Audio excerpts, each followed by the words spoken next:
Go. Do it. Actually, hold on a second. Go do it. Alright, go. Wait. Do it. God, you're so rude. Who, like, gave you permission to be so rude with me? Because I know I did it. Tired of everything. Oh, we didn't really... No, okay. One hand, two hand, three hand. Oh my god, those eyes. We gotta change those eyes, bro. How do we do that? Library info. No. How did we edit it? There's a big old button that says customize library. Shut up. I don't need your attitude, okay? Well, you're gonna get it. So, this is the official I am now employed celebration stream. Yay! I also just found out today that I won't be getting my sign-on bonus until my first paycheck. Boo! I mean, I guess it's better than them being like, oh, by the way, you ain't getting nothing, you know? It's not so much that, it's like, I kind of really want to spend that money. And now I especially want to spend that money because I wanna roll. I wanna do my rolls. I want Malkuth as an announcer. Fun fact, Limbus Company actually jumped into the top 10 Steam sales immediately after that update because people wanted Malkuth so bad. Oh my god, I wonder if they made Malkuth like hard to get, you know? Well, yes. It's like a 1.2 or 1.25% chance to get an announcer. And half of that is Malkuth, so it's like a 0.68% or something like that. Oh wow. I've done 150 rolls. No Malkuth. 200 and you get your choice of one of the things that's available. But I don't have enough currency to get myself to 200 rolls, unfortunately. And it's for a limited time, right? Yeah. Well, until the next Walpurgis night, I think. But I'm not entirely sure about that. Oh my god, we're so happy for you, though. Yeah, I'm gonna be making big dollars. I'll be able to kit out my area here. I'll be able to sound nicer. I'll be able to have a better backdrop. I'll be able to have a third monitor. I'm wanting a third monitor. Are you gonna send the invitation or not? Oh, I was reading something, sorry. Oh. Reading a message. I've been wanting a third monitor for a while. What are you gonna use a third monitor for? The OBS primarily. Oh, okay. That makes sense. 혹시 내일 생일인 옆집 릴리 아주머니 말인가요? 저도 모르겠어요. I'm like, a third one? Like, 바늘을 먹고 다치시면 어떡하죠? 혹시 모르잖아요. Monitor 릴리 씨가 chat. 운 좋게 먹기 전에 알아차릴 수도 있죠. 아니면 라라 씨가 미리 바늘이 들어있다고 알려드려도 되잖아요. oh my god. Yeah, did you miss like the first 2 lines of dialogue? Oh, I must have. Okay. I must have been like reading on autopilot. Yeah. They kind of really jumped into it. Okay. 3 needles in Lily's birthday cake. Okay. Yeah, that's her prescript. Gotta follow the prescripts. See, I totally missed this part and just went to, oh, I heard it's Mrs. Lily's birthday. Yeah.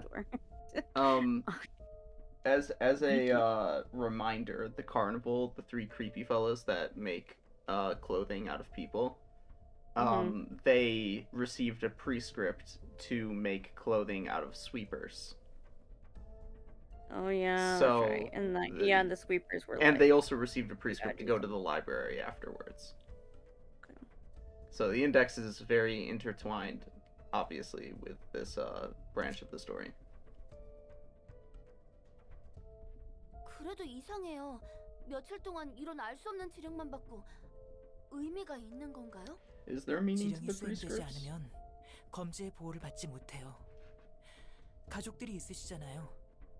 부디 지령을 수행하시길 바랄게요. That's a, 네. I like his voice. 안녕하세요, 이덕구 씨. 새로운 지령입니다. Yeah, it's pretty lit. 그러니까 여기서 뭘 더 하란 말이에요? Oh, 미안해요. everyone's pussy. 저에게 매달리셔도 해드릴 수 있는 게 없어요. 자, 심호흡하고 지령을 읽어보세요. 이덕구에게 세 번째로 만난 사람과 가위바위보를 해서 반드시 바위를 낸다. That's very 이긴 경우 specific. 그 사람의 머리카락 59개를 뽑아와서 스티로폼만 먹고 자란 미럼을 첨가한 해물크림 파스타 소스를 3번 뿌린 다음 포크로 No. 먹는다. I just feel like, yo, just take me out. 새끼들 이딴 걸 먹으라고? Only if he wins at the rock, paper, scissors, 일주일 though. 전에 하수구물로 리조또도 만들어서 옆집 민지에게 선물했잖아. 날 믿고 그냥 먹었다가 응급실로 실려갔다고. Sewer water 나 risotto. 먹어. 미안해요. 저는 그저 지령을 전달할 뿐이에요.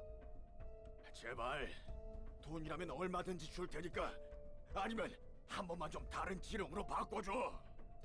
저도 마음 같아서는 그러고 싶지만 제게는 그런 권한이 없어요. 누구나 지령 앞에서 시험을 받아요. 꼭 이겨내시길 바랄게요. I guess that's why they make him the messenger. Because he sounds so nice and sweet and innocent. Like, I'm just a messenger. Don't shoot the messenger. That's not 안녕하세요. really the 글로리아 reason, 대행자. but 글로리아도 we're not there Always yet. helps to be nice, you know? 용무가 있어서 오셨나요? We're not there yet. So. 맞아. 지령을 받아서 말이야. Oh. 저기요, 라마커스 씨? 안에 계시나요? 말씀 좀 전하러 왔어요. 응? 안 되겠네. 나한테 맡겨줘. 에이, 여기 있네. 제발. Like Gloria's a proxy, and she sounds really sweet. 정말 사소한 문제였는데 Mm-hmm. 혹시 지령을 수행하지 않으셨나요? 응. 라마커스 씨의 전두엽을 으깨 놓으라고 나에게 지령이 왔어. 대행자에게 지령이 온다는 건 누군가의 지령이 수행되지 않았다는 거예요. 라마커스 씨. 지랄하지 마. 당신이 그린 그림을 죽여라. 이게 말이 되는 지령이야? 난 내 인생의 전부였던 그림들을 먹을 치라고. 칼로 찌르고 찢고 갖가지 방법으로 죽은 사람의 그림도 그리고 Ugh. 별짓을 다 했다고. 응? 간단한 문제잖아. 아무나 한 사람을 잡아서 그리고 그 사람을 That's a 죽이면 totes 되는 일 simple 아니야? problem. Lol. 이건 내 잘못이 아니잖아. 애매하게 적은 지령 탓이라고. 네 머리가 나쁜 걸 지령 탓하면 안 되지. Uh, 나 살려고 별짓을 다 got 했어. him. 니만이란 놈한테 숫자를 전달하고 유니콘 인형을 공원으로 옮겼고 애인이란 Fun 녀석이 fact 하얀색 벽에서 about 초록색을 볼 수 있는 Riemann, by the 방법도 way, 찾았어. famous mathematician. He's done some very important numbers related work. So it's a funny little reference. Oh, that is funny. That Yeah. make ha ha ha ha ha. Cause get Yeah. it whenever it's ha ha ha ha. I even found a way to see green from a white wall. 지금까지 What does that 정말 mean? 잘해왔는데. 이번에도 Prescripts. 잘했어야지. 당신의 노력은 충분히 알겠어요. Okay, 하지만 bro. 우리에게 지령이 내려온 이상 우리도 지령을 따라야 하거든. I wonder if 미안해요. Gloria is voiced by the same voice actress as Mapu or Hog. Oof. 안녕하세요, that's- 존 씨. 지령입니다. 존에게 내일 3시 38분에 아무 삼거리에서 동쪽을 바라보고 손을 7번 흔들어라? 와, 정말 이런 간단한 일만 해도 보호받을 수 있는 거예요? 다른 조직처럼 돈도 안 받으시고요? 네, 그렇답니다. Don't say that they're gonna give you a harder one next time. 수행하시면 돼요. That's not how the 알겠어요. prescripts work. 검지는 정말 최고예요. 다른 곳처럼 무리한 대가를 요구하지도 않고요. 다시 한번 생각해 보시겠어요? 이 도시에 공짜는 없어요. True. 가끔 오는 지령만 따르면 된다면서요. 둥지는 하루아침에 망했지. 거주구역에 버젓이 위험한 놈들이 돌아다니지. 다른 조직들은 터무니없는 돈이나 계약서를 요구하고요. 제 가족을 지키려면 검지밖에 없어요. 네, 그렇겠죠. 지령을 지킨다면 안전할 거예요. 아마도. 안녕하세요, Maybe. 대행자 여러분.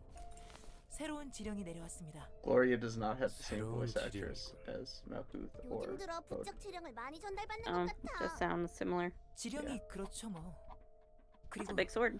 언제부터 지령에 술을 신경 썼다고 그래요? 지령의 의무는 없지만 이대로면 엄지나 청소부가 피 좀 많이 흘리겠는걸?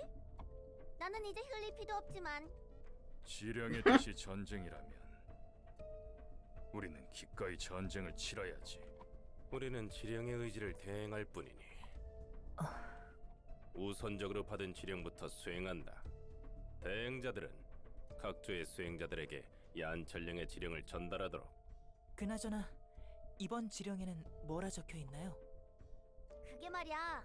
나는 여기 엘사 둥지 안에서 37살 먹은 사람들 찬스를 뽑아오라네. By the way, you can see the proxies are rather tall. Esther, the shortest Yeah. of them, is 6'4". Hubert is 6'9", and Gloria, I mean, she's got a mechanical body, so it's a little Yeah. cheating. But she's 7'1". Why are they so Meanwhile, tall? Yan, where is he? Is 5'5". No, I was just like, is he just like really short? Is he like just like? Well, he is fairly person? short, but he's not like I thought he was, like, a that little much person. different from like most people. Yeah. Whereas the True, proxies are probably, just yeah. really tall. They found giants. Yeah, Not giants among men. yeah. To So get let's the job done, you know. yeah.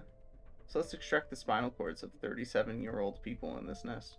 모든 37살을요? No, thank you. 글쎄, 애매한 지령의 해석은 에스더 대행자의 일인걸? 범인은 모든 사람들을 대상으로 한다. 37살을 남김없이 찾아내서 척추를 뽑아오도록. 우리 조는 오늘 14번째로 만나는 사람의 왼쪽 다리와 26번째 만나는 사람의 God. 오른다리를 교체해야 한다. 오히려 얀 네가 가져온 지령은 너무 깔끔해서 어색하단 말이지. 엄지를 죽여라. 키아는 무제한. 해석의 여지도 없군. 수행자들은 지령에 따라 도서관에 보내도록 하지. 아이고야, 결국 검지가 오긴 오는구만. 지령은 모호해서 Poor Roland. 누군가의 He's like, 해석이 필요한 것 같네. 지령이란 걸 직접 본 적이 없으니 뭐가 어떻게 적혀 있는지 감도 안 온다. 누가 지령을 내리는지도 모르겠고. I should have turned 어디서 notifications 오는지도 off 모르는 Discord 지령을 on my 따르면서 laptop. 큰 조직을 유지하는 건 말도 안 돼. 그게 무서운 거야. 무작위로 내려오는 것 같은 지령은 확실한 결과를 내거든. 그런 지령을 누가 만드는지 모른다고? 적어도 난 지령의 근원을 아는 사람은 못 봤어. Secret, 이미 super 검지의 secret. 지령은 도시의 별이 Very 된 지 secret. 오래고. 믿겨지지 않네. 헛소리를 맹목적으로 따르다니. 다들 마찬가지야. 저 녀석들 말 맞다나 다들 어디선가 부여받은 삶의 목적에 따라 맹목적으로 수행할 뿐이니까. 오히려 목적 없이 도시 속에서 헤매는 자들은 지령이라도 부여잡고 싶을걸. 자신의 목숨을 바치라고 해도? 엄지와 전쟁도 각오하는 걸 보면 목숨 아까워하는 놈들은 아니지. 날개도 아닌 겨우 조직끼리의 다툼을 Prescripts are the most 전쟁이라 important. 할 수 있을지 모르겠네. 에헤이, 네가 저놈들 규모를 몰라서 그래. 각 손가락이 지닌 수백 개 이상의 산하 조직들이 모두 부딪히는 순간 날개 전쟁에 필적하는 피해와 후유증이 남거든. 한동안 저 미치광이들로 밖이랑 도서관이 시끌벅적해지겠네.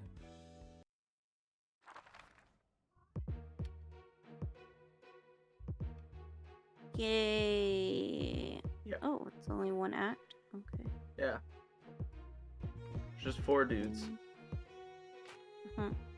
They're a bit interesting though, because they are going to that Grace of the Prescript passive +2 power to a random type of offensive die, they're going to use a combat page on their turn that corresponds to that boost, if they can. Oh, okay. Okie artichoke. And their pages are somewhat strong, kind of. I don't really have anything to say about the index at this point in time because I wanted to save it. But I will read out what's said about the proselytes on the. Don't click that again. Don't click that again.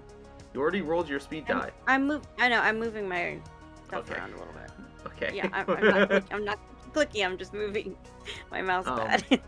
I'll read what the art book says about the proselytes because it kind of explains like what they are, since they don't really like actually get any story attention. The five fingers that rule the back streets each have their own rules and vibes. In particular, the index is simpler than the others, but tough to keep up with in its own ways. It doesn't ask for protection fees, nor does it demand you belong to any organization. All you gotta do is carry out the prescripts that might come to you anytime, anywhere. A tiny finger-sized piece of paper that says what the recipient must do. The content is variable, to say the least, ranging from ordinary jobs to cruel deeds. Some prescripts are simple messages that you can get right away, while others are so complex and vague that they need an interpretation. Within the index, there are messengers that deliver prescripts and proxies that Ignatius that act on behalf of the prescripts. Sometimes a proxy might receive the prescript to punish a slacker who won't carry out their prescripts. Those who train themselves to earn one of these two ranks are called proselytes. Weirdly enough, proselytes wear a blindfold, and if you ask me why, I guess it's about keeping their eyes figuratively closed to the brutality happening before them and focusing on the prescripts.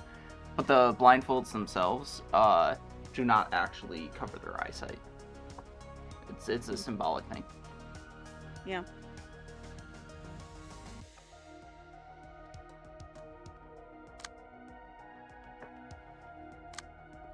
Oh, and this is the electrician. Got it.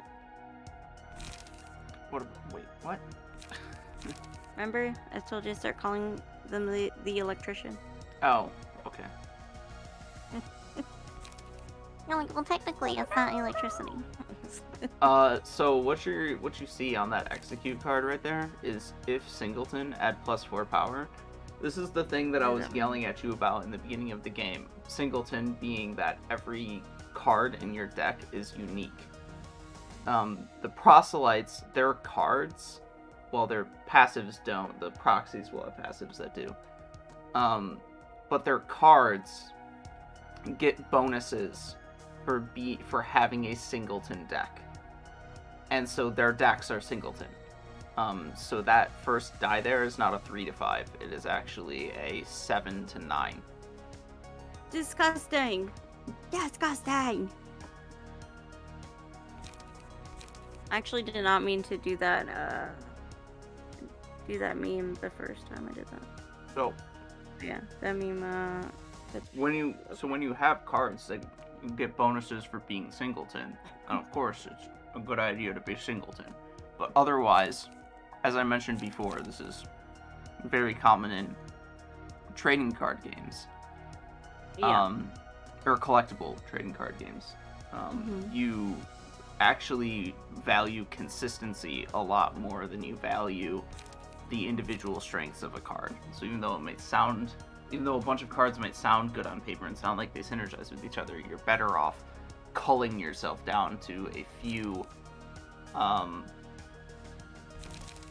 just a few different cards rather than a few different cards with many copies rather than a single copy of a bunch of different cards. Except, in this game, if you're using the index cards. that makes sense. Yeah.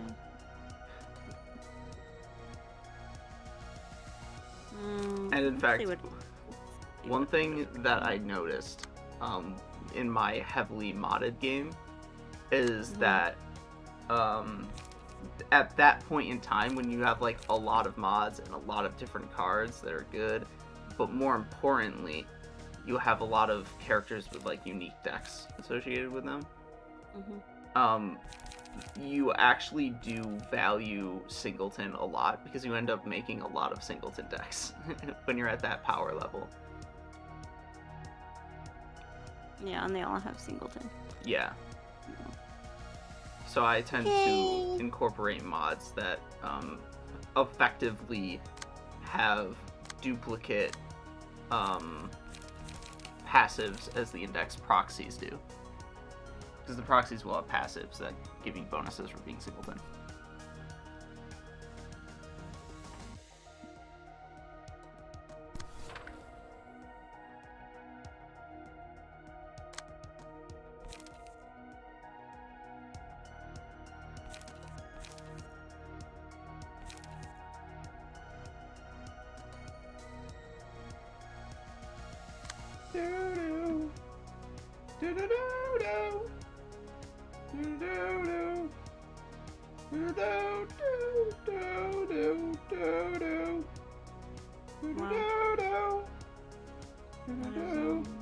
Gorgeous darling.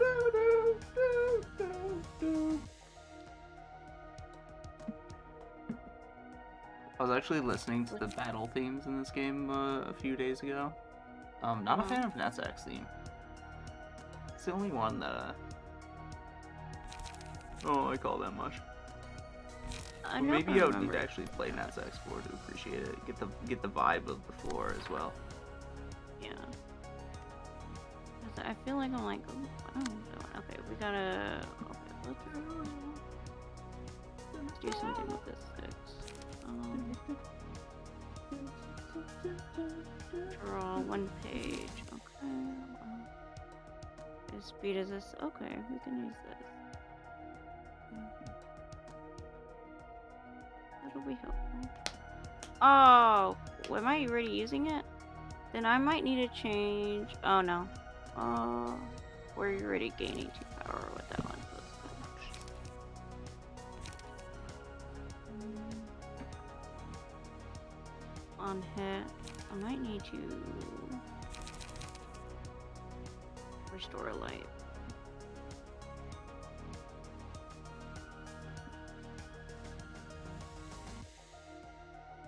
Fuck bitches, throw me off now. Oh, also the guys that are using execute, their passive boosted the power of slash die for them, so it's even stronger than what is listed. It's not actually a 3 to 5. It's not a 7 to 9. It's actually a 9 to 11. It's a. What am I supposed to do with that, bruh? I gotta eat that one. I mean.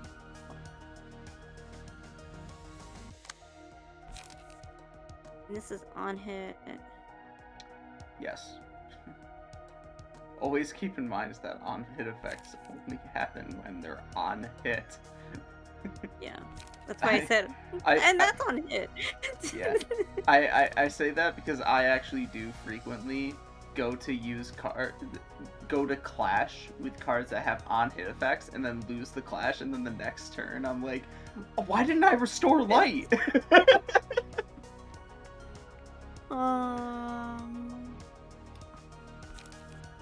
I mean, we could at least draw a page, I guess. Like, I mean, mostly I mean, even if you lose a clash, it's not always a bad idea to engage in the clash anyways, for the sake of emotion levels. Also, you can't even redirect that guy. He's targeting the he's the fastest speed. He's the fastest speed, and he's targeting the one die that can't be used. That's actually everybody really is literally targeting that, and like. Oh yeah, that's the other thing. The index, their targeting is of the variety where they target down an individual. I'm pretty sure. Yeah. I mean, you can take advantage of that to do the same to them, of course. Is everybody doing something? Yeah. And then it's like.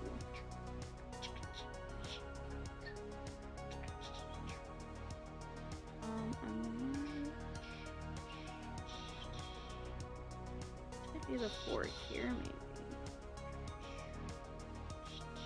So that way it. Yeah, I might do that instead. What is this bitch doing? Yeah, that's okay. We're just gonna But leap is like gain 1 haste. Okay. But you got a spin charge. If you want to drop it, That one's you have to spend stronger. charge. You do not have any charge right now. Yeah. But it's still gonna be the 3 to 7 and 3 to 5.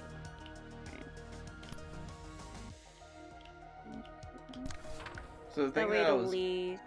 the thing that I was going to write about that I still haven't gotten around to yet, even though my hands are no longer dying, is I was actually gonna write a formal script about the first episode thing that I complained about in regards to solo leveling and Ashura. Okay.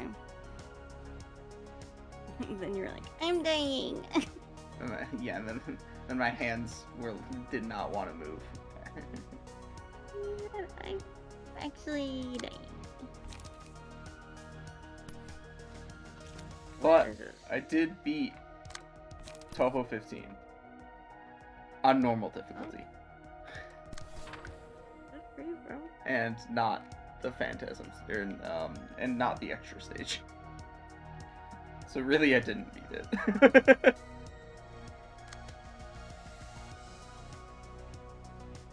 I don't know how. I guess I just. I'm sorry, Yasad. You might just gonna have to take that because, like, I don't have nobody's. Yes, he is going to have to take it. Sorry, Yasad. I tried. God bless you. God God bless your soul. Especially since these are all the same guy. There's no named character, named key page that you'll receive. You don't really have to worry about grinding emotion level off of them, or baiting emotion level. Okay.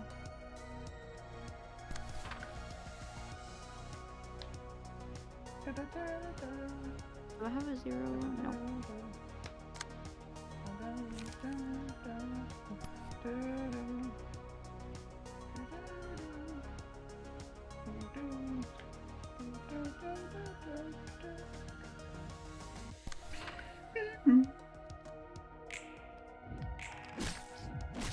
Hey, you did guard against it, and it didn't deal that much damage.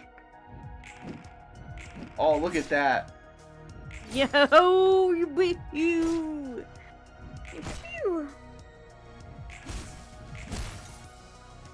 This isn't that hard of a fight.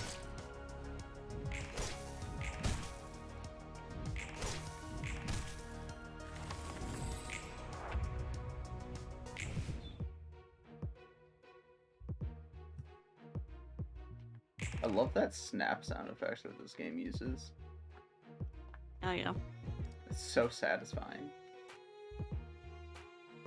Oh yeah, I wanted to hold on a second. I wanted to scroll down because I wanted to look at something with the index.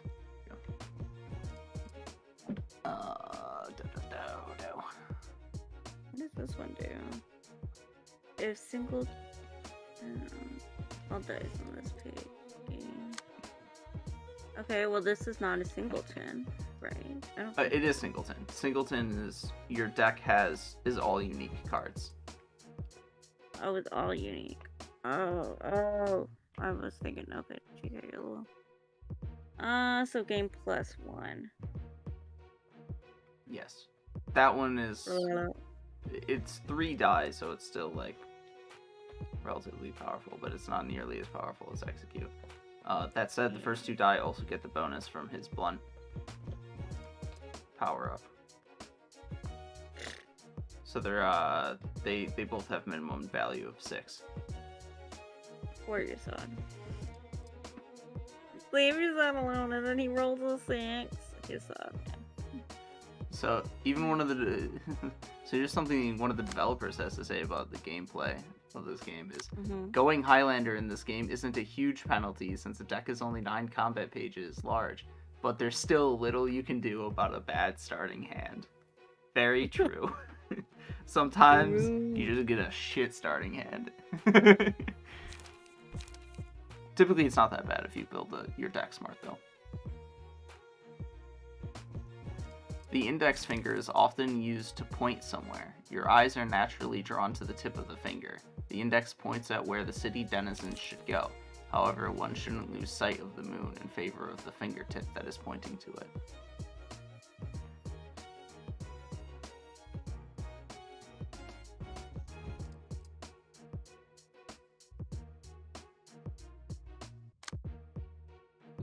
I might just use ink over, maybe.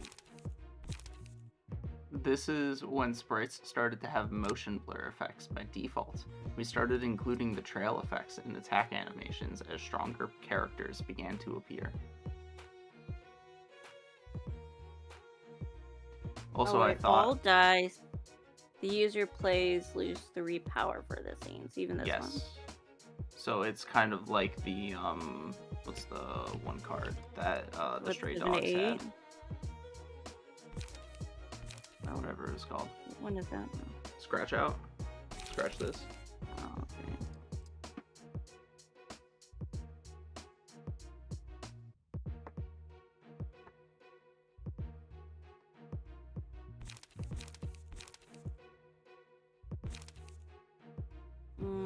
But not the 5.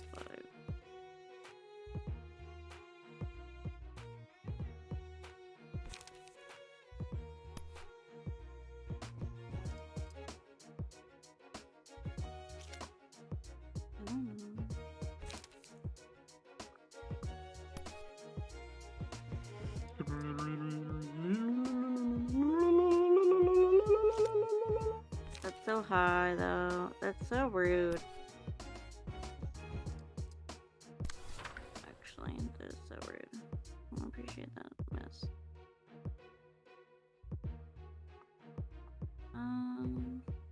Yes, we know. Thanks for attacking. Yeah, they're brutalizing us out this time. They're getting lucky with the speed die rolls. Because like it's all like. Yeah, the combination, they're getting lucky with the combination of the speed rolls and the targeting. Yeah. I don't appreciate it. You know, just ticking me off.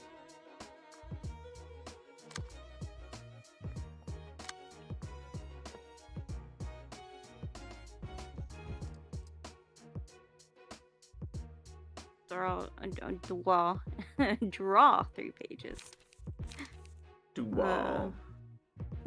Leave me alone, okay? I went to the dentist today, so like. Well, I was actually referencing the Undertale yellow when I said dual. Okay, good. Oh wait.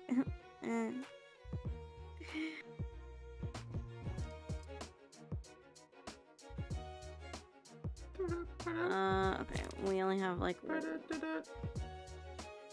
You don't have any charge? That's rude. No, you don't. Okay.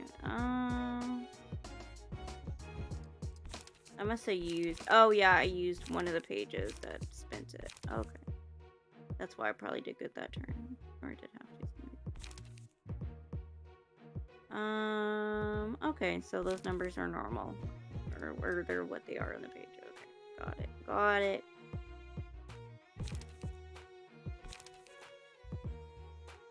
Ripple.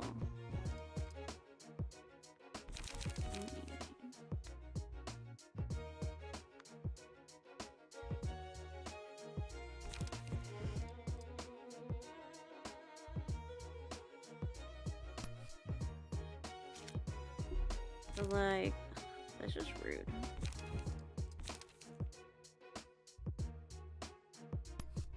I don't know. I don't know. I'll just use this one.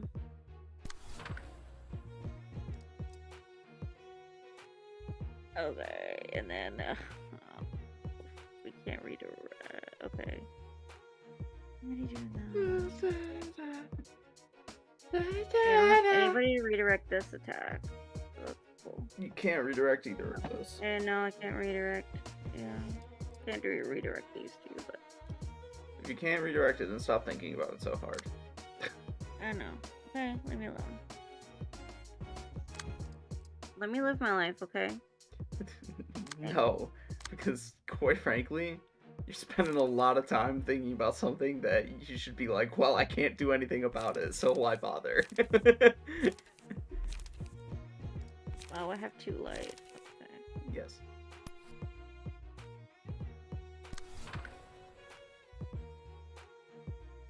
Wait, do I have any? Never mind. Oh, we got 1 light over here. Super duper. Oh, this one restores light. Perfect. Perfect. Except he's probably gonna gain an emotion level anyways.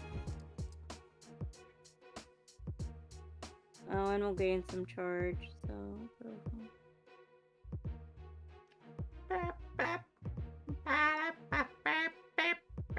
I have some waffle flavored ice cream.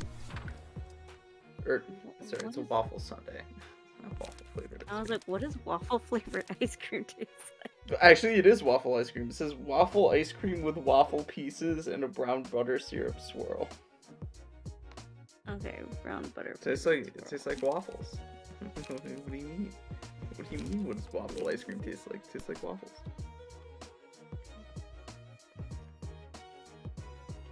You ever heard of the Japanese chain restaurant Tai Chi?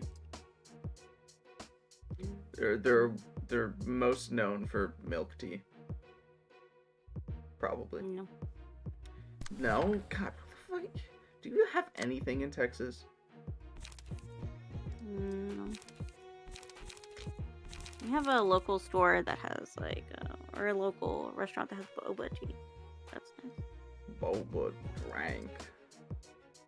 I love boba. Yeah, boba tea, milk tea. Yeah. Boba or the round little balls that go into milk tea. Yeah, tapioca. Bro. I mean, if you're just getting tapioca flavor, that's pretty fucking lame. Get some fruit flavor. I mean, yeah, I get just the tapioca ones. Get the fruity ones. I don't like the fruity ones. I usually get Thai tea, which is like black tea with like milk. Like, yeah, I mean, gets that too, but you should get like So you're gonna add fruity fruit boba to that? or the fruity jello. Yeah. No, gross. I Cool. like to get either a strawberry or mango milk tea, and the inverse, either jelly or boba. And it's delicious. No. I really don't like, I usually get like something with black tea. It's so lame. I am an old woman, okay? Let me be an old woman. You're like 27. I'm 28. Thank you very much.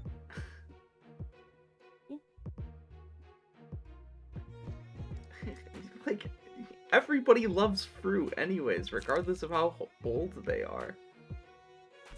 Let me enjoy my regular tapioca in peace. I don't have any charge, so like, what is this gonna be good for? Anyways. I mean, the reason I that's brought on them up. hit. God, you're thinking so hard about this. Can you give me a break, okay? No. Don't tell me no. By the way, you're probably better off trying to get charge right now on that character. Yeah, that's why I was like, okay, we'll just gain 3 charge. I know what I'm doing, kind of, okay? But the reason I brought them up is because they recently introduced a new item on their menu, called a snowflake, I think. And it's really good.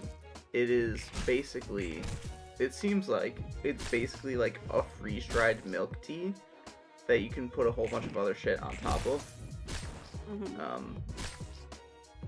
Mostly like fruit and stuff, fresh fruit, and it's so good.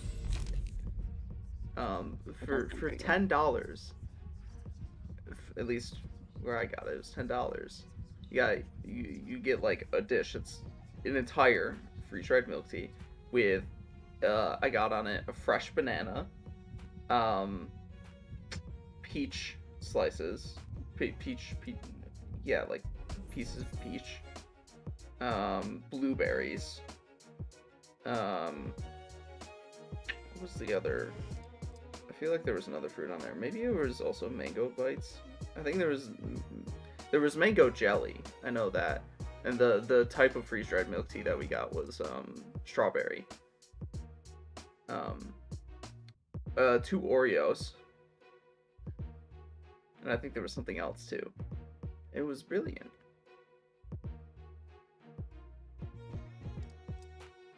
I would give it to Yasad, but Yasad's kicking the bucket, so better not.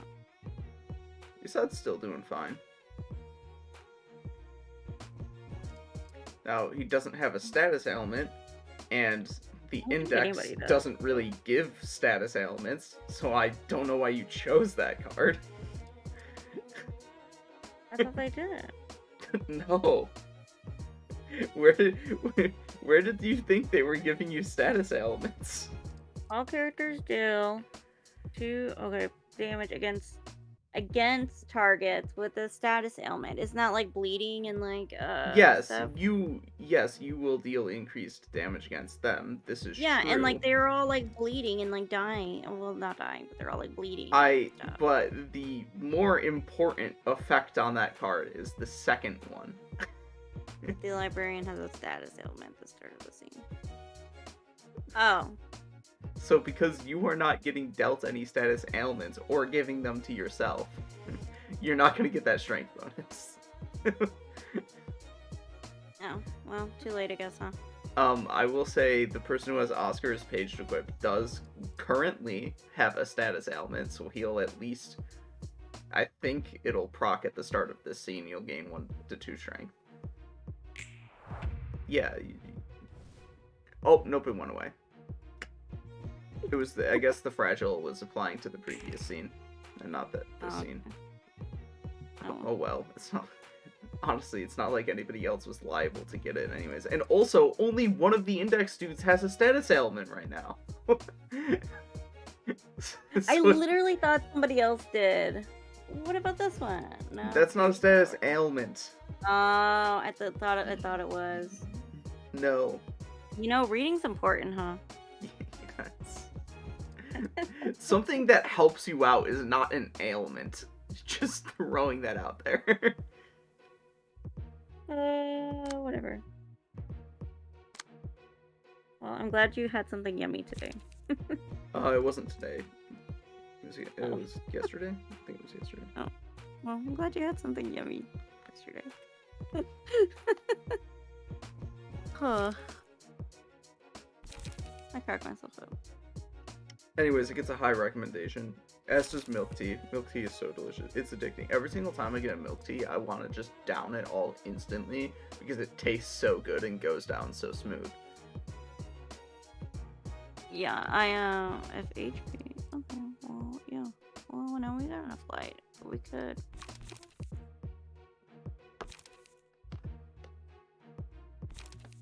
When I start making money, I might become a rewards member of that place if they have a rewards thing. I'll at least probably get a mobile order, get their mobile app.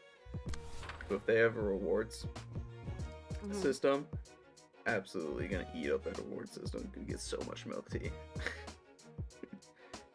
Yeah, I would too.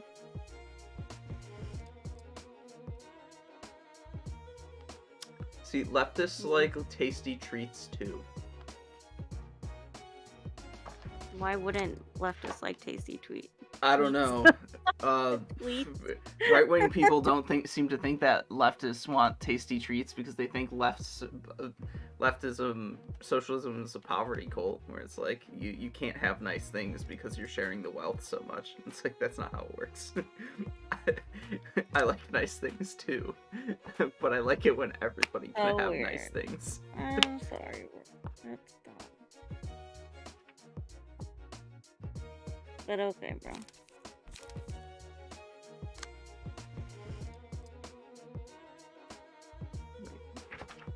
I'm missing.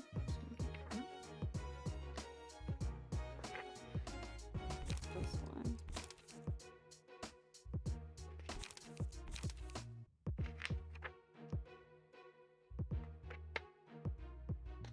Maybe someone has a better car. Okay, next.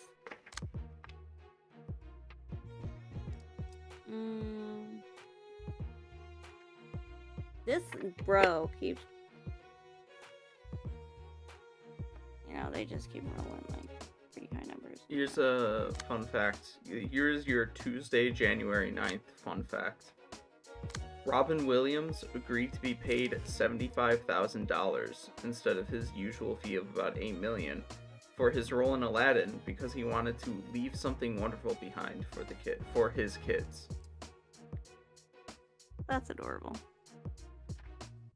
Yeah, I get the sentiment, but like, dude, if you really wanted to leave something behind for his kids, money is also you could get both the good thing and the money. I'm sure he left behind. Sure, he left tons of money for his kids. Okay. Yeah, but an extra $8 million is pretty nice. Even if they were left like $20 million a piece, maybe more. I don't know how much Robin Williams made as an actor. $8 million is still more than like most people have by a large margin. So, you know, $8 million is nice. And you know, if he wanted, he could have given that money away to charity even. Whereas not getting Wires reducing his rate, not getting paid that money, it just, if anything, fed the coffers of Disney that much more. That is literally extracting surplus labor value from him. I mean, he did consent to it, so. Yeah. Just because you, as a worker, are consenting to the extraction of your surplus labor value doesn't mean it's just. And he's a Like, billionaire, so I don't feel like that's. I don't feel sorry. I don't care if he's a millionaire if he's making that money off of his own efforts and talents.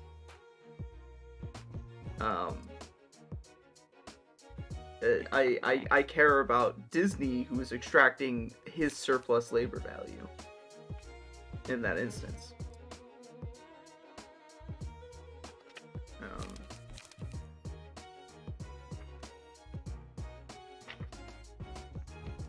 Okay. I mean.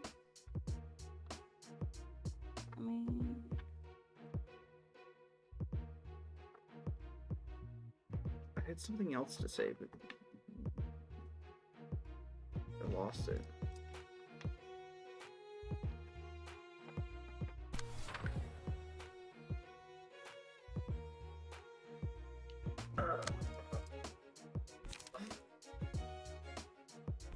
Oh yeah, so like basically every worker is consenting to the extraction of their surplus labor value, to more or less of an extent, depending on like what industry you're in, what your job is, of course. And you might, and it's like fine, I guess, to consent to that if the extraction is fairly minimal, which is usually going to be the case if you're either in a union or a cooperative.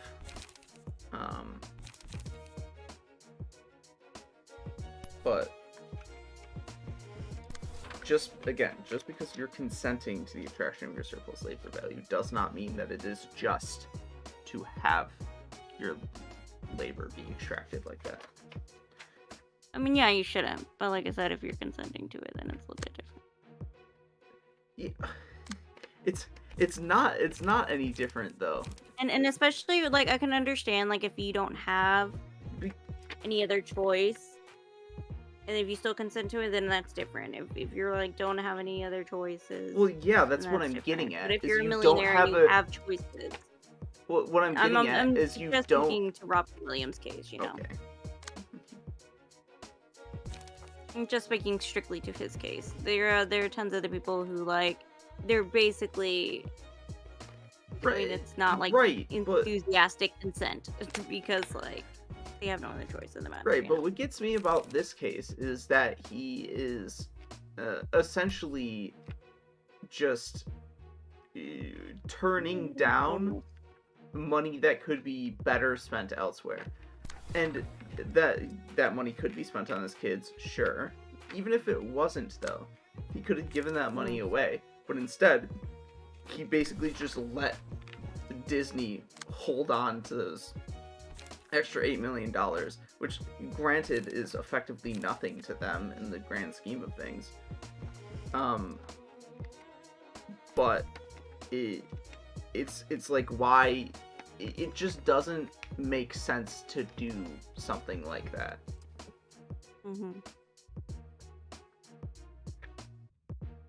And yes, I am going to make fun of Robin Williams and call him stupid, even if his legacy, in terms of his acting career, is excellent.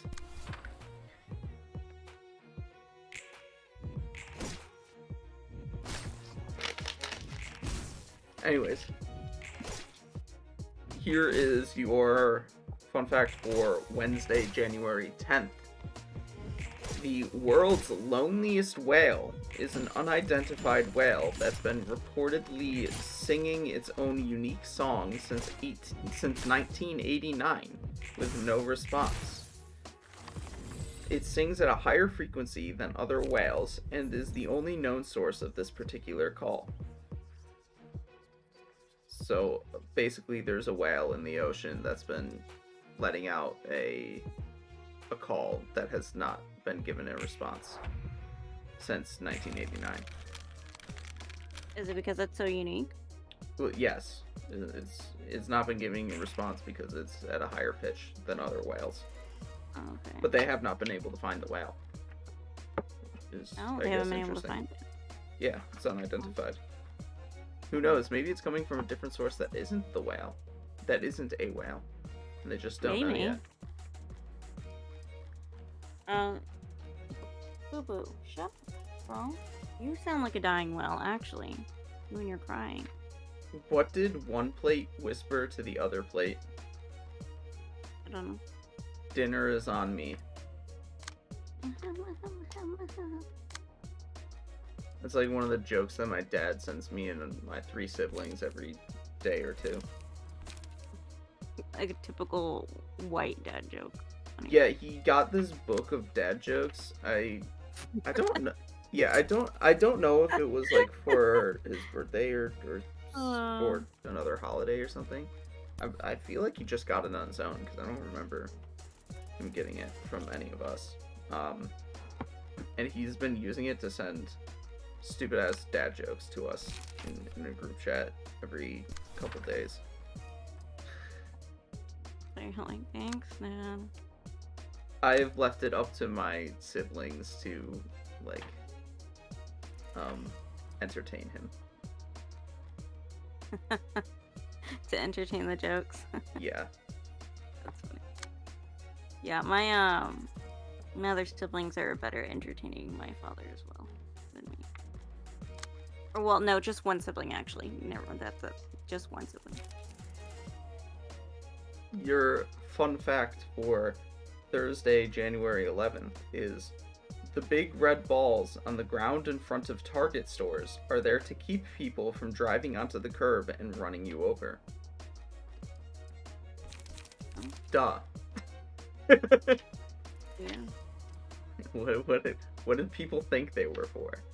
I mean, there's a lot of different objects you can put into place like that to prevent cars from driving up onto the curb, but like, what did you think those were for? So here's another fun fact they gave for that day, because that one was kind of dumb, probably is the reason. I'm gonna give them the benefit of the doubt and say that's the reason they gave a second one. The largest snowflakes to ever fall were 15 inches wide and 8 inches thick. Oh my god. I don't know how they like determined and or found that, but that was pretty nifty, I guess. Oh, she's gonna hopefully die after, so we'll just. And then finally, I know it's not the 12th for you, but it is for me.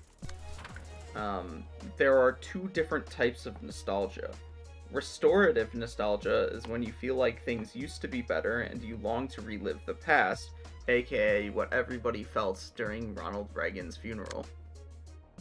And reflective nostalgia is when you feel wistful about how different things used to be, but you maintain a sense of amused acceptance. Wait, what? Yeah, But everybody felt that Ronald Reagan's what? yes, I found this out recently, but when Ronald Reagan died in like 2004, something like that, there was and this had been planned out for a while, a like 10-day long funeral celebration sort of thing to remember his legacy, and effectively whitewash his history as a president. So all the boomers, would it be boomers, love Ronald Reagan, so like yeah, that's the reason why. That's like the main reason why.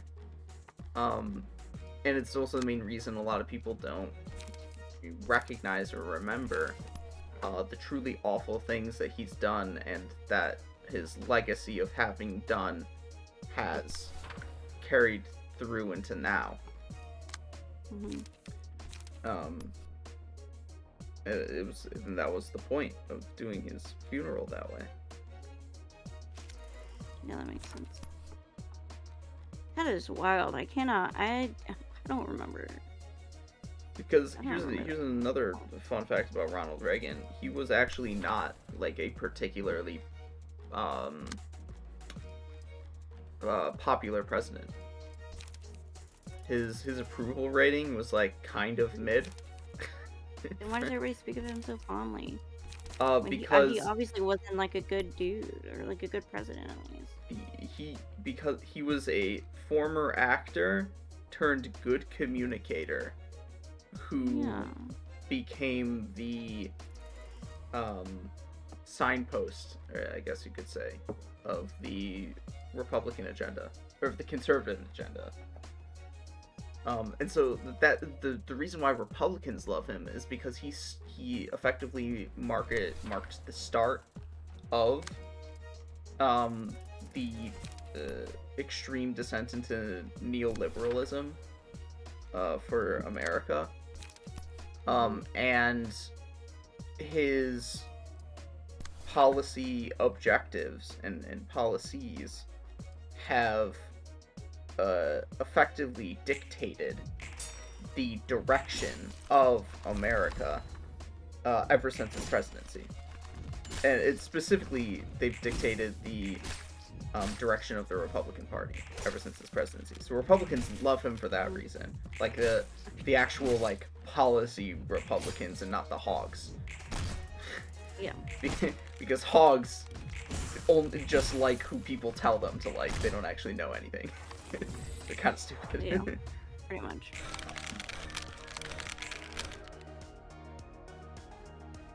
Oh, staggered. Loser. And then liberals. Why does everybody like this god today? And then liberals, because they're really not that far removed from conservatives to begin with, forgot about the stuff that he did that would be against what they care about. And nobody wants to listen to leftists, so nobody recognizes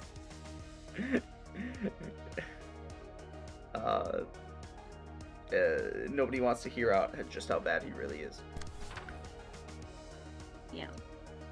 There was like, oh, you goddamn socialist. You know, we hate socialists here in America. Socialists are, they ruin the world. Socialists are evil. You don't need to think about what they say. They're just evil. Yeah, like yeah, That's right.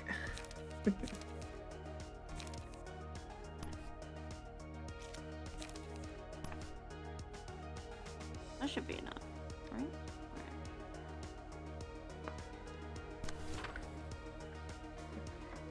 Little pop up.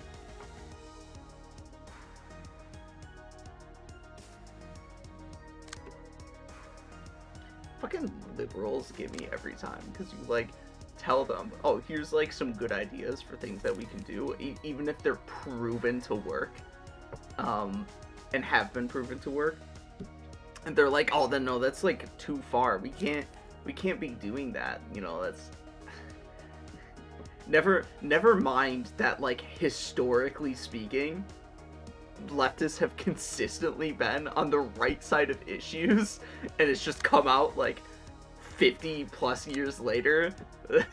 It's like, oh, we should have just been doing that from the beginning. Oh, who was telling you to do that from the beginning? Fucking jackasses. Yeah, people just don't like being wrong, you know. Not to say that leftists are necessarily like always correct or always exactly correct, but they're always striving to go in the right direction, at least, and they're presenting ideas, and they're trying.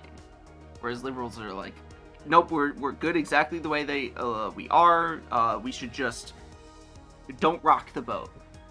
Liberalism is very don't rock the boat. Conservatism is very let's make the world worse, because we're racist. Basically, it's a very mean-spirited way to put it, but like honestly, it's kind of how it works. And leftists are like, we love everybody, and even if we don't get it perfectly right all the time, we're at least trying. And we're always headed in the right direction.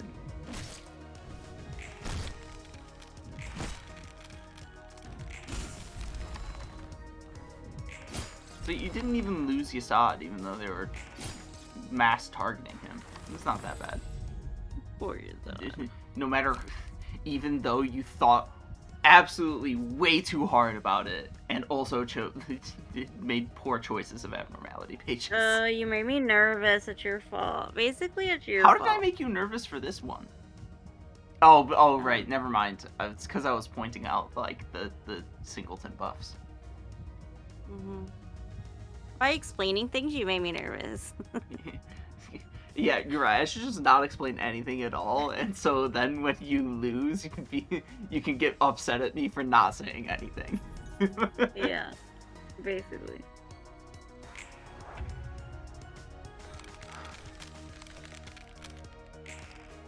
Okay, and then we can just like give her a little pop up. Who is? I guess Max, right? Where's Max? This one's Max.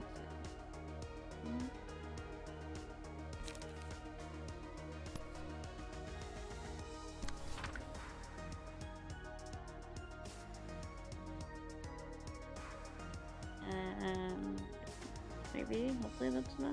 I don't know.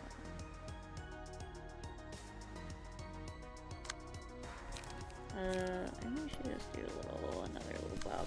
Okay, let's see. Oh, good job, Max.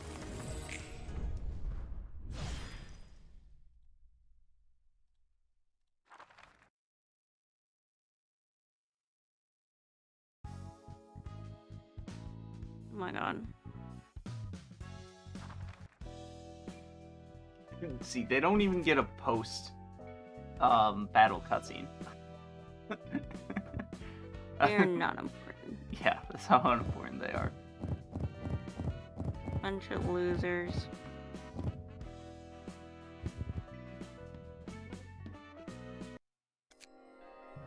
Bunch of losers.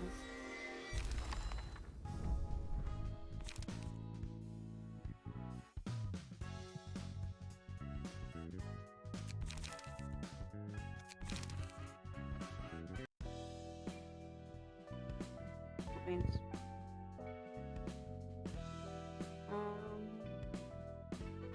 wait, I want to pick one.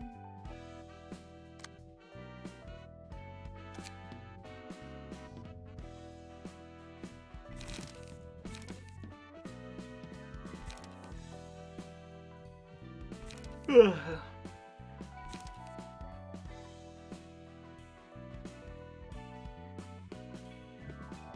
don't remember this one. You must not have really used it. Yeah, this mostly depends. I'm like, why do... Oh, I swear, every time I look at these cards, I'm like, oh, I don't remember this one. And they're like in my hand. And then on the other, like, all single pin,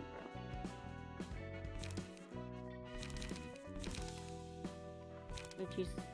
Actually, One thing that might be worth doing is changing out Reinhardt to somebody who is a blunt deck. This is blunt die, like a you give him like a puppet card or something else. At this point, you have a bunch of cards that use blunt die that are actually like really good, and Yasad's floor also stacks really well with blunt die. Do these guys, or are they more slashy like slash? 1/3 of the time, they use blunt. Also, they only have 1 speed die, so you might not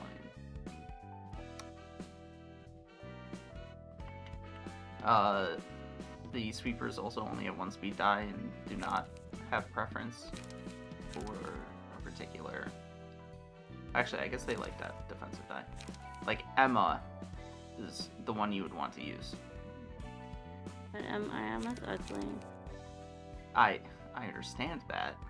You can change the appearance if you care that much. Emma's ugly McUgly. Oh wait, do we have to like unequip? Yeah. Well, it will unequip automatically when you equip on this page. It's that's the one person that it's like not all that worthwhile to care about unequipping the key pages and cards from, because their deck is so unique. So do we need to add any, or I guess we'll do the cards first and then the passive? Yeah. So you can filter out cards that have filter 4 cards that have blunt die. Which one's the blunt? It's the big kabloosh. But what I mean by that is this advanced thing. Oh, this the is advanced. This is your filters. So you can filter into ones that have blunt die. And she also, and you'll see she also has increased power for cards that cost 3 or more. So her deck might be his deck might be expensive. So you There's like a you would 0 want one, to. but that's the Yeah, you would- energy one. Well, I was just saying you're gonna trade. You're gonna want to make sure you have good light regeneration. We'll restore 1 light. Yes. Yeah, exactly. But that's on hit. So it's just in general. Yes. That one's restored 2 light. So it's actually good to have a couple of puppet blockades and a couple of giga gigs.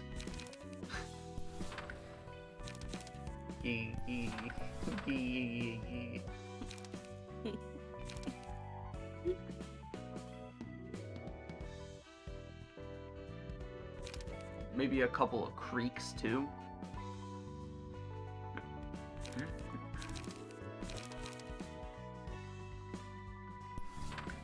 Your main bread and butter here, your main attack ones are going to be automated movement and repressed flesh, though.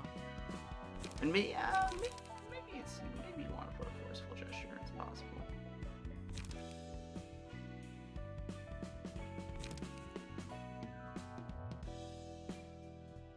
Yeah, just to make sure you keep drawing cards, you probably want 1 forceful gesture.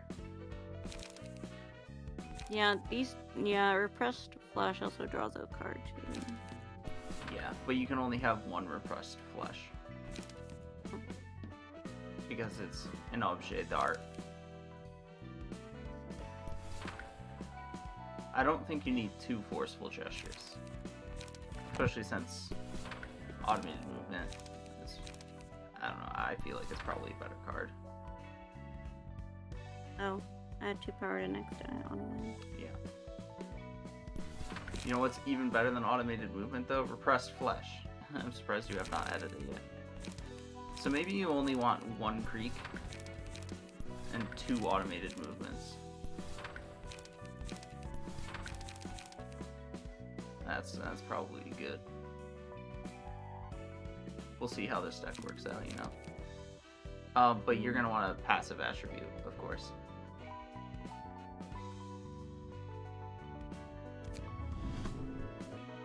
Puppet page 2. Actually, it might even be regular puppet. Blunt die power plus. Turns out this one. Yeah. And then the other was, they don't particularly matter, I suppose, but maybe you want mind and health hauler, the ones that recover you when unsuccessful hits. Wait, which one? They're from the sweeper pages, because they're just generally good.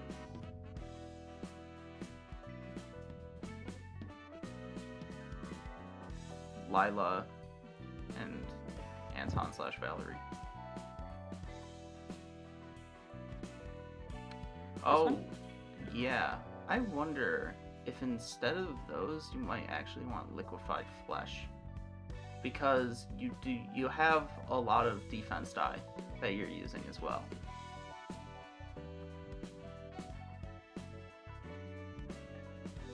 So here's an idea.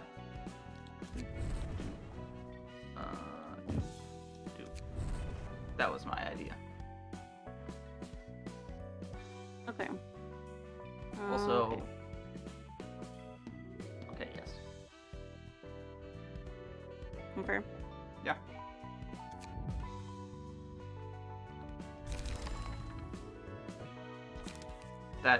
This key page might actually be pretty strong right now. Okay, I hope so. It's at least stronger. It's at least going to be stronger than Hanafuda. I'm going to tell you that. Hanafuda was kind of falling off. A little bit.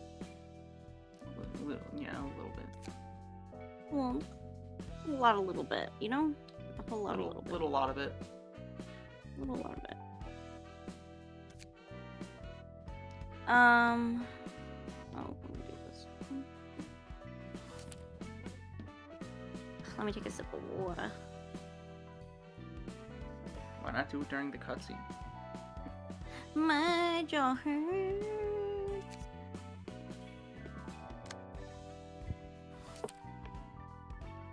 And I can't open my mouth that wide, and so he's like crying, like the corner of my mouth is like split. That's fun. I see you're saving the best reception for last. 들떠서 너무 성급하게 처리하지는 마. That one. 내 친구가 울다가 지쳐서 기절하겠어. 셀마. Oh, 가여운 친구야. 그래도 너무 엄살 부리지는 마. 아직 제대로 재미조차 못 봤으니까. 아유, 매콤한 연기 땜시 고통은 별로 안 느껴질 텐데. 왕씨 이 친구 참말로 겁많아. 그러게 말이야. 아직 1347% 정도밖에 못 떴는데. Ew. 가만 보자. 푸른 성님이 어느 정도로 포를 떠더라고 했지? 친구라도 약속을 어긴 셀마의 죄는 중하니 1만 포 정도로 해둘까? 알았으라. 맡겨두란게요. He's very handsome. He's like he's a pretty boy. What do they call pretty shoujo men? I don't know. But apparently, when the game was like first starting to come out, when he first got revealed, people thought he was a woman. Yeah. I can see why. 자, 많이 남았으니까 걱정하지 말더라고. 우리 친구들 입이 몇 갠디? 내가 잘 떠봐야 시겠다. 셀마, 그런 표정 짓지 마. 알고 있었잖아. 우리가 했던 거래를. 기껏 잘 처리하다가 마지막에 그르치면 안 되지. 푸른성님, 이 친구 할 말 있나 본디 제가 풀어요? 응, 풀어줘.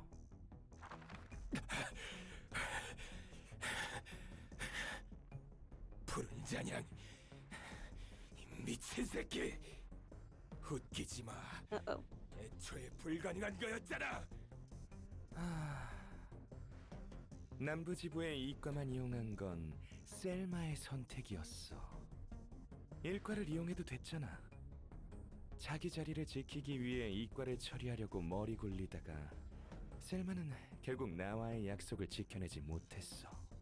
네가 이과를 이용하려는 듯이 말했잖아.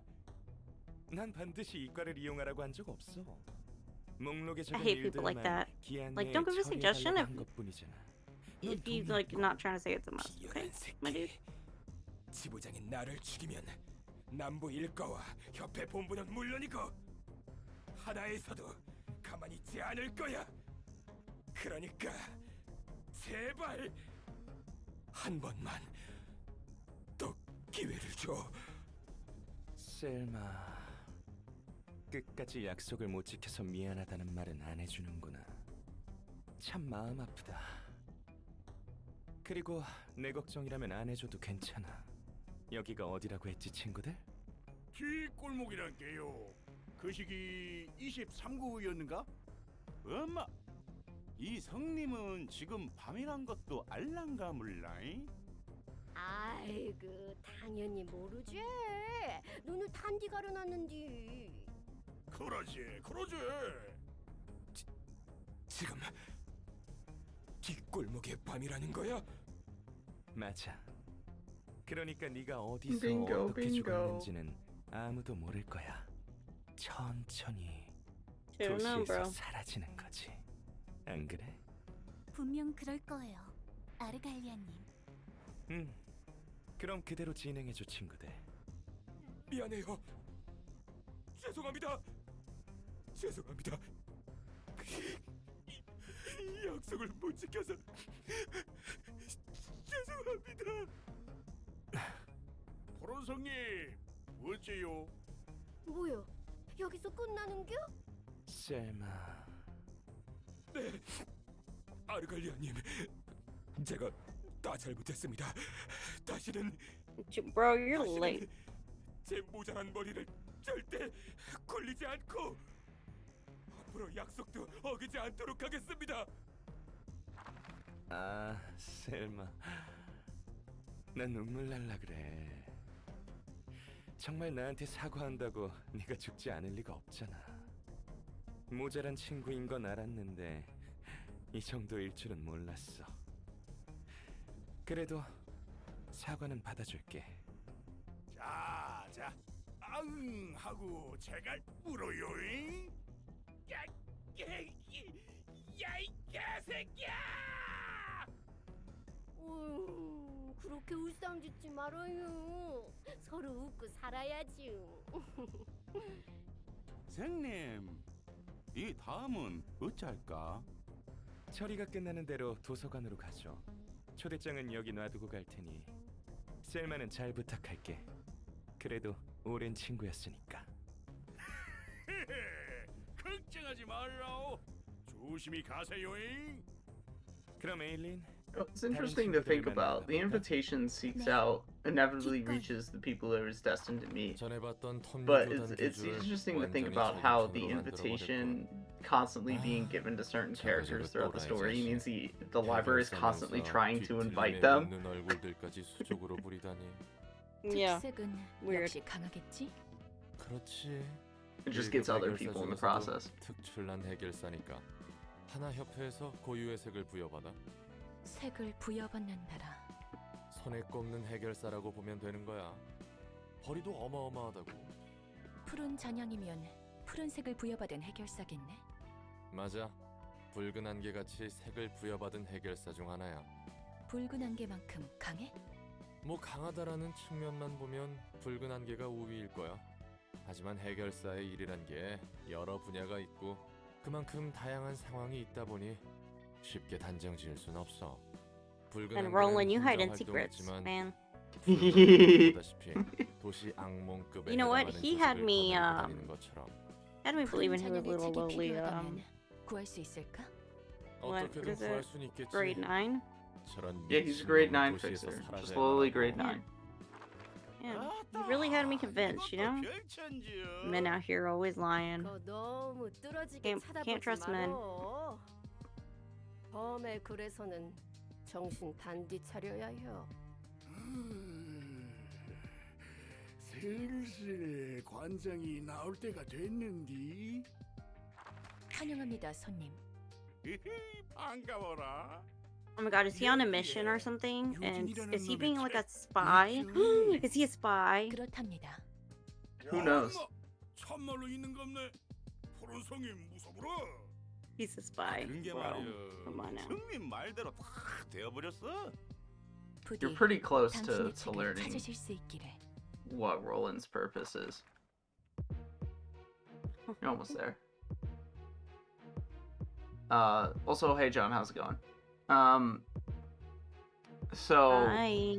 yeah, so these guys have their own sort of unique mechanic. Called smoke. It is a status that increases the amount of damage that you give, or no, it increases the amount of damage that you take per stack by 1% per stack up to a maximum of 10. Per stack? What does that mean?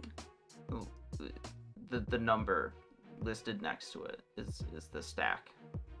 It's how much you have on you. Got it. Oh, got it. So you up to a maximum of 10, decreases by 1 at the end of each turn.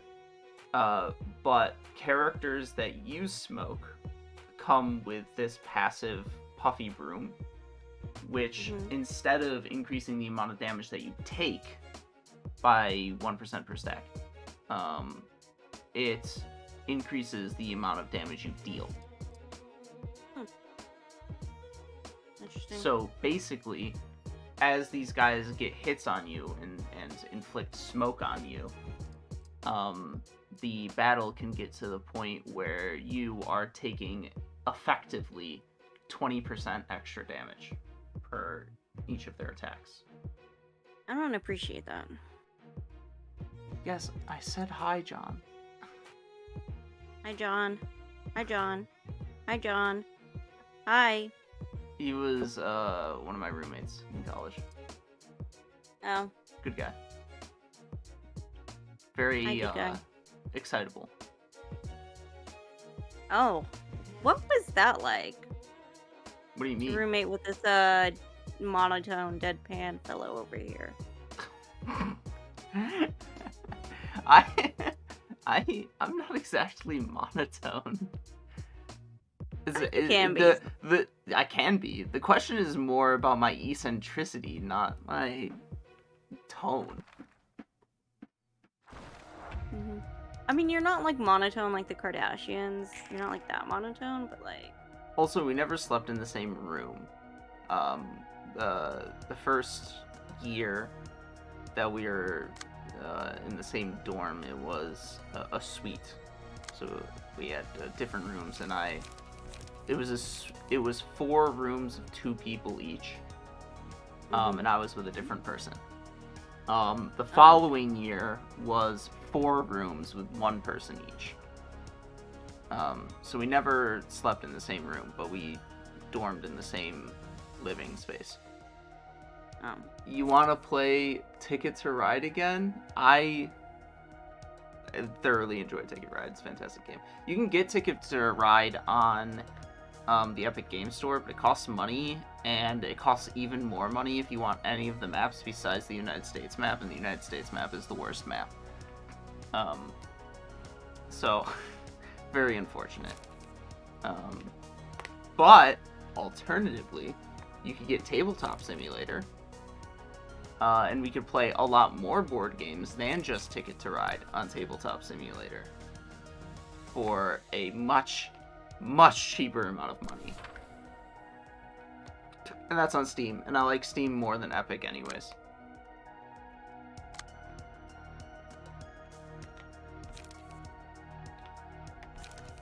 Steam is one of those monopolies where everybody looks at it and is like, well, I don't really have a problem with it.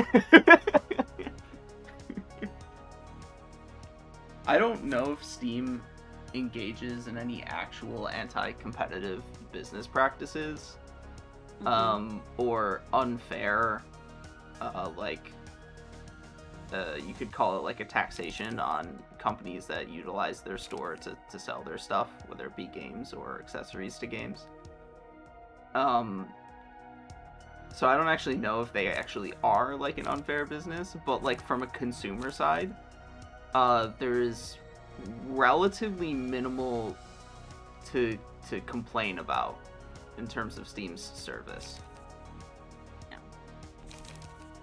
But if I get a non-potato computer, Tabletop Simulator it can be intense. The I think with Tabletop Simulator, what you need more than anything is probably RAM. Just because most of what it's doing is loading up a lot of assets. And then you can interact with the assets, but interacting with the assets doesn't actually take up that much like computational or graphical power.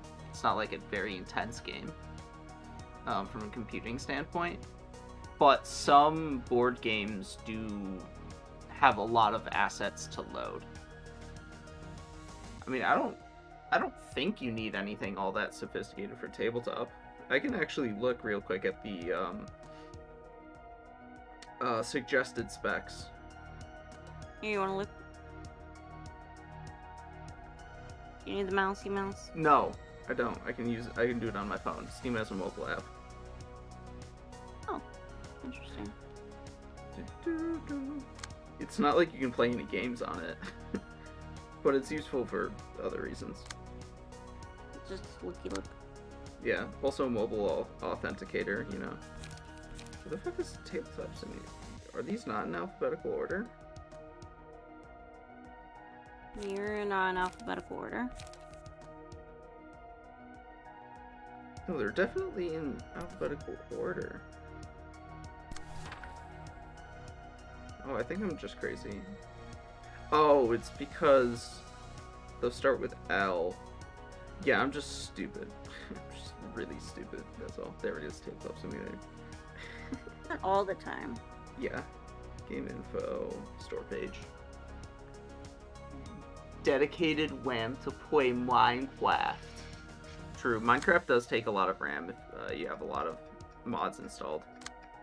It's a lot of mod packs for Minecraft, the bigger ones, suggest that you manually increase the amount of RAM that is allocated to the game to like more than 8, 10, or even 12 gigs of RAM.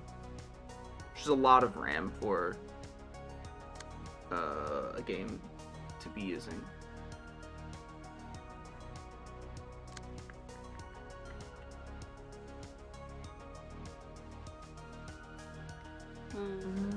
So the suggested specs for Tabletop Simulator, these are minimum specs. The game's gonna function adequately, but it's not gonna be particularly expedient. Is 4 gigs of RAM, a graphics card with the DX10 shaders, and 3 gigs of space, which I guess the game itself takes up 3 gigs of space. Or maybe that's like including having some board games installed on it. The main thing is probably the 4 gigs of RAM though.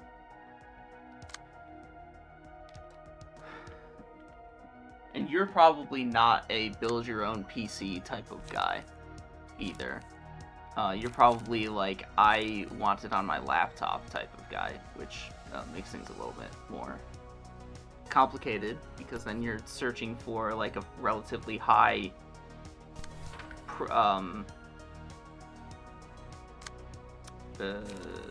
high spec, high profile or whatever laptops, which, you know, laptops, because of their portability, are not exactly all that geared towards being high tech, high end. Yeah, hi. I have a laptop over here as well. There's like a word I'm searching for, and I can't remember it. Whatever. They're not Point- built for point gaming, is, though. basically. Yeah. The main reason for that really is the cooling. Because if you look inside any desktop PC, the actual electronics of it are pretty small, quote unquote. Or rather, they're not thick. The motherboards are thin. CPUs are small, very small. Graphics cards, even without the coolant, without the cooling fans, are also very thin. And this is just because circuit boards are just thin in general. They're all printed circuit boards. The main things that are big on a computer are the power supply, in the case of a desktop PC, although that can also be made more compact and smaller, and is instead of a power supply is just a battery in a laptop. But the big inhibitor is the cooling systems, because the best way to cool electronics down is to transfer the heat to a piece of metal with a large surface area and blow air through it. Or at least the best non-liquid cooled way. But liquid cooling has like a lot of other problems and can easily go wrong. Whereas air cooling is very consistent, even if it's not quite as effective. It's still very solid. But that the major thing to point out there, the two major things to point out there are large surface area and fan. If you need a large surface area to cool something down, that takes up a lot of space. And if you need a fan to blow air across it, fans don't exactly take up a small amount of space. So that's the big tricky part, big tricky thing with laptops, and the reason why, even if you put high-end components with them, it's not always necessarily, it's not going to work as well as a desktop PC, and it's just not going to work as well in general, is because you can't pass air through them to cool them, or you don't have that surface area, and you can't pass the air through them to cool them nearly as effectively or efficiently.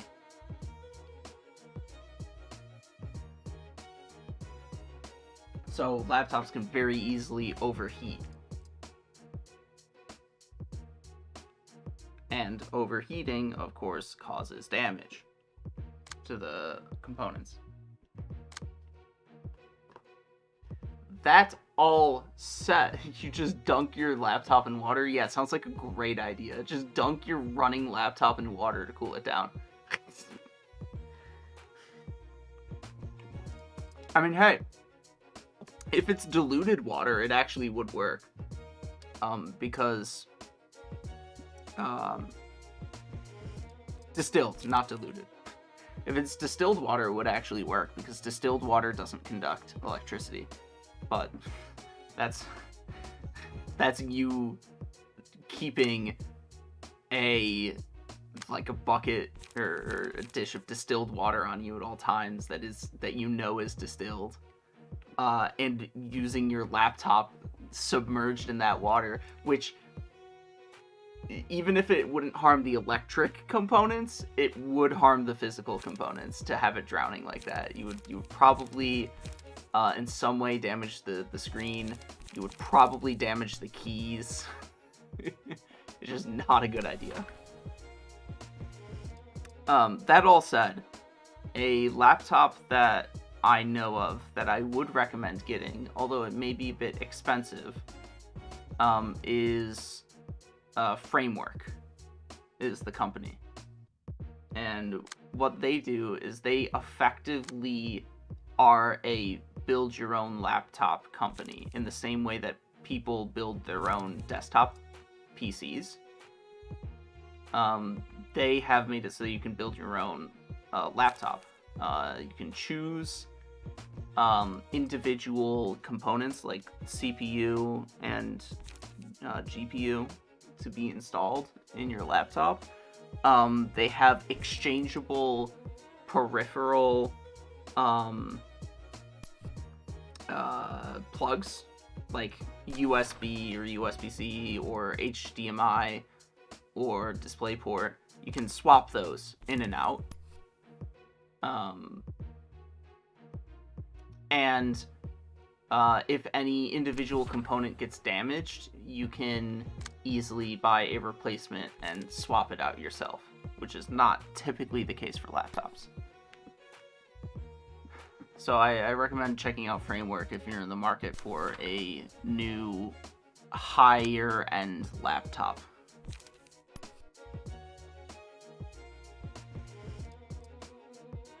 As opposed to Lenovo. They're dog shit.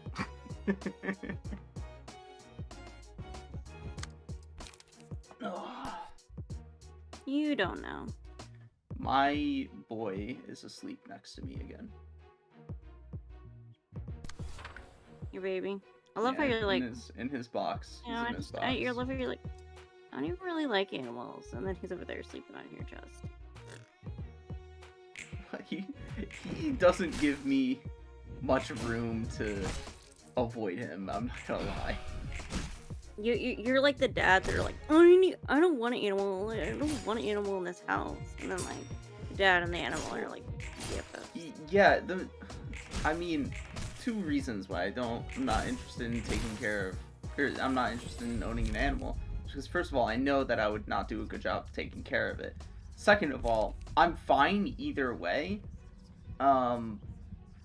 And so I hang out with my cat more so because my cat hangs out with. It's more so my cat is hanging out with me rather than me hanging out with my cat.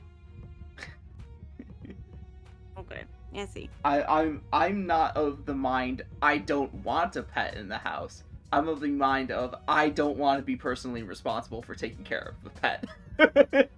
Also, I don't really want a dog. Dogs are obnoxious. Yeah, my dog's pretty obnoxious. Yeah, very obnoxious actually. Rub, was it okay, mad? Is the smoke a status can ailment? I don't know. I will look that up, actually. Google it. I'll Google it.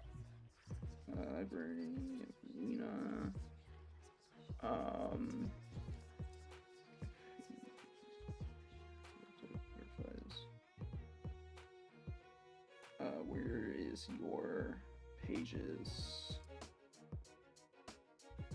That's flavor text. Oh no, nope. That's not where I want to look. Maybe I want to look at Yasad's floor. Oh my god, why is fandom such a shitty website? It kind of is. Oh, there we go. Just, you know. Well, it's because it's so inundated with ads, whereas regular wiki is not inundated with ads, and so everybody loves Wikipedia. Turn on my VPN when I go on it. Well, I usually have ad block, but I don't exactly have ad block on my phone. I have a subscription to VPN, so, and I share with my family. Oh, I'm basically the person that buys all the subscriptions in my family and shares it. Except I canceled a lot of them, so sorry, family. Or did I look? Technological sciences. Signs abnormality pages. Where is it? It's lament. Oh, that's hold on. Here we go. That's all the flavor text. Well, that didn't help. Okay. I will look it up directly then.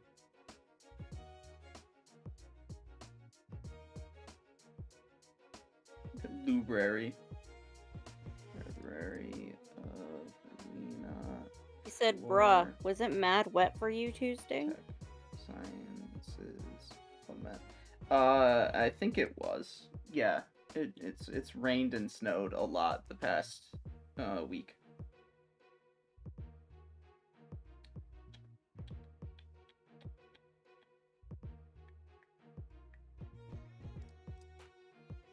Yeah, in Texas, it's supposed to like drop down into the teens on Monday and Tuesday. And I don't appreciate it. Okay. I'm like, that's too cold, bro. I need to look it up a different way. I'll just look up I'm like library 13 degrees. status. 16 degrees.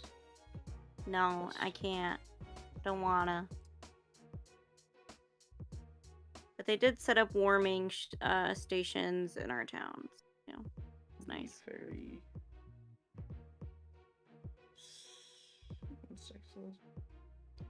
But Greg Abbott said, you know, we're checking the grid to make sure it doesn't shut down. Oh yeah, I did want to make a joke Sure, last time please. when you complained about the snow. Like, is the power of your state gonna shut down again?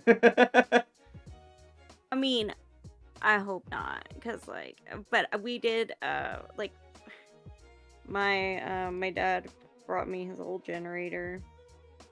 Then he also bought me a portable like propane heater that's for emergencies. And he said, God bless, because like we're going out of town, so you're gonna be by yourself. So you can't call me if anything happens. And so yeah. Should be considered status element, yes.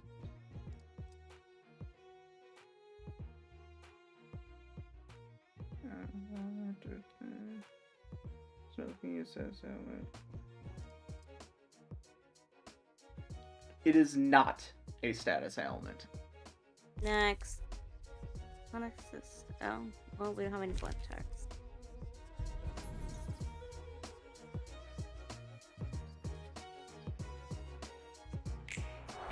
What do you say?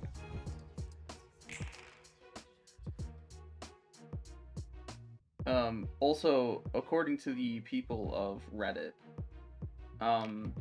smoke builds tend to be very strong because it is not a status ailment, and that your opponents can't struggle a lot to remove it, or that your opponents can't remove it is really what it is. Yeah, look, this one, he has 6. Melinda's has 6. Yeah. Yes, he does. Mm-hmm. I don't know what happened. It's because he got hit with the big whack attack. Oh yeah, that's right. It was a big whap. Yeah, they have a big whap attack that applies a lot of smoke. Yeah, that's right. And it rolls high, so it's tough to avoid. Yeah. Sorry, bud. Love you lots. I mean, everybody's going after his 3. So. At literally everybody. Yeah. Cool. They're targeting down. I mean, you can just redirect. I know, but I want to at least do 1 clash, 3-1. Like, 3 is gonna roll higher, you know. If anything, you should have him clash against one of the 5s, so that other people can redirect the other ones.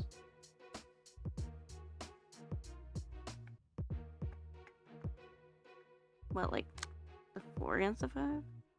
No, the 3 against The either 3? the 4, or the 3 against one of the 5s. I mean, if it makes sense to, because it might not make sense to. Yeah, you can clash against the guy who's using Hidden Blade. I was like, not that one. That one's scary. Yeah, I don't think you. And should clash Melinda's against that can't one. take it. Melinda's can't take it anymore. I mean, he can take it. I mean, like the smoke is what I mean. How many You're smoke? you're not gonna die from having a bunch of smoke on you. I know, just but gonna like, take don't more they take more damage? Yes. Yeah. Yeah. And how much? What's the limit? Like 10? 10. 10? Yeah, 10.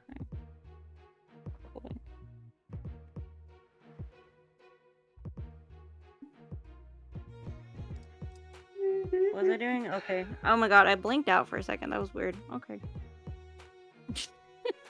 It's like, No, maybe you don't want to use flashing strikes because your speed is not 6 or higher. Yeah. I think that's what I think. No, okay, like, I don't know what happened. Maybe I'm still... We just talked about how you might not want to clash against that, and you clashed against it anyways. Oh, shoot. Oopsie daisies. I told you, I don't know what happened. I blinked out, okay? I just passed out. Have mercy on my soul, okay?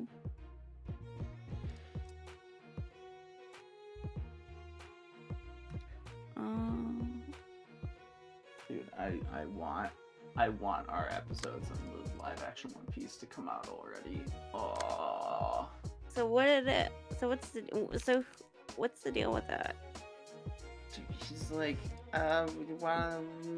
because the focus of the channel is Shredded, we gotta make sure the Shredded comes out, and the Shredded's not coming out. And I'm like, if the Shredded's not gonna come out, it should come out with my episodes! If it's not coming out this Sunday, have they even filmed it? Apparently there's a backlog of episodes to be slapped together to release for Shredded. And okay, then what's the problem? Why aren't they releasing them? It's a very good question. Something overworking our editor, which I presume he has a separate job or employment that he focuses on besides editing videos. But I reiterate, it's not like it takes that much effort to edit our podcast episodes. The main thing is if he gets the intro done, then that's pretty much all he has to do. Especially since we have yet to say anything that we're like, cut this out of the episode. Yeah. Because we're smart. And it's not like we're smart. We aren't unhinged and edgy, and we're not trying to be unhinged and edgy. So we don't need to cut anything out of the episode. You know, like the walkie-talkie podcast where everything needs to be cut. Practically everything needs to be cut out. Practically like 2 hours needs to be cut out half the time. I'm more so in this case referring to Shredded, which if you look at the episodes, they're like edgy. Yeah. Edgy humor. In part because of the subreddits that they're not covering. Just rambling like walkie-talkie. Yes, walkie-talkie is a lot more rambling. I have different. I can go in a couple different places with like my issues with the way that Shredded like exists as a pod show, as an entity. The way it functions as one, and the way that it is presented by the host. Mm-hmm. But if you listen to a lot of their episodes that were released under a different editor, there's a lot of moments in those episodes, apparently, in which one of them will say, primarily Reborn, the one who runs the whole shindig, will say, cut that out of the episode, it's too much, so to speak, for YouTube. Like, we shouldn't be publishing that. It's bad for one reason or another. And the editor, because he thought a combination of leaving it in and the joke itself, or whatever they said itself, a combination of finding those two things funny, would leave those segments in where they explicitly say, cut this out. No, where they're just like shooting the shit, yeah. And they're like, oh wait, no, wait, no, don't publish that. Yeah. And he's like, hee hee, tee hee, I'm just a silly girl. Let me put that in there. That's kind of funny. I mean, it's not funny, but like, it's a yikes. And then it leads to like a third tier of it being funny, where it's funny to me that he found it sufficiently funny to leave it in. Yeah. I mean, it's funny to me as well because I'm not involved, but yes. And it's also like, I don't know, maybe don't make those jokes in the first place if you're gonna have to cut them out. I mean, fudge nuggets. I mean, it's not. It looks like you're just gonna have to. I don't know. I don't know. I don't know. I could use collision, but like it's a 6 and a 19, and that's. I don't think I have any cards that are gonna be good against that. So. Yeah, so I also actually took a nap with my cat on the chest yesterday as well. He loves you, bro. Yes. You guys are like best bros. Until he sits on my keyboard. I was actually playing a game earlier today, and I don't remember exactly what I was doing. I was doing something, and then he just like, and then when he sat down, his butt hit the enter key on the numpad, and it caused something to happen, and I'm like, oh, come on. You jackass. Nature's way. Nature's baby naughty. I was like tacitly observing him sitting down in my peripheral vision, thinking he's far enough away from the keyboard, he's not gonna hit any keys, and then the enter key gets hit, and I'm like, come on. He said, surprise, bitch. Stop. Okay, spend all charge. All dice. Deal 20 damage to self. If it fails. Why not? It's basically if you're capped out on charge at 10, there's a 99% chance of succeeding. And you could say it, you can effectively say that chance decreases by 10% for every one less charge that you have.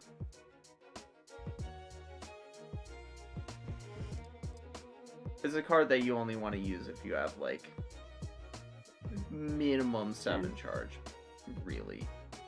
And even then, that's kind of pushing it, I would say, if you're going for consistency. Especially since the second die has the effect of 10 charge was spent at another 2 power. Anyways, it's really good and you should use it. Plus 8 power is a lot.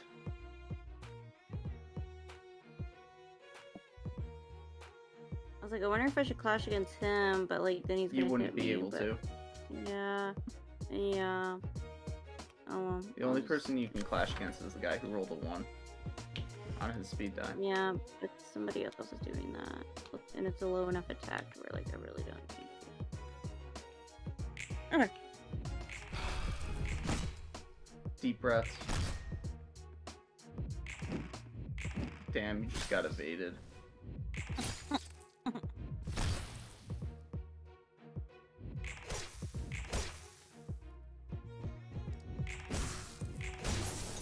Okay. Yeah, Okay, like, baby girl. so much damage. Roof Space is a really good card. Did you not have anything? Yeah, he does. That doesn't mean you shouldn't give it to Yasad. Yeah, I was like, well, maybe I'll just give it to him. Maybe we'll just. I don't know. There are floors in which you want to give like 1 abnormality page per person, but Yasad's floor is not one of those. If anything, Yasad's floor plays into you wanting to stack them all on one person.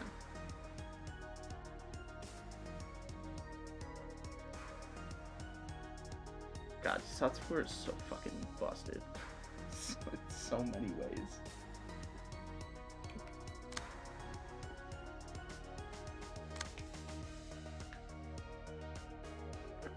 A target has 7 or more smoke. Okay, we don't. But the target's 3 or more smoke. Elizabeth, I cannot talk. Fuck me, bro.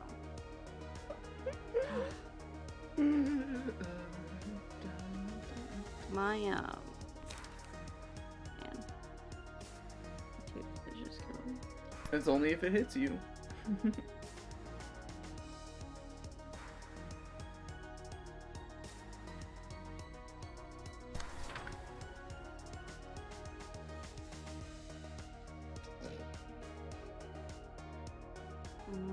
don't have any other 6s, but not that strong, so.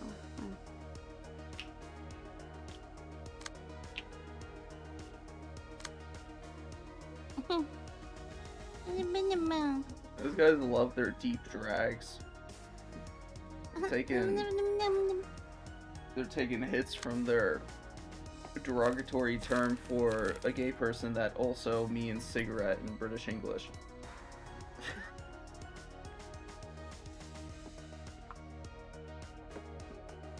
I mean, in 1 power for each. I mean, sure.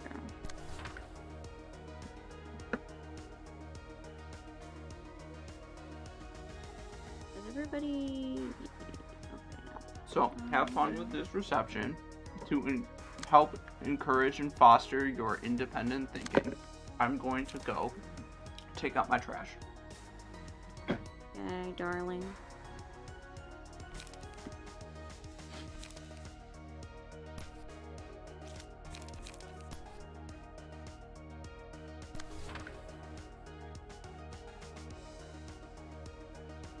No, he's making me think by myself. What am I going to do? I cannot think without Lemon. Lemon's the brains behind this operation. Quite literally. Because head empty. No thoughts, head empty. Quite literally. You know?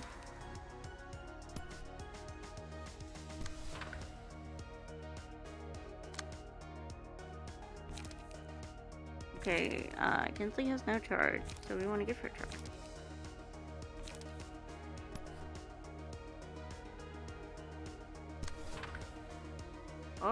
Oh, tab. Woo, close one. You know how to use the tab button. We are so smart. Wow.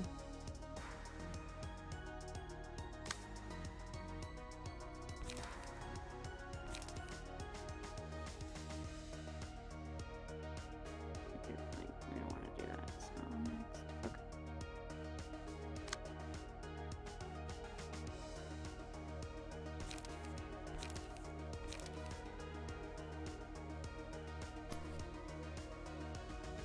I lied. My sister already did it.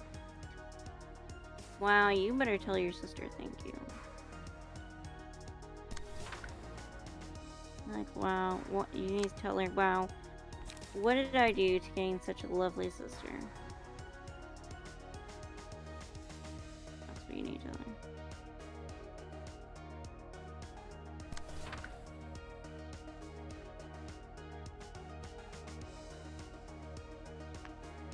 You know what extra sucks about not receiving my sign-on bonus until my first paycheck? I was gonna give Doja and Ronan some money so that they could go to a convention in March, and like the sooner I can give them that money, the better. The sooner I can surprise him, the better. I can't do that. I don't have the money. No. I want to hang out with my boy. With your best buddy, I know. He's such a sweetheart. Like, he really is. Yes. He's the sweetest boy. I concur. Like, I was very surprised on how like, kind he is. You were surprised? Was it the name Doja and Ronan that they gave you bad vibes? No, he didn't give me bad vibes. It's just like I normally I don't know. I normally like am very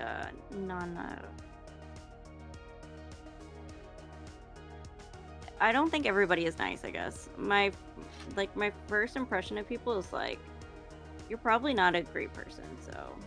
Oh my god. Is that bad? By the way, I never actually read what I wrote on the smiling faces. So this is, by the way, a continuation of the segment of the She Association. So The She South Section 2 may have been eliminated using the library as a proxy, but that didn't save Thelma from receiving his due comeuppance. See, he failed to take into account one crucial detail. Argalia never actually intended to spare him. The terms of their deal were that Thelma was to take care of any requests Argalia gave him within a set period of time, but there was a hidden double bind implicit in that deal. If their collusion was discovered, Thelma would lose his position, so he concocted the plan to relegate all of those requests to Section 2. But Argalia intentionally gave Thelma an untenable amount of requests for Section 2 alone to accomplish, culminating in the library, where he knew that they would be turned into books. Thus, Thelma failed to keep his end of the deal, and now Argalia will punish him. To mete out the punishment, he enlists the help of the Smiling Faces, a syndicate which uses pipes and smoke for weapons, wears hahodl masks, and fillets their victims, consuming the human sashimi. And it's worth stating that Argalia wasn't merely being manipulative, he's also more than a bit insane. A punishment of 10,000 slices is overkill, and he displays no empathy towards Thelma's attempts at atonement, making a show of shedding tears over having to kill his supposed friend for breaking a promise. This is the second time he's been shown to be playful with his victims, even if the first one was to feed the full stop office to the library.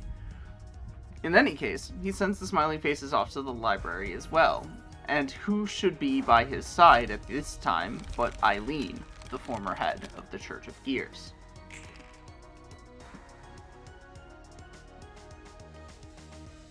And that I used that to segue into talking about the sweepers as well, because with the whole night in the back streets thing.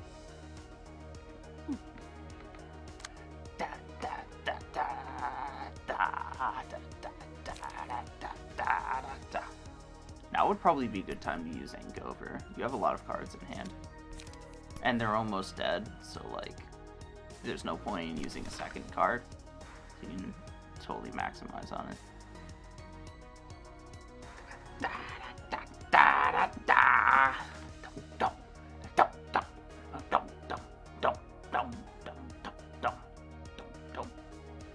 Melendez currently has the highest emotion level, so you probably don't want to use him to kill the guy.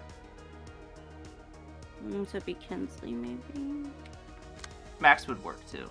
Technically, Max would be more efficient because he would actually make use of all of the emotion coins after killing him, but Kinsley is probably smarter because you want everybody to try and rise their emotion levels together as much as possible so you actually hit emotion level 5. What is this? 11? Oh my. As I mentioned, Kinsley does not necessarily... Well, Dimensional Rift might work. I'll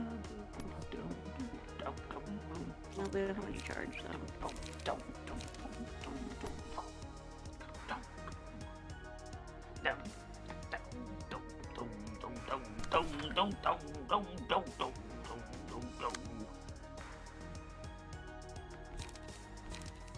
Well, I guess just in case that one doesn't work. How many servings was this thing of ice cream? 3. Okay, that's good, because I definitely could not eat all of it. This is way too much ice cream. There you go! You're cooking! Yay. Nana! No, you didn't. There's 2 acts. Why are you even upset? You barely took any damage. Okay. There's one more act, okay? Not 2 more. Yeah. You should have known from the fact that you didn't kill anybody that was named, despite the fact that there were 3 named characters in the cutscene. It's like, where did these guys go? I don't know! Girl, I wasn't paying attention to their names. Keep on your toes, laddies. Ho ho.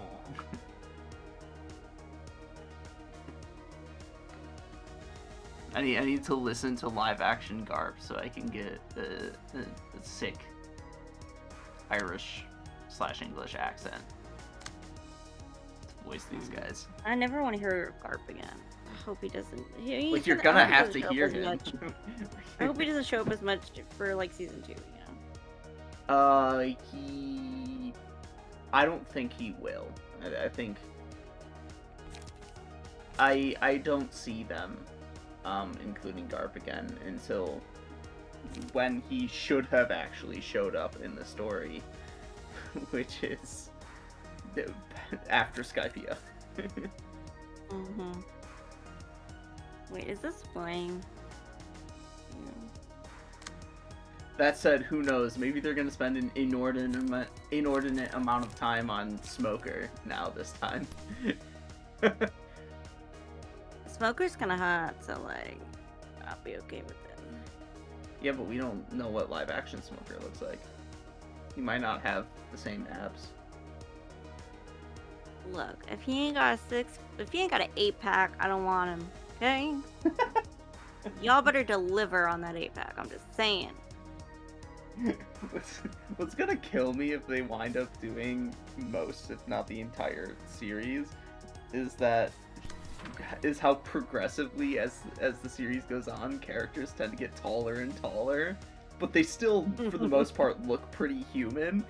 So they're just gonna make those people normal human size, like Arlong. Arlong is supposed to be like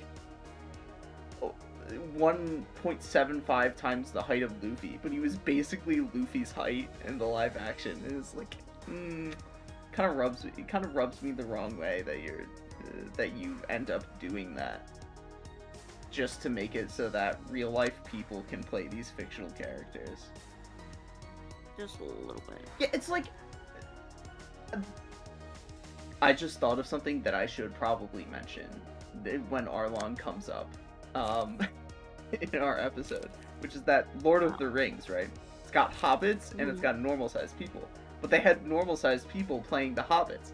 How did they accomplish this? With smart set design and cool perspective tricks. Yeah, that's when they should have used. Yeah, you know, so they. fish So it again just goes to show that they either didn't know that they had amateurish effort, or did not actually care enough to try and do something like that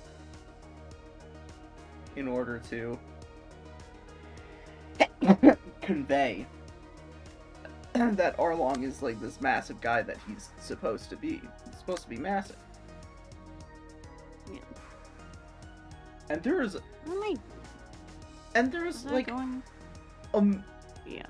And it's like throughout the entirety of those Lord of the Rings movies too, they keep up that height comparison no matter what the scenes are trying to show you. In like what environment the characters are next in relation to one another. Like, for example, whether it be Gandalf speaking to a hobbit in their home, where all of the home is designed to be smaller, and they have to set up Gandalf in the conversation to make it look like he's speaking down at somebody who's not actually looking at. Or they have a hobbit riding with a human on a horse. And I don't know how they managed to make the hobbit half the size of the human on the horse in those scenes, but they did. So, there's clearly ways to get around these things. They were lazy, so. They were either lazy or they didn't know what they were doing. I really do honestly think it's the latter. There's only but. There's only so much, and the presentation gives off the impression of being that they don't know what they're doing, rather than laziness. Yeah. Like, that thing. Like, remember? you don't do the camera perspective stuff that they're doing out of a sense of laziness. Like, because you have to put effort in to do that. You only do that in the way that they do it if it's you don't know what you're doing. Yeah. Oh shit. Anyways, I you were didn't going to realize- say?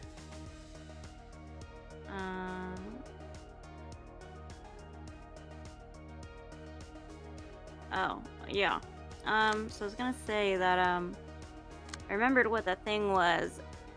You remember when we were like, oh, Kuro is like, oh, he's like, they're showing his skull in frame, ooh, spooky. And I was like, yeah, in The Last Unicorn, they have like a lot of representation of like skulls and stuff.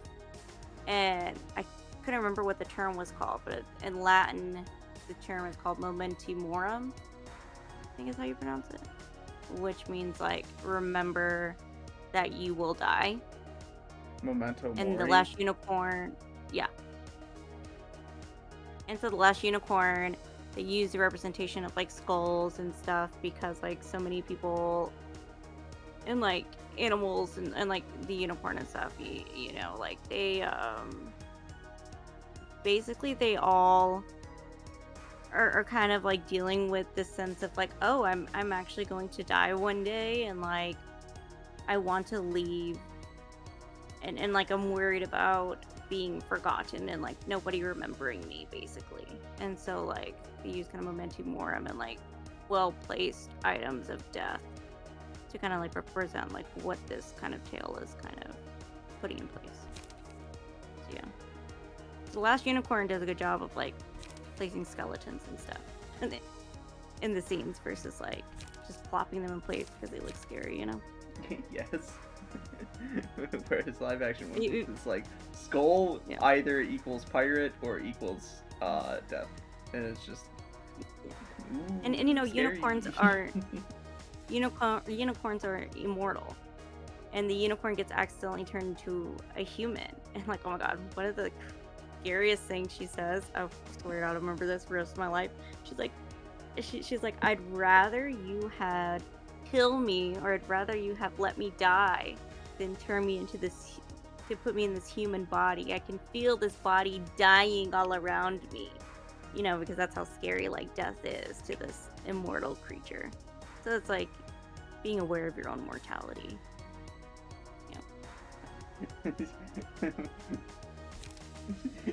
Humans can feel themselves dying. So true. Yep. Every Like, day, I can true. feel my body trying to tell me to stop living. No, literally. Like my tooth was like literally when I wake up with tooth pain, I'm like my mouth is telling me to give up. Oh, that's different, because even an immortal Yeah. creature will have a sense of pain to tell. It's because that's just sensory input. Mm. It's a matter of being able to tell that your body is not moving the same way it used to. That doing things in the same way that you had been able to before. Even you could, to some extent, even on like a day-to-day basis. You can tell that these things are like decaying. Mm-hmm. Regardless of whether or not you feel any pain necessarily from it. Yeah, that's true. What? Was it before? Yeah.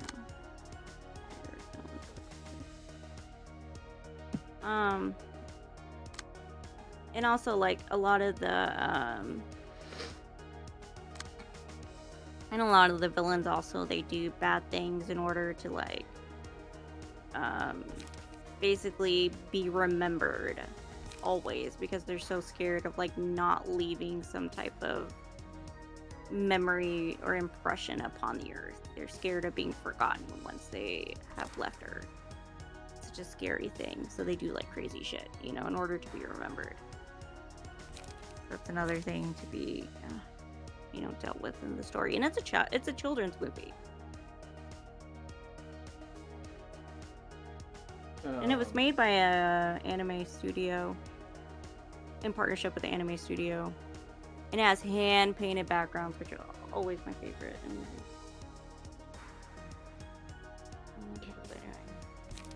Anyways, this is my favorite movie. I love that movie. 10 out of 10 movie. You should watch it. You don't have any charge, but like... Yo, let's talk about anime. Because is I saw the first episode of a show called Metallic Rouge, the Studio Bones. Which one is that? It's the Is one that coming out where, this season? yeah, it's the one where there's a robot working together with a robot that eats chocolate, working together with a human that eats noodles to kill a bunch of criminal robots. Whoa, how come I don't remember that at all? This is the one where one of the leads is like a deadpan with black hair and a red highlight, and the other one is a tan girl with sunglasses. Is that ringing a bell now?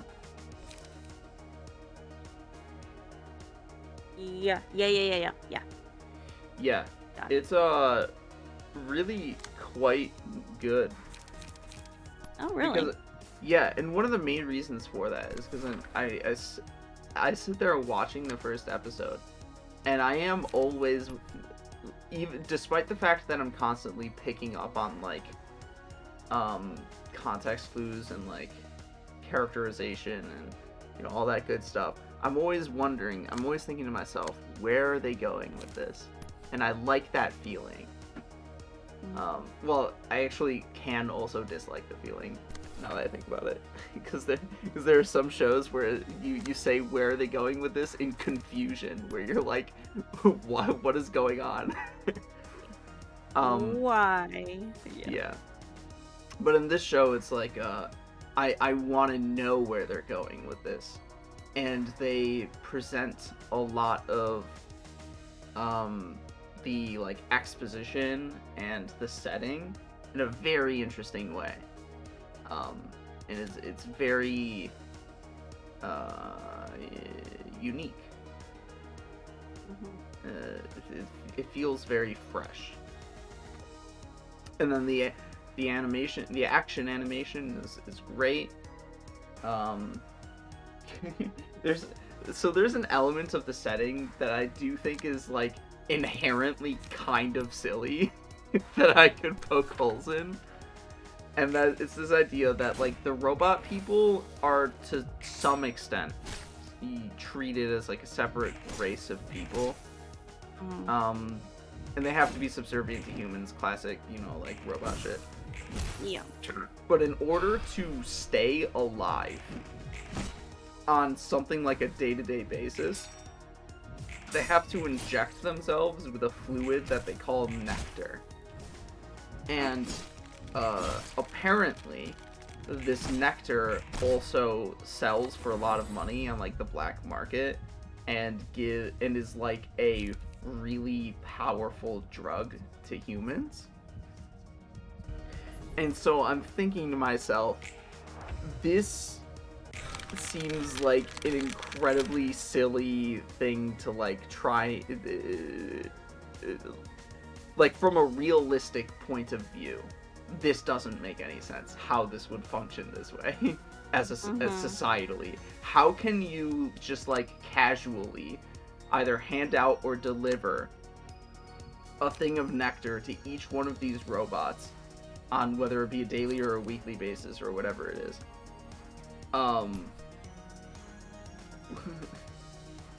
That also is like a super powerful drug to humans. Like how would you even do this? Yeah, it doesn't seem very plausible. It's way too exploitable is what it is. It would be like way too exploitable of the system. How do you make those deliveries without humans interfering in the process to get their hands on the illegal substance and sell it for a lot of money?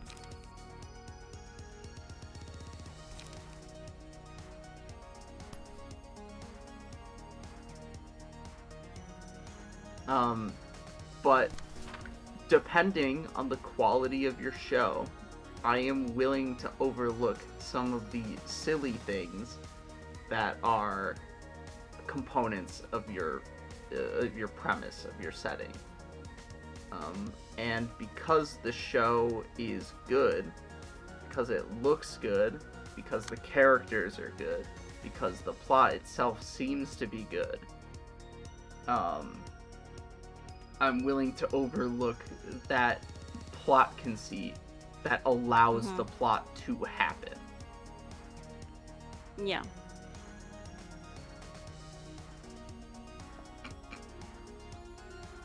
And that makes sense. Like, if it's just something you can just look over, because the rest of the show is, like, so far really good. Yeah. But and one of the main things that I like, too, and this is one of the main things that I complain about when I say a show has bad or unnatural exposition, is really the feeling of whether or not is really whether or not the show feels the need to explain everything. And thankfully, this show does not feel the need to explain everything. For example, in the first third or so of the episode, maybe even half, the tan girl is communicating with the deadpan girl and viewing and like spying on the environment through an artificial bird. And so you see this artificial bird flying around that you see the deadpan girl like talk to, and either stay on my desk or don't.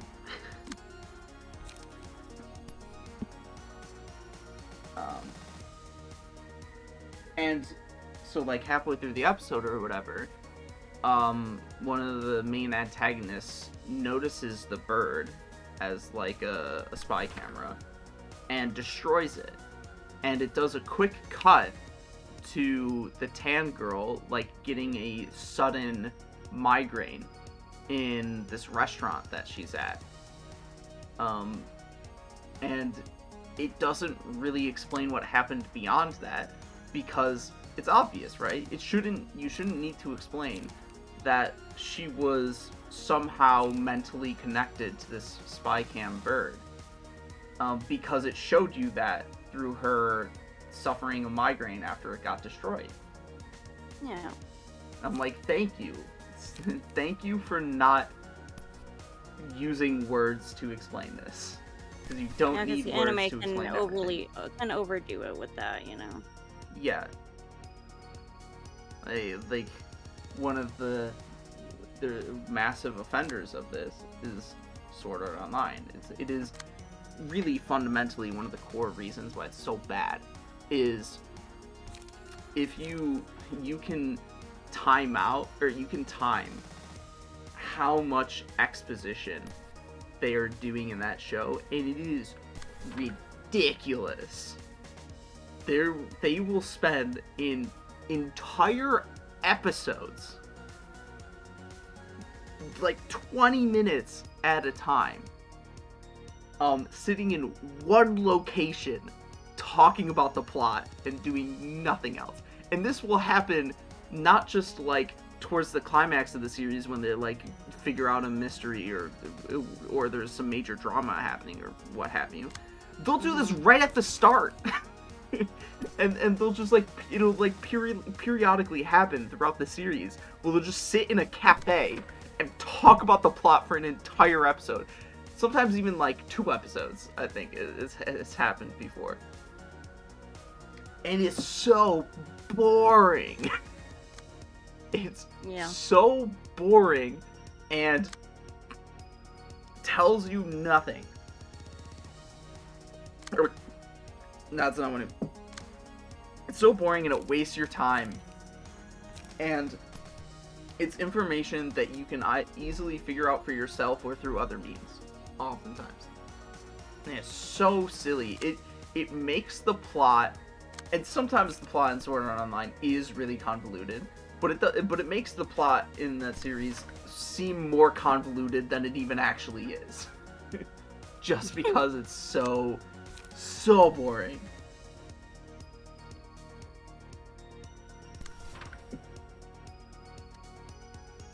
Yeah,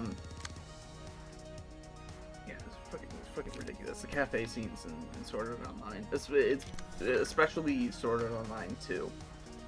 That this happens, but it even happens a lot in Sword Art Online I can't remember any. Sometimes Attack on Titan in the earlier seasons does it really bad too. Like when they're riding horseback through the, going wherever they need to go. It's like, holy fuck, you gotta explain the whole thing when obviously we can tell what's going on. Like, bro. Do not explain the plot. If you don't understand, you should not be here. Your money is now our money, and we will spend it on drugs. No.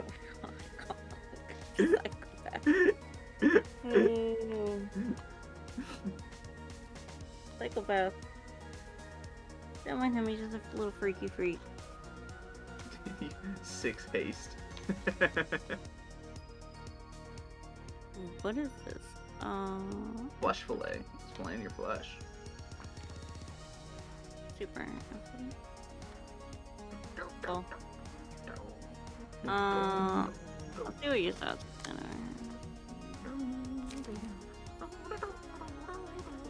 This would probably outclash him.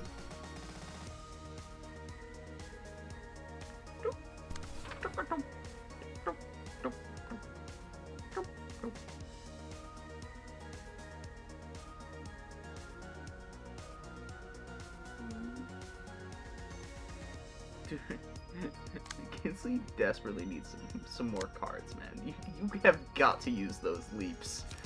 I know. It's because You had been avoiding using those leaps, and now they're all you have left. And now next turn you're gonna have 5 pages in hand just because you used 2 leaps. I thought I didn't have any charge, and then I'm like, oh. And then because, like, decided to look, and you realized, oh, I do have a lot of charge, actually. Yeah. You know what? We can use them on, You'll probably kill him with that. Maybe. Yeah, probably. Maybe. And you don't have any charge.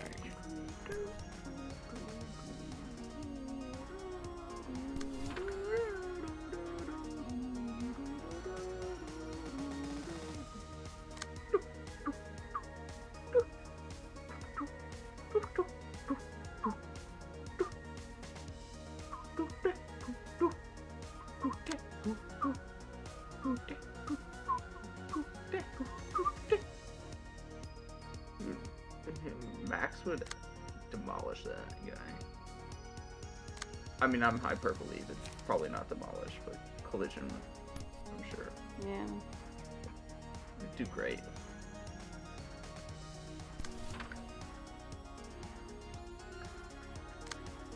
Okay, let's get rid of these. Well, I mean, not really get rid of. You might as well use both of them. They'll you draw pages with them. Oh. Okay, calm down.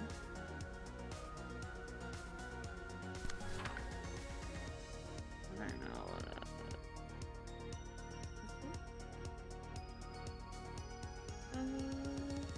Same with extract fuel. Probably want to use them on the guy that's not staggered, though. Me, I think is... Yeah, it's me. Well, okay, your choice. What? I thought Nothing. this was me. Nothing... no, that's Jin. They don't look the same, bro. I don't know. Yes, but you can tell based on the amount of health that they have, and also... I was referring to... I was saying the one that's not staggered. That's... But again, you're the one playing. It's... Well, no, because I'm already using... I'm using the same card against me. I know what I'm doing. I'm using the 6 against him. Why do my dogs have to... I'm not gonna like control your actions when you're not gonna lose as a direct result of them.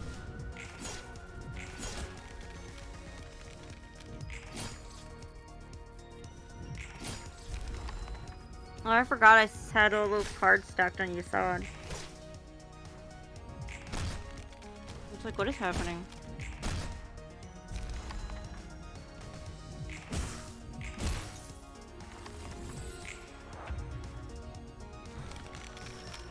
Oh, that one stung a little. I got dinged good.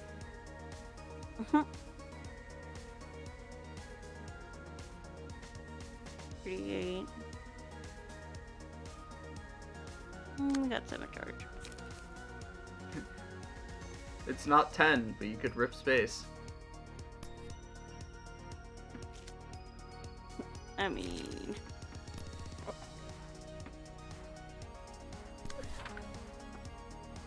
I was like, oh, it's a 7. Whatever. Okay.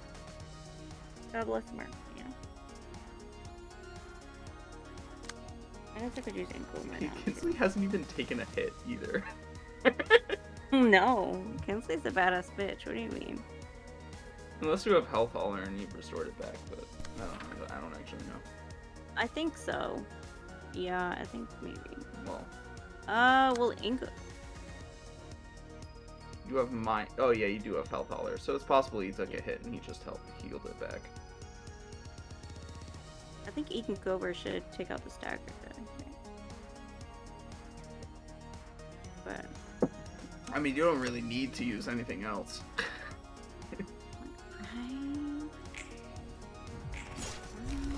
Okay, good.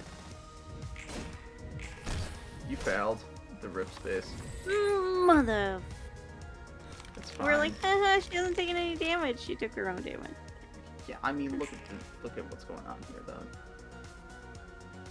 Are we really about to go on seeing how they massacred that poor chap? I can't do fucking the accent that they're going for. I'm so bad at accents. I'm so bad at voices in general that are not my own. I think what voices were you doing? For the voices for I didn't all-right job for Star in Undertale Yellow. I did an all-right job for the Western town people. Oh. I did not do a good job for like anybody else though. I was like, what a sweet baby, you're so cute. You know? I don't. Oh, Blue thought I was talking to him. No, I'm talking to the other sweet baby.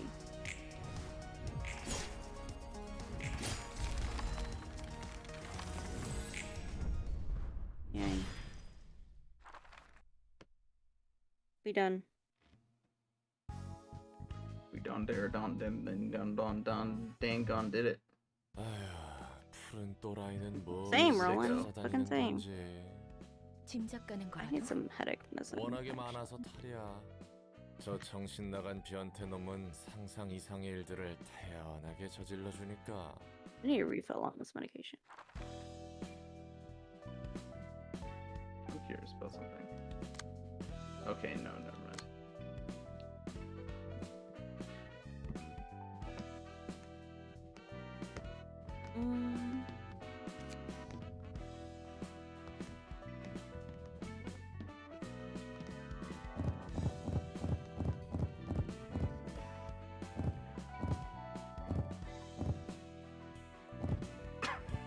The process of you clicking on them was so funny. Because as it went down, you started clicking slower. And I'm like, okay. Gonna click it again. Wait, because I was like, it's 20, and then I was like, wait, how many is it? How many have I clicked? Is that it? Is that it? Okay.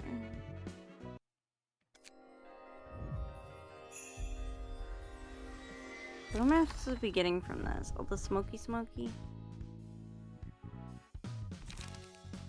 You got one wang. 2 gen. No, you got... Yeah, it is 2 gen. Just That's okay. We still love you. You have received my mercy. It's okay. I love how you don't even like. You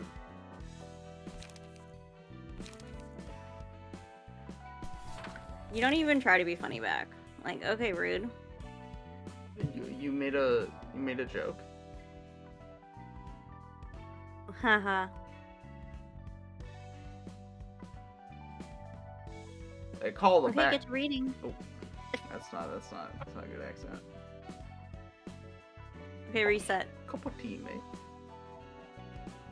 They call the back streets unsafe because there's this one time of the day when darkness comes out and your friendly neighbor. I'm just doing like New York Italian. I'm just gonna stick with New York Italian. They call the back streets unsafe because there's this one time of the day when new darkness comes out and your friendly neighborhood watch can't do jacks about it. The night in the back streets when the city shuts its eyes. Breaking any rules are forgiven during that time. Means to protect yourself means to protect yourself from harm like recording videos or hiring peacekeepers, all rendered useless. And those rusty old fellas sweep every corner of the streets so no evidence is left behind. No corpses, no weapons, no nothing. Not only do all the security measures stop, peeking at folk as a whole is banned during those hours. Well, stumbling upon the seat of the crime ain't banned. What it really means is, you ain't supposed to record videos of the scene or spy with security cams. No one should be strolling the streets that late in the first place, though. Because of that. Oh, fuck it. I used to be able to do French. I used to be able to do shitty French. I can't do it anymore. Get to practice. Because of that. Nope. Fuck it. Because of that, they don't ask a darn thing about crimes happening during that time unless an eyewitness shows up. They just can't, if I'm being blunt. The public institutions, you know the deal, those shuckin' shucks at the head, the fixer associations, vigilance peeps and the like, and one of those officials try to take a dig at something that happens in the night in the back streets. Some scary fellas called the Claws go after him. I hear the night in the back streets is considered a what's-it time for doing whatchamacallit permitted by the head. I've got no dang clue why they set a time like this when every soul here's already frightened to the bone. No matter what folks say, the night in the backstreet starts at 3:13 and ends at 4:34. Never too early or late by a single second, every time. It doesn't sound like good time, bro. That New York accent was a good time. I don't know what I'm doing. I can only like attempt to produce an accent after hearing somebody else do it like immediately prior. And then it's like gone from my brain. And even then it's still gonna be shitty. Yeah, I can't do accents at all. I ain't no Hassan who can pull them out of his ass cheeks. Yeah. For somebody who's from Turkey.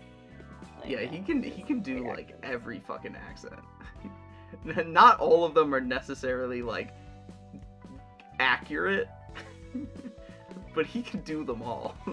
Yeah, and they're different enough to where like, you know, they're not similar. Yeah. To his to the other accent, you know. Yeah. That's pretty great.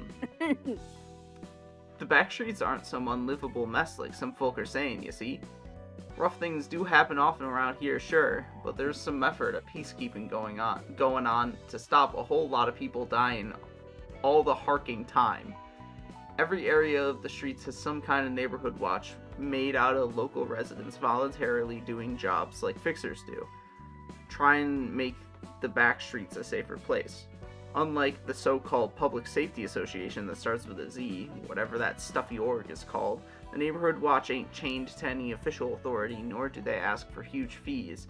Each area's got different styles and neighbors, so not everyone in every corner of the town likes them. Most folks do appreciate that they're keeping them safe, though.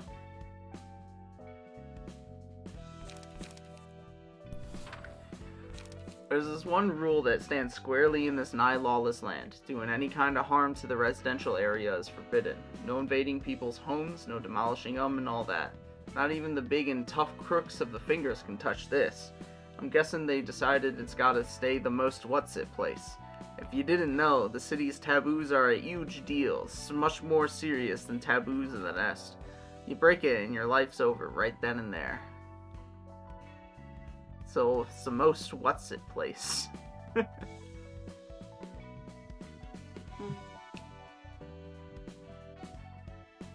So doing any kind of harm to residential areas forbidden. Yep. People gotta sleep. Oh, my arm is sore.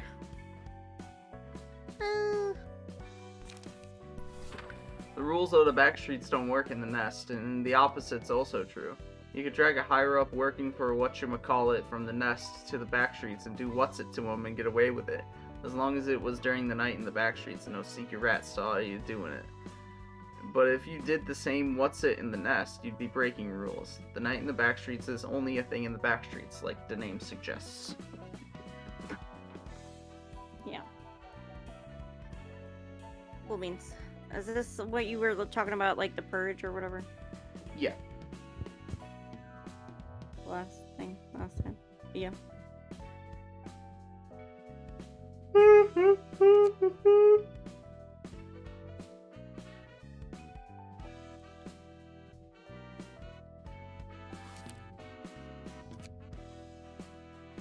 Oh, I got my COVID vaccine today, so that was fun.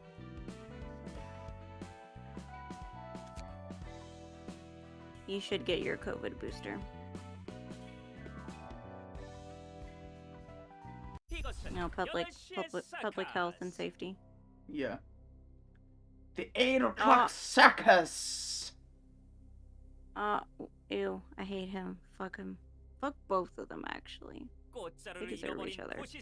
They should fuck each other. But he brings the bestest of the smells to city people who have lost their flower stalks. 서커스? 설마 서커스도 모르는 건 아니겠죠? 뭐 모르면 어떻습니까?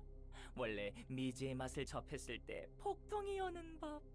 저희는 오직 사람들의 꽃씨를 퍼뜨리기 위한 서커스 단원들이랍니다. 10명이 광대가 되어 천성의 꽃을 터뜨릴 수 있다면 이 얼마나 즐거운 세상일까요?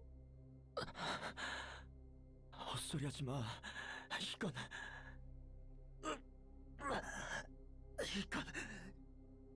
이런 미친 이것들 전부 사람이잖아. Oh wow, you're so smart, Philip. 우리 광대 친구가 많이 부끄러운가 보네요. 아무래도 단원들을 먼저 I mean, with his partially 소개해드려야겠습니다. manifested ego, he's 이너씨 got a bit 클래시, more clarity 저분에게 of 저희의 eye. 소금을 나눠드립시다.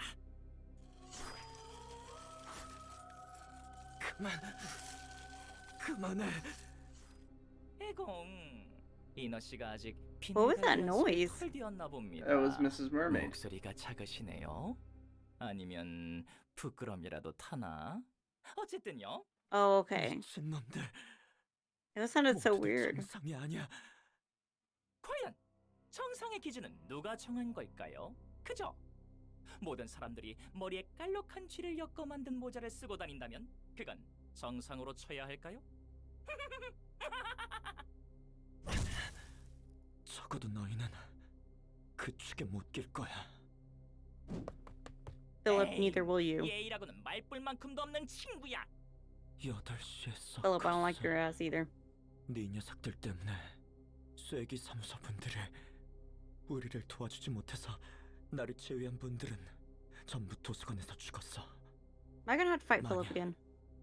너희 같은 잔챙이 녀석들이 없었다면 지금쯤 선배와 스승님은 무사하셨을지도 모르겠네. 이런 우연이 다 있구나.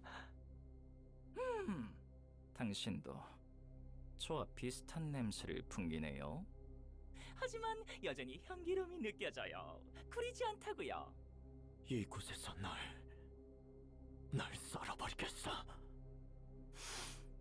확실히 너무 향내 나는데.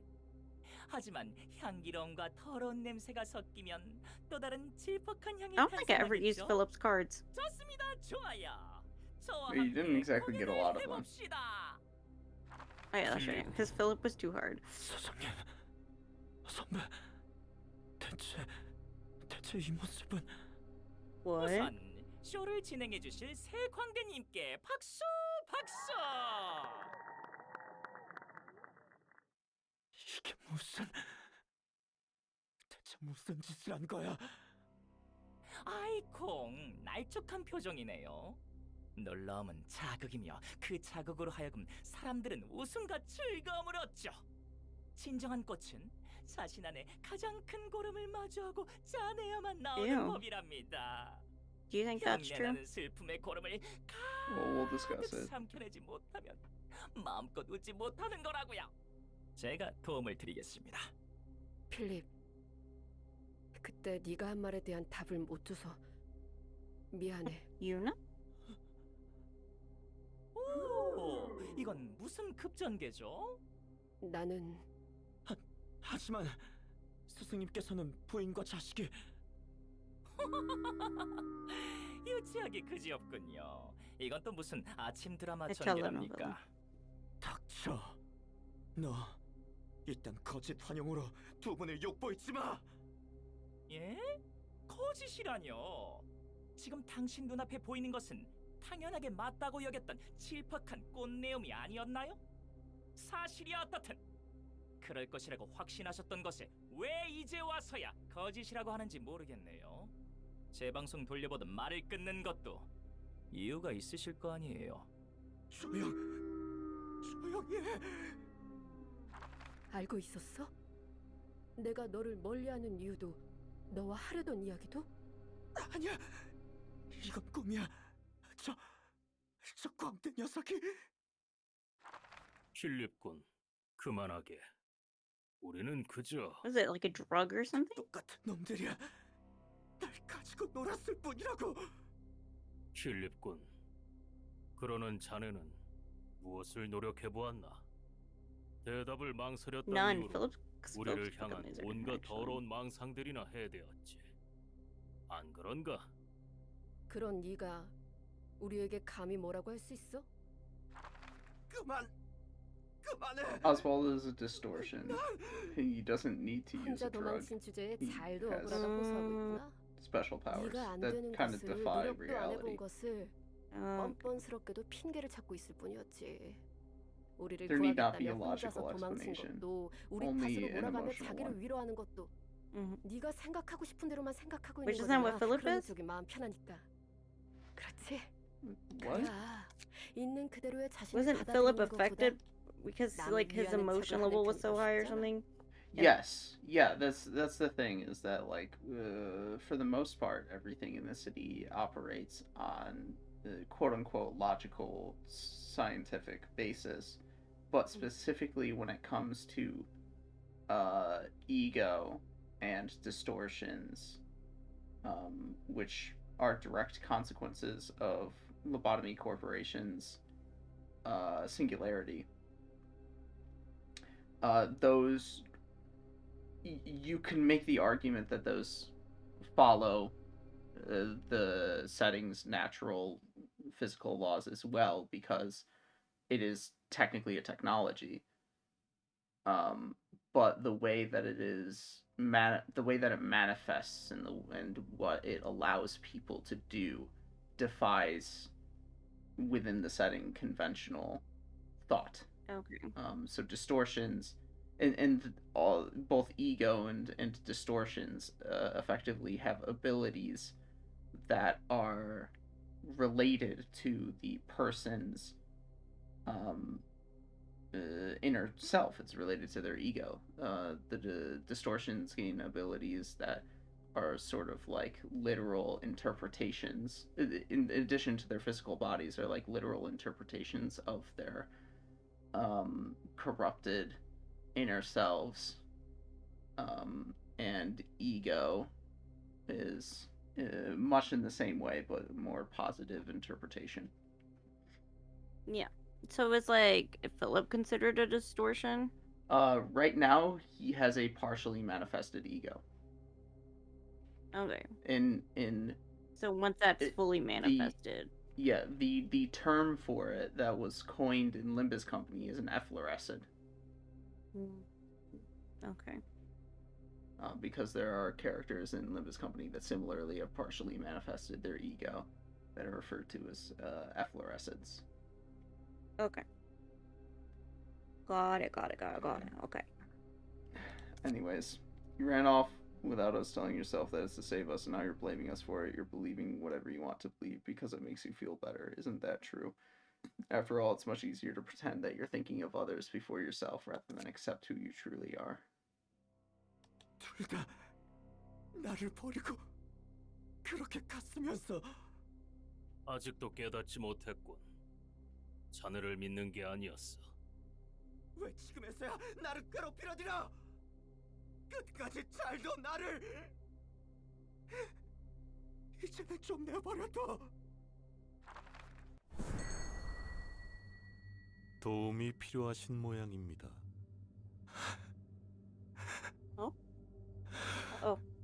말을 아끼시겠다는 건가요? 뭐 됐습니다. 시간은 많으니 천천히 터보도록 하지요. 사람은 억울하거나 분함을 느낄 때 손을 내밀어줄 누군가를 필요로 합니다. Everybody wants a piece of 제가 되어드리겠습니다. 그것을 위해 찾아온 것이니 자, 제 손을 잡고 Everyone needs their 그래, compass. 친절히 이 But 앞까지 sometimes that compass points you in the 내밀어드리겠습니다. wrong direction. 제 소원을 이루어주겠다는 건가요? 당신이 원하는 것을 입에 담으면 저는 도와드릴 뿐입니다. Does Philip even know what his wish 그래도 is, 마음에 though? 들지 What 않으신가요? he's about to say. 끔찍한 고통을 준 저자에게 복수를 할 수도 있고 당신과 이어져 있는 두 사람을 구하기 위해 강한 무기를 드릴 수도 있을 겁니다. Because that's on his wish in his own sane mind. 듣고 싶지 않아요. 아무것도 보고 싶지 않고 말하고 싶지도 않아요. 이제 지쳤어요. 그저 지금 제가 바라는 건 크게 울고 싶어요. 아무렴요. 제가 도와드리겠습니다. 그분의 목소리에 귀를 기울여 보세요. 이건 뭐죠?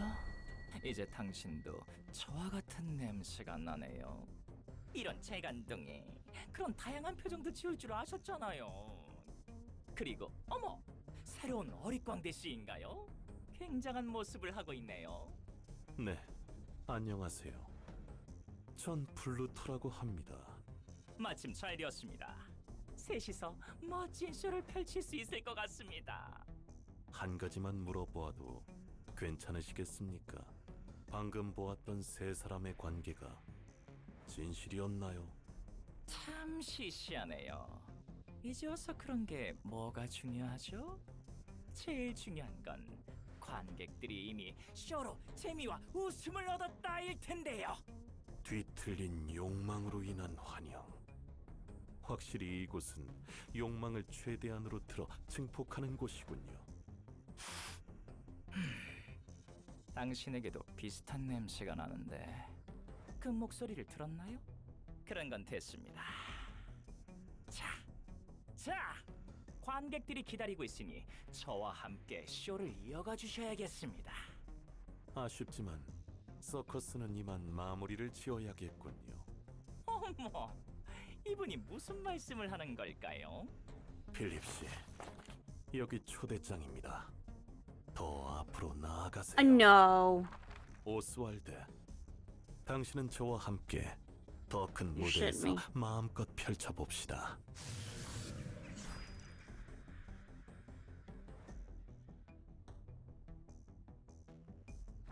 저 녀석도 어지간히 불쌍해. 이제 와서 동정하는 거야? 저번에는 이기적이고 위험한 성격이라고 비난했잖아. 아니 뭐 동정이라 하기엔 어렵지만 필립이란 사람의 성격이 글러먹었다고 해도 닥쳐오는 상황이 그 감정을 더 몰아가고 있다는 느낌이 들어서 저런 비극은 흔하다고 했지만 저 녀석도 심적으로 몰리지 않았겠어? 그마저도 겨우 이겨내고 성장하나 싶다가 오스왈드라는 녀석에 의해 다시 꺾였잖아. 그런 의미에서 웃을 수만은 없단 뜻이지. 남이 주저앉은 모습을 오락방송 보듯 보는 취미는 없으니까. 아, 물론 감상에 젖었다는 뜻은 아니야. 그건 그거고 이건 이거니까. 그래. 어쨌든 본인이 이겨내지 못한 일이니까. 그건 둘째치고 저 녀석은 어쩌다가 적골이 난 거려나. 감정이 몰리면서 에고의 선을 넘은 거야. 그래서 뒤틀림 현상이 일어났고 환상체로 변한 거지. 그런 식으로 뒤틀림이 일어나는 거구만. 아직 설명이 좀 부족하긴 하지만 도서관에서 사람이 책으로 바뀌는 것과 비슷해 보이던데? 환상체가 만들어지는 과정과도 유사해. 아직은 불안정한 상태인 것 같지만 뒤틀린 욕망과 감정. 너에게서는 무엇이 보일까? 보나마나 아내가 나오겠지. 딱 견적 나오잖아. 지키지 못한 아내가 내 앞에 나오고 난 절규하는 뻔한 상황. 참 솔직하네. 아무것도 가진 게 없는 사람이란 그런 법이야. 여기가 어딜까? 누가 지금 내 욕했지? 흥미롭네. 3명으로 나뉘었다니. 목소리가 이쁜걸. 뭐라고? 내가 애 같아서 상대도 안 해줄 거라고?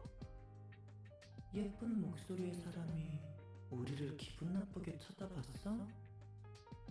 맞아. 네 말대로 별 이상한 곳이 다 있네. 저급해라. 뭐 그래도 손님은 손님이니까. 뭐야 이 소리는? 저 자식 분명 내 욕하고 있을 거야. 내 뒤에 문 보이지? 저기로 들어가. 문? 문은 좋지. 그런데 그 문이 어디 있는데? 손짓으로 뭘 가리키는데? 저기로 꺼지라고? Basically, 빨리 yes. 가도록 해. 성가신 능력에 말려들기는 싫으니.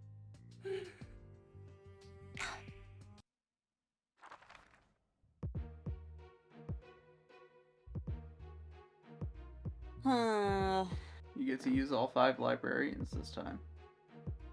Great, that means I'm gonna need them. There's only one act, though.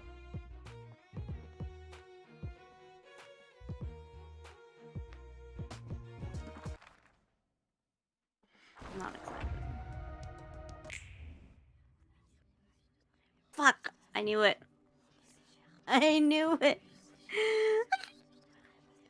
I knew it. I fucking knew it. When I cover my ears, I can only hear my own voice. I don't pay attention to sounds. Oh. What does this Of course, mean? for something aggressive, it's their fault for speaking like that, am I right? Immobilized. It's simple. I just don't have to look.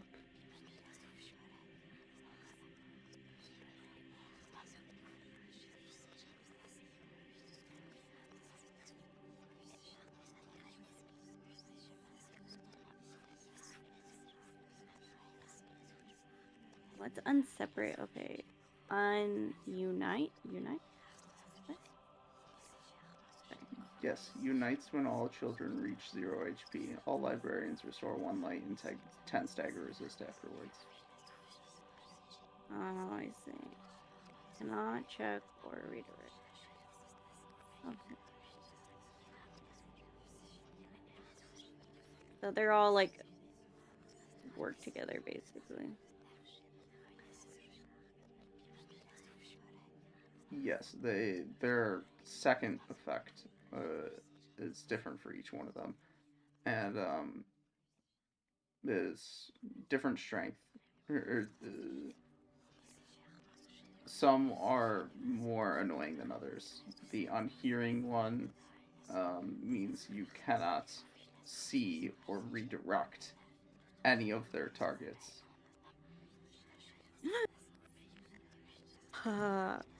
Okay, well. And you're not even gonna look at the other ones, I guess.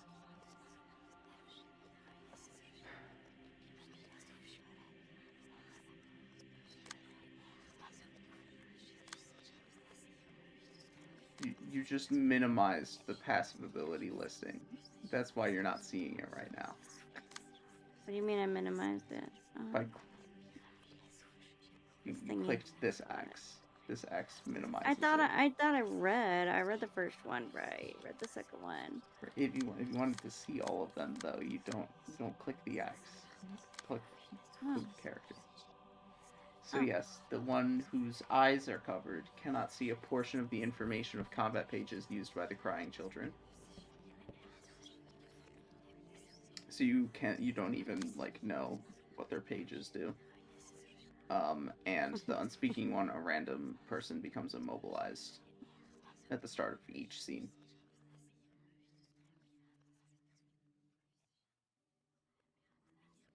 So when the character is staggered. Okay. Yes. So it's like the moth guy. The Mothman guy. Not really. Is that the one? Sure. Is that the one where it was like one of them was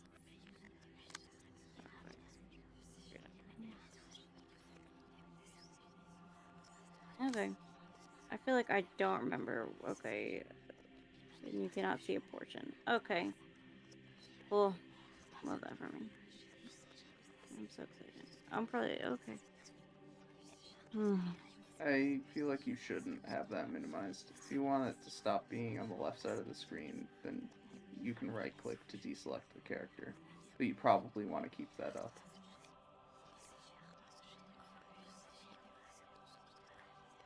Right, so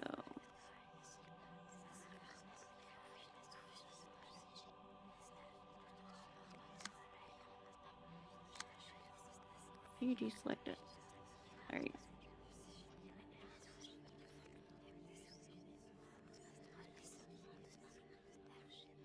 Okay, so can't see what it does. Okay. Okay, cool.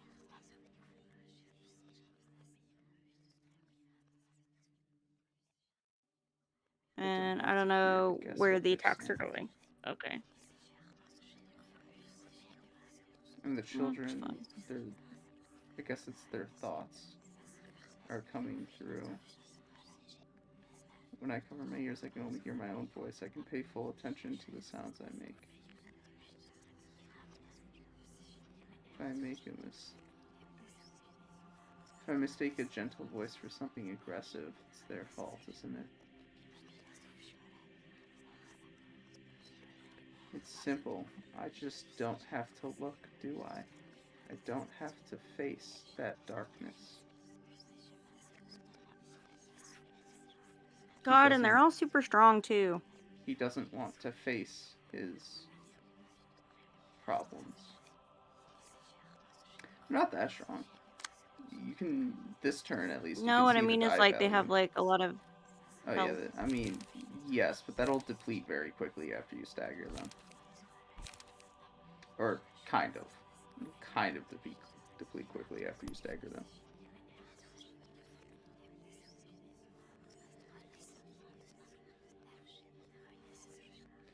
So while you figure that out, I'll be reading my script here.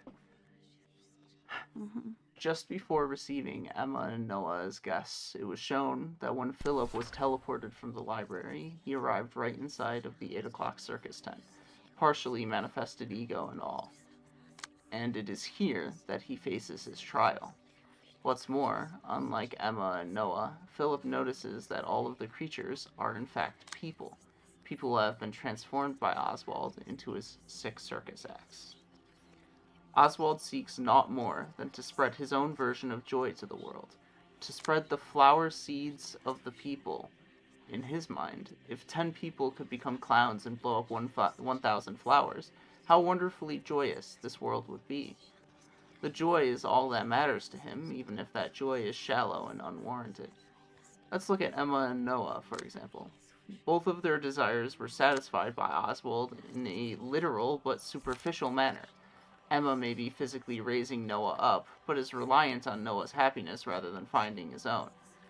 Noah may be able to literally see things from above as opposed to below, but has not actually accomplished his dream and has not sought out its success on his own. They buckled under the weight of their own lives and required an alternate source of joy to cope with reality. What Oswald provided to them is analogous to what drugs provide to people who abuse them. A reprieve from life, and a stimulant to feel that which they cannot without them. This is the joy Oswald will offer the mourning Philip, still emotionally charged from his visit to the library, and in the midst of finding the strength within himself to face those emotions honestly. In order to find the resolve to move forward while looking back, to stop being a coward who flees in the face of adversity.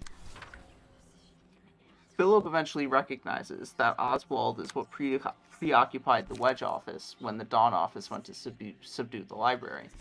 If all of them had gone at once, then their odds of success would have been much higher, and this thought fuels rage in Philip's heart, directed at Oswald.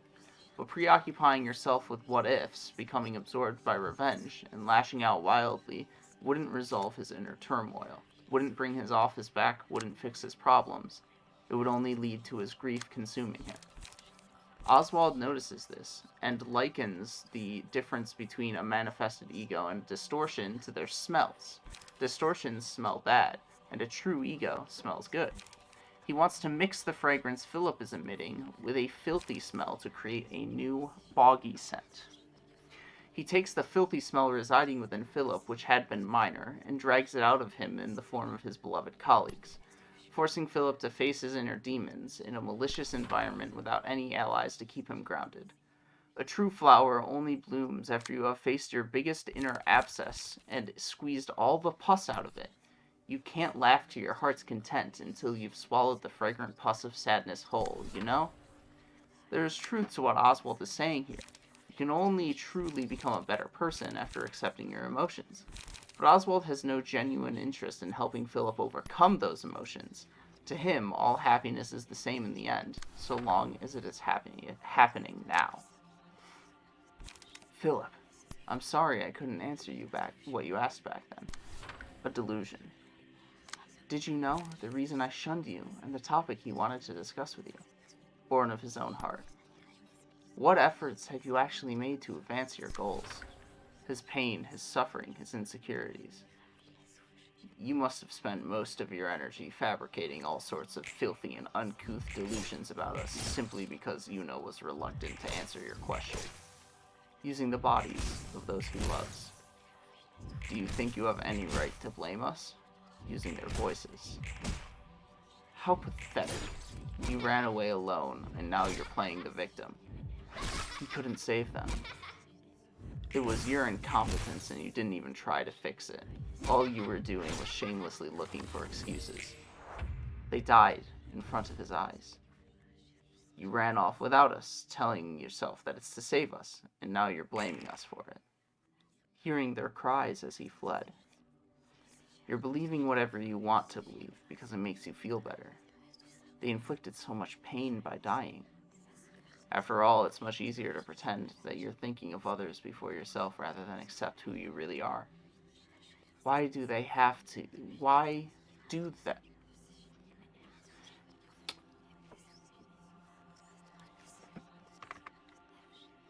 Why do they have to keep tormenting him afterwards, reminding him of his failures? You still haven't realized. It was foolish of me to put my trust in you. If only he could shut them out for good. Is what the apparitions were saying true? Did they actually believe everything they said? Or was it all Philip's paranoid fabrications? What would the actual Salvador and Una have thought? Would they blame him or console him? How do they actually feel about him? The truth doesn't matter, in the end. Philip uses them as stand-ins to voice his own inner turmoil, and he wants to silence that voice, avoid the suffering it is a harbinger of. In this state, another figure approaches him, seemingly from within his mind. Another distortion like Oswald's, it is a demonic figure named Pluto, known by the title Yesterday's Promise. He offers to Philip the ability to make his wishes come true. I don't want to hear anything. I don't want to see anything or speak anything. I'm tired of it all. Right now, all I want is to just cry out loud. Take away the visions that take the form of his grief. Take away the voices which remind him of his regret. And take away the words which speak of his insecurity. All he wants is to cut himself off from the world which has brought him so much suffering. At least then he can experience it in peace, even if he forgets the reason why. So he distorts, becoming a trio of stone cherubs, each one covering a different body part between the eyes, ears, and mouth. If he can no longer see, hear, or speak any evil, then evil might as well no longer exist. It is the most honest expression of himself.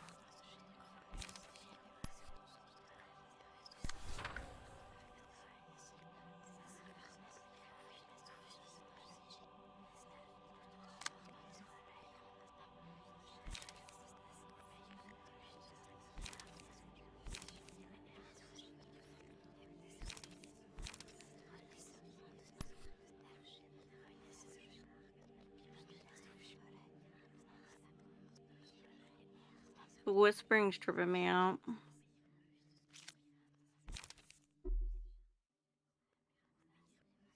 No one flight, so this could easily. Let's see. What do we have over here? This one.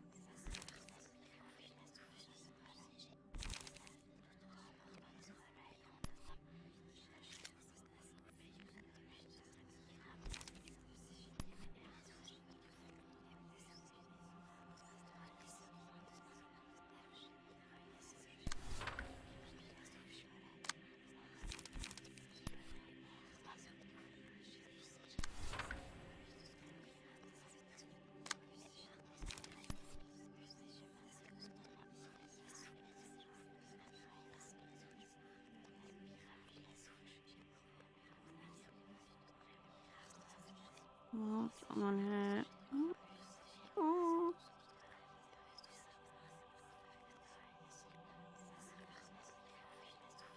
Just in here trying it, whatever.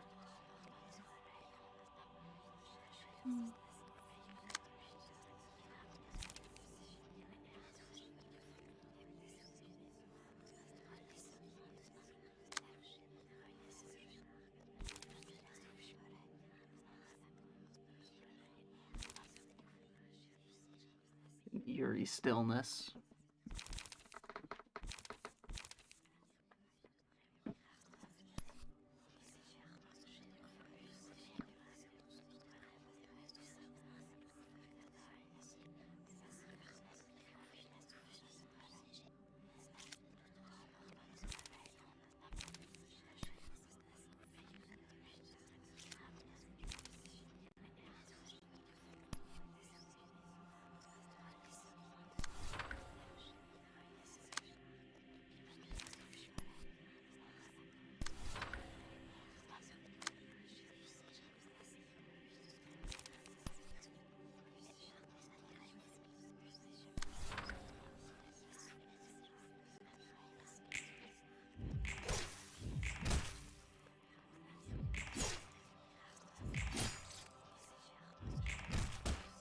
Get so used to having funky music playing in the background that having no music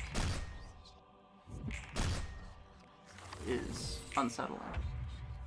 It's very unsettling.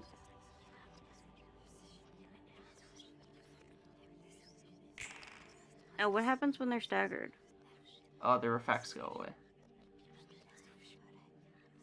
You still have to kill them, though. Yeah, but I was like, I thought something else happened when they're staggered, though. No, something happens when they reach 0 HP. Oh. Okay. Focus on those who need an emotion level, by the way.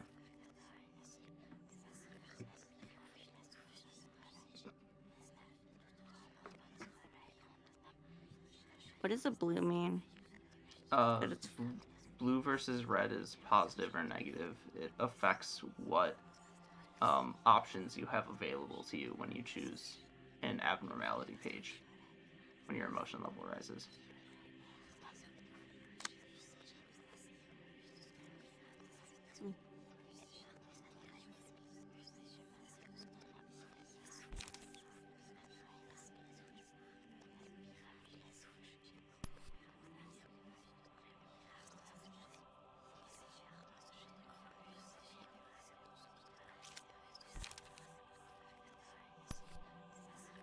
Might be smart to use the draw one page. Your choice, though. Wait, what is this one? Oh. It's just an idle thought of mine.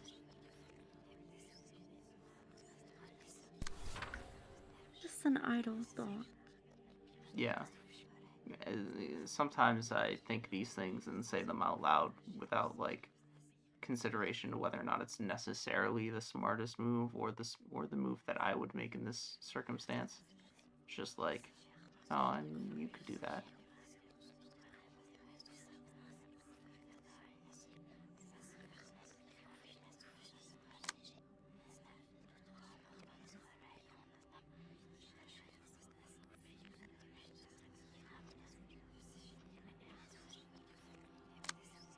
What if I start whispering the background text? No, please don't. Don't be creepy.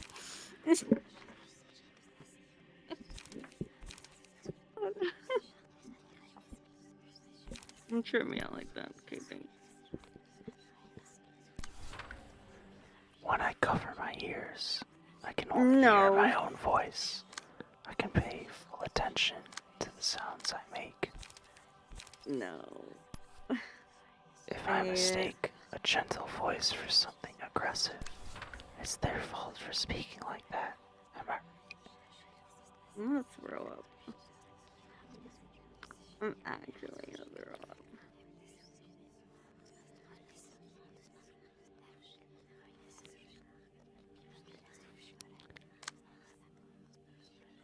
I'm not hearing anything I don't want to hear.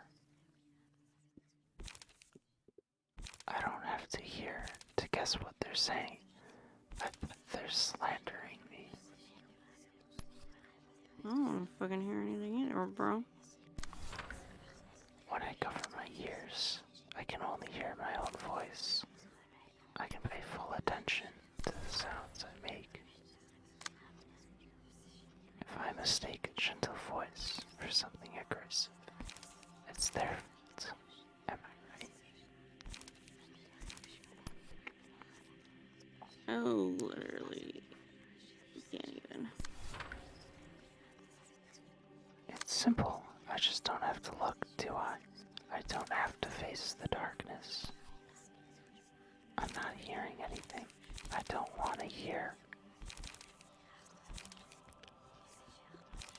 I don't have to hear to guess what they're saying. They're slandering me. Yes, we are slandering you at this moment. I'm slandering a sour here in a minute. When I cover my ears, I can only hear my own voice. I can pay full attention. If I mistake a gentle voice for something aggressive, it's their fault for speaking like that.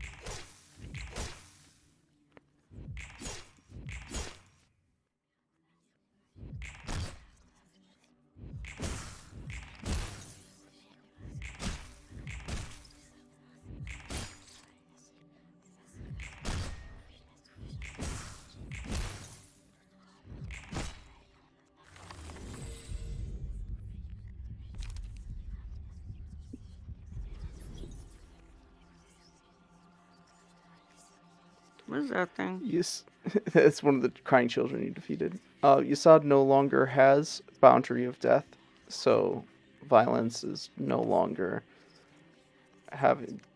does not have a negative drawback towards his deck anymore. Oh. Just in case you wanted to give it to him.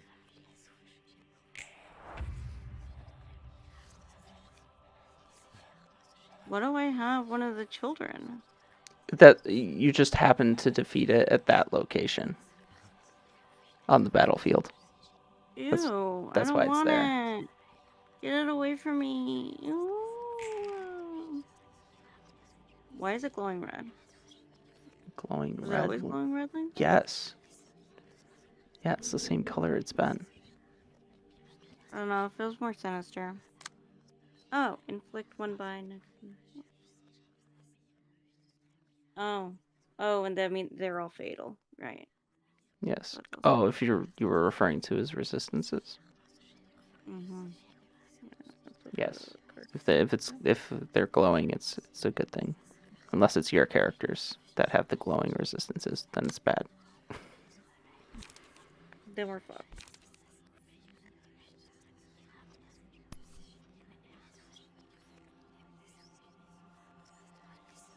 Look who is still at emotion level 0. What a bitch. Ooh. Max and Melinda?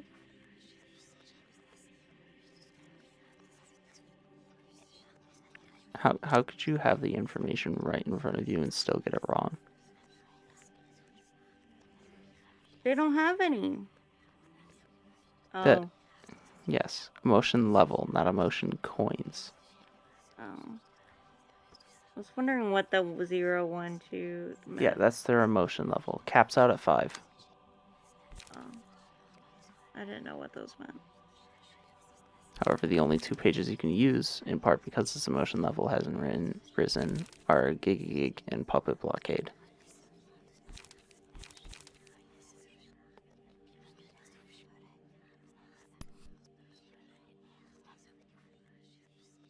Mm-hmm.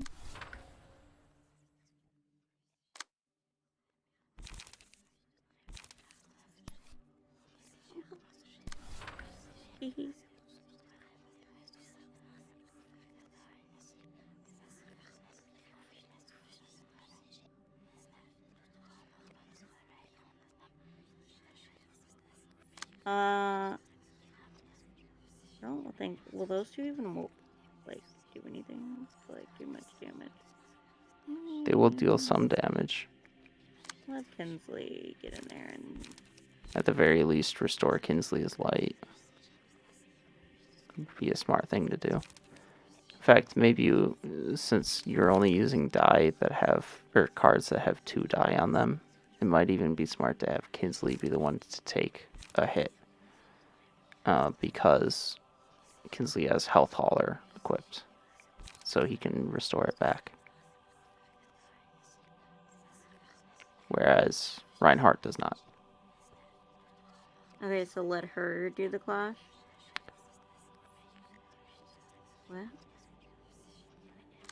What? So, the child is using a card that has 3 die on it. Mm-hmm. That means whoever clashes against them, if they only have 2 die, is going to be hit by the 3rd die. Kinsley can recover any health that was lost because he has Health Hauler equipped.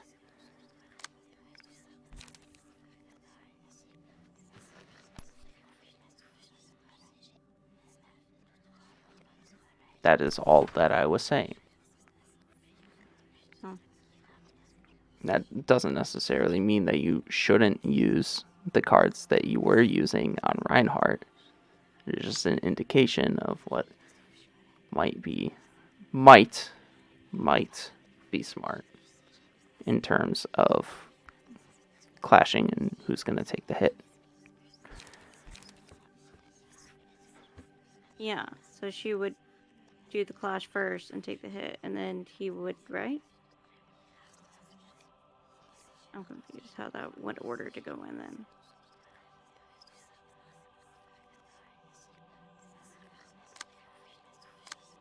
You're confusing me. Basically, you're confusing me.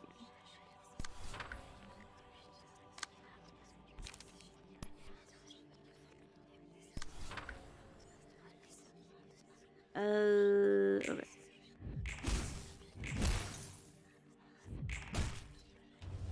Oh. Well, he only dealt 1 damage, so it wasn't a big deal anyways.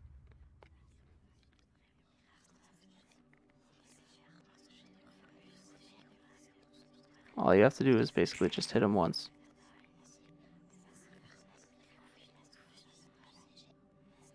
Oh, well look, he's at 1 now.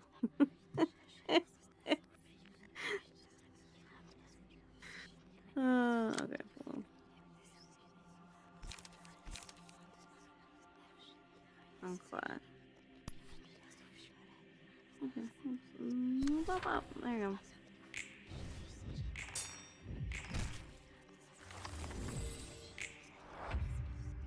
happened? Oh no! Great.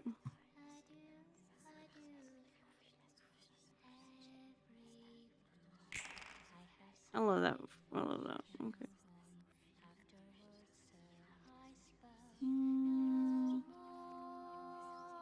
Do all the same things apply? No.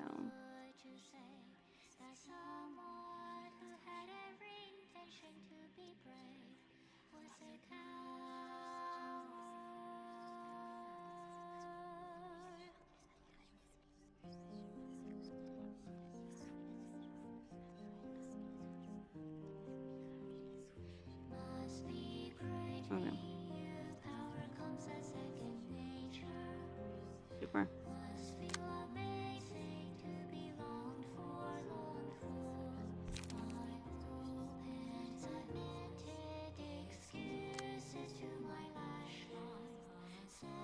No one's going to cry on my behalf, even if I'm sad.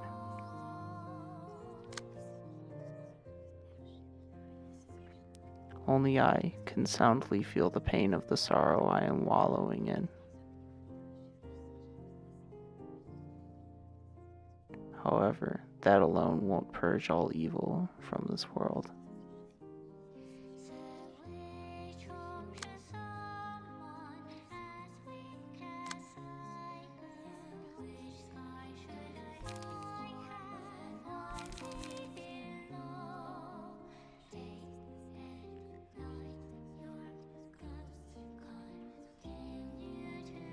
Oh, and then they're like, burn too. Cool.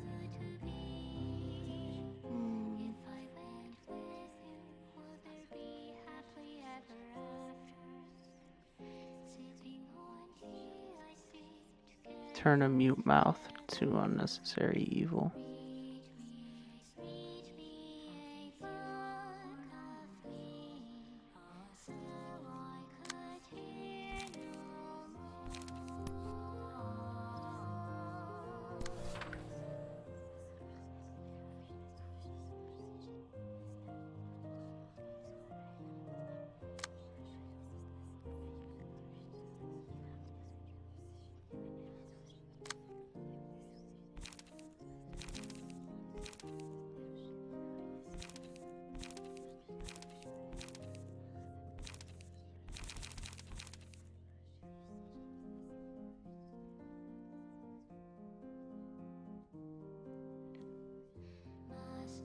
Keep in mind, the pages he is using are physical, so you cannot single offensive die power through them. The best way to get around them is probably evade die, but if you otherwise have a combat page of your own that is 3 die, then that would work as well.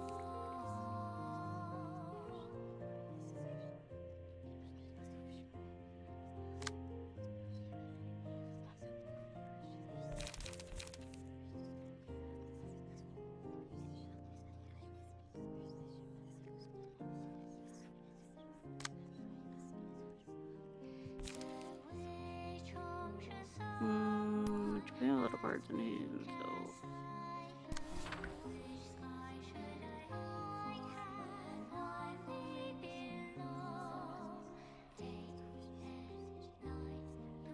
So, by the way, here's a suggestion for this and all future encounters where you have a lot more combat die than your opponent.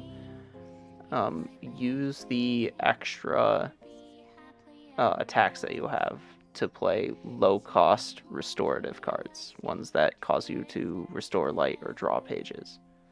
Yeah, that's what I usually do. Yeah, I'm just saying. There's no point in letting those die go to waste, but at the same time, you don't really want to spend exorbitant amounts of light on non-clashing cards, or waste your powerful cards on non-clashes.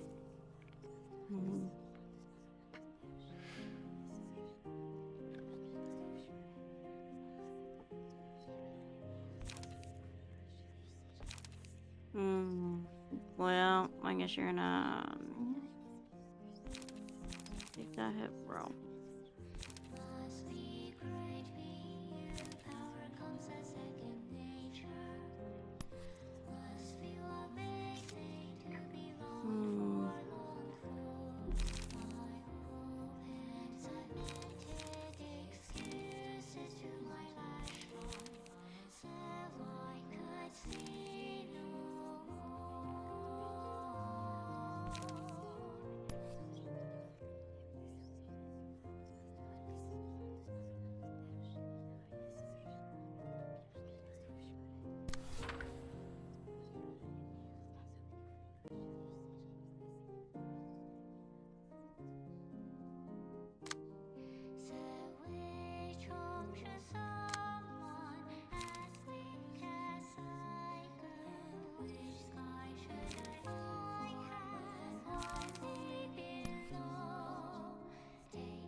I'm thinking about this way too hard because I'm probably not even gonna win.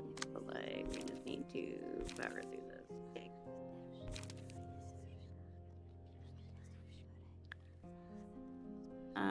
But we can restore lights. So let's do that. Must be great being you. Power comes as second nature. Must feel amazing to be longed for. My hope is cemented. Excuses to my lash line, so I could see no more.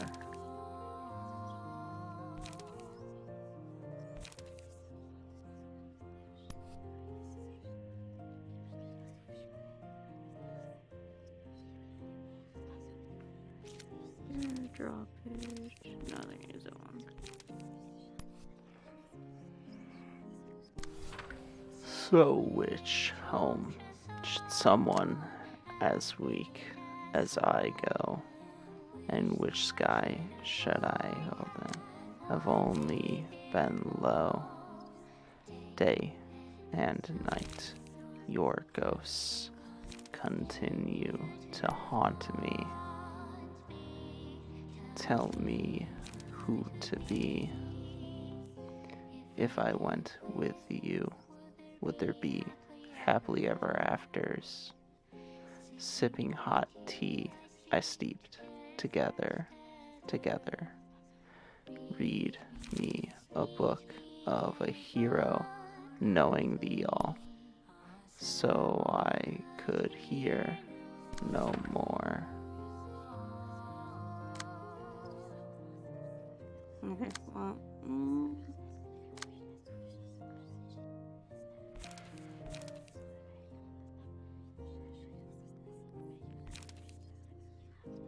See no evil, hear no evil, speak no evil.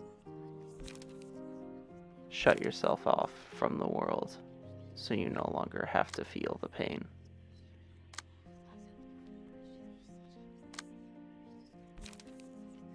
It is, quite honestly, a very clever, interesting use of that concept. However, it should be thought of trope or concept.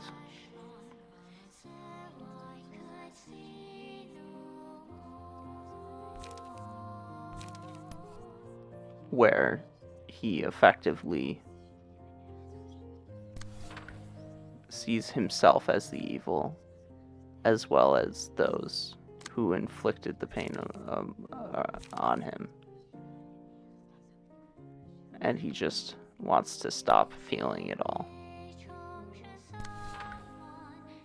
You redirected that clash, by the way, with that last page you selected. Didn't I? Yes. In case you wanted somebody else to clash against that die. Okay, well then it must have been lower than that. I don't know who else is targeting that die, but you can do the tab thing.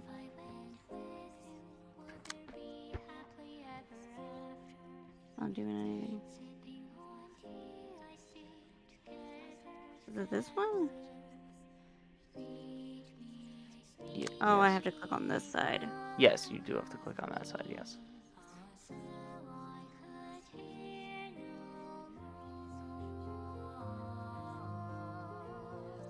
Let me go back and... yeah.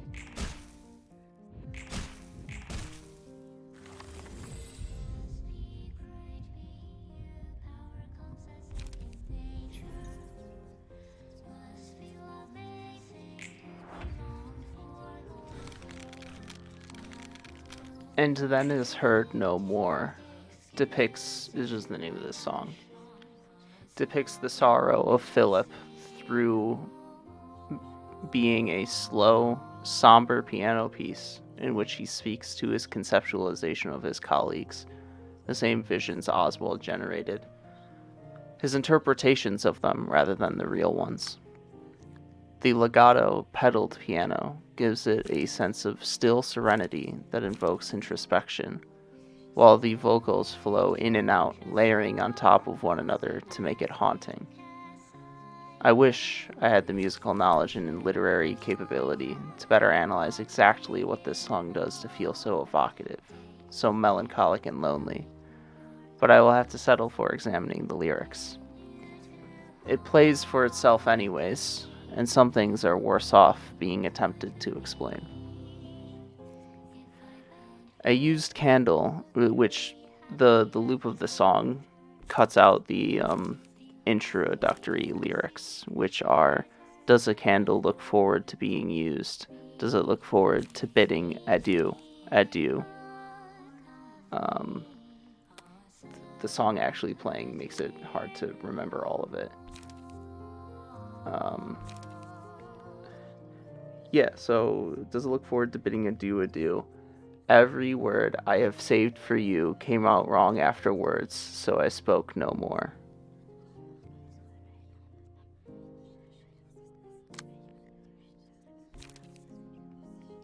So, a used candle necessarily must say goodbye to the one who used it and its own existence. Philip is likening life to that experience. It is a part of life to say goodbye, whether it be saying goodbye to those who died or dying oneself. But just because it must happen, does that mean it should be looked forward to? Should the death of his loved ones just be accepted so readily? Is he not allowed to grieve? He can never express himself properly. All of his words always come out wrong. Can't say what he means, making up justifications for his actions, lying to himself and others about why he would act in the way he did, creating false rationalizations. His words only ever made things worse, so he stopped speaking. Central to all of his sadness is his cowardice, always running in the face of adversity. He intended to be brave. He intended to stand his ground. He intended to fight to the bitter end. He intended to save them. Even though his actions say otherwise, can he be judged on his intentions? He seeks consolation. He seeks absolution. He seeks forgiveness from them for having abandoned them. He needs to know, will they provide that for him? What do they really think of him? He can never truly know now that they are dead, so all he can do is ask the question, even though he has already made up his mind as to the answer. If only he had the power, if only he had the strength to manifest his desires. But he isn't a strong person, and he can only become one through desperate struggle. People who are naturally strong are enviable. Because he isn't strong, his love is only one-sided. All of these excuses, for his cowardice, for his weakness, for his loneliness, they rest heavily upon his eyes, closing them. So he stopped seeing. He doesn't have anywhere he belongs to, and the one home he had, he lost due to his weakness. He only knows what it's like to be pathetic, so he doesn't know how to reach for greatness. He cannot rid himself of their ghosts, serving as a constant reminder of his grief and loss, and they keep parroting his inner thoughts, telling him who he isn't, constantly reminding him of his inadequacies instead of accepting him for who he is. He cannot acknowledge himself, and can only think about what he can't do rather than what he can. Death is an attractive option. Philip would get to see them again, and they would once more be able to spend relaxing days together sipping his trademarked Sanghua Sha, just like they used to. But what Philip wants more than anything is to be able to get everything he desires, with no effort, no adversity. If only he could have had everything he needed, he could have everything he wanted. But that's not his story. He's no hero, so he must close his ears to that as well. Philip does not have the resolve to face his weakness, lacks the ability to overcome adversity, and thus runs away from his problems, whether they be his own shortcomings or the losses he has suffered. His choice in the end is its own form of death. The main difference between someone who shuns life and someone who is dead is that only one has actually achieved peace of mind.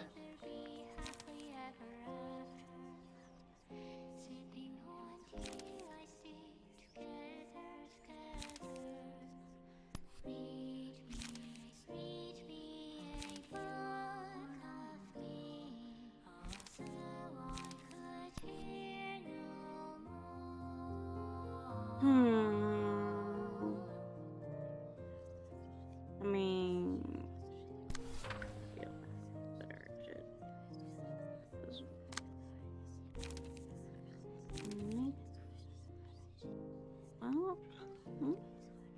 Maybe Reinhardt's deck should have another page drawing card in it.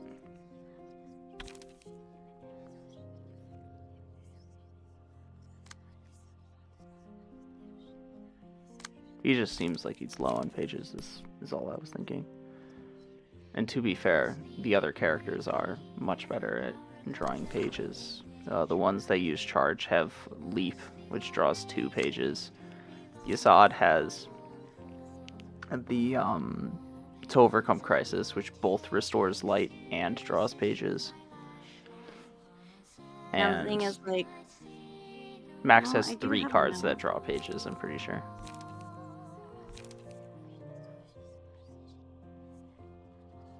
I could use Ripple. Well, no, I don't really. Keep in mind, you're probably going to stagger him after, like,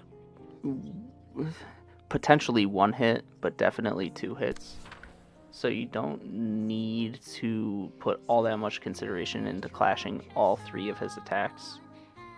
The person who is fastest, who's going first, which is Reinhardt in this case, is probably going to stagger him. You should definitely clash 2 of his die just as insurance in case you get bad rolls or something. But you don't need to clash all 3 perfectly.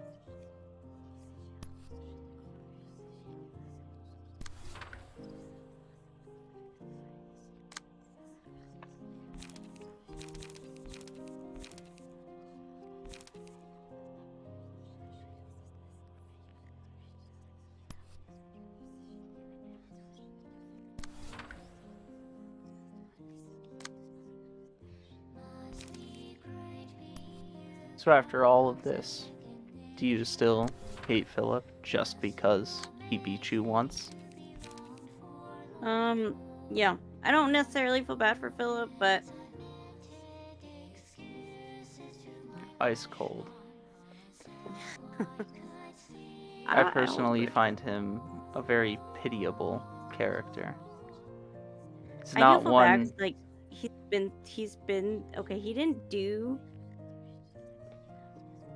He wasn't that bad of a person compared to everybody else. Like everybody else that we have seen has like deserved this fate. You know, Philip didn't That's deserve. not exactly true. Like all Philip was just a fucking coward. I don't think he Yeah, deserved much all of trauma. all of the other characters certainly had personalities. If they didn't do actions that were definitely bad, certainly had personalities that were unagreeable. Like Walter, for example, didn't necessarily do anything bad. He kind of did some morally gray stuff in working with syndicates. But even then, like, he didn't necessarily do anything bad. But his attitude was something where I was like, I don't necessarily feel bad for you in this circumstance. Whereas Philip is, I don't necessarily feel bad for Philip, but it's certainly different than the way Roland presents it. And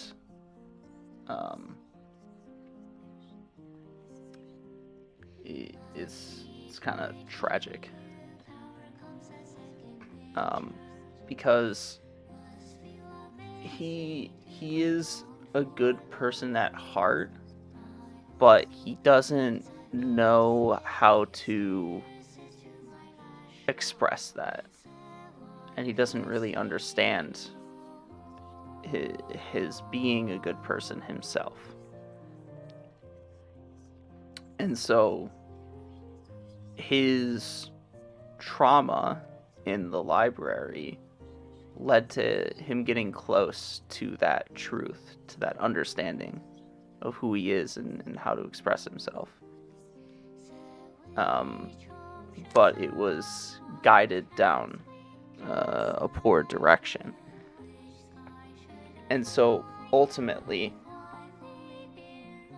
I don't really feel bad for somebody.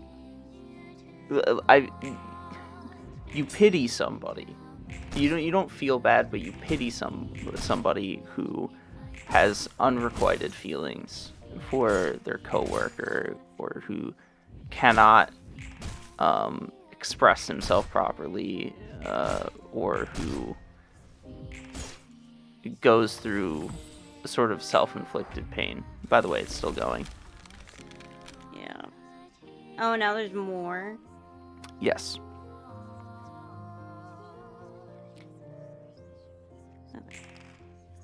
I guess it's and certainly it's very tragic and sad that when he got to the 8 o'clock circus, his emotions and his inner turmoil were manipulated, really. But in a sense, it is kind of like Angela said, like, it is ultimately his failure for not overcoming those things, and yet you cannot discount the fact that it was in no small part due to the fact that he had no support structure. He had nobody to help him through his emotional crisis. In part because what caused his emotional crisis to reach such a breaking point was that those people who would have been his support structure died right in front of him. Yeah.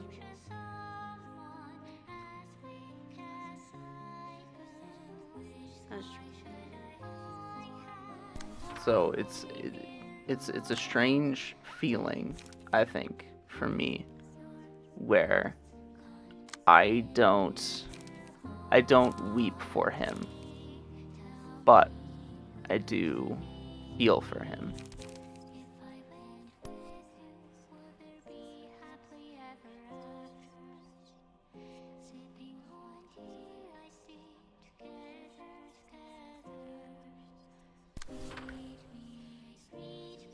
I'm just more like, I don't know. I do pity him because like, but I still don't like him. I don't wear his skin suit. So.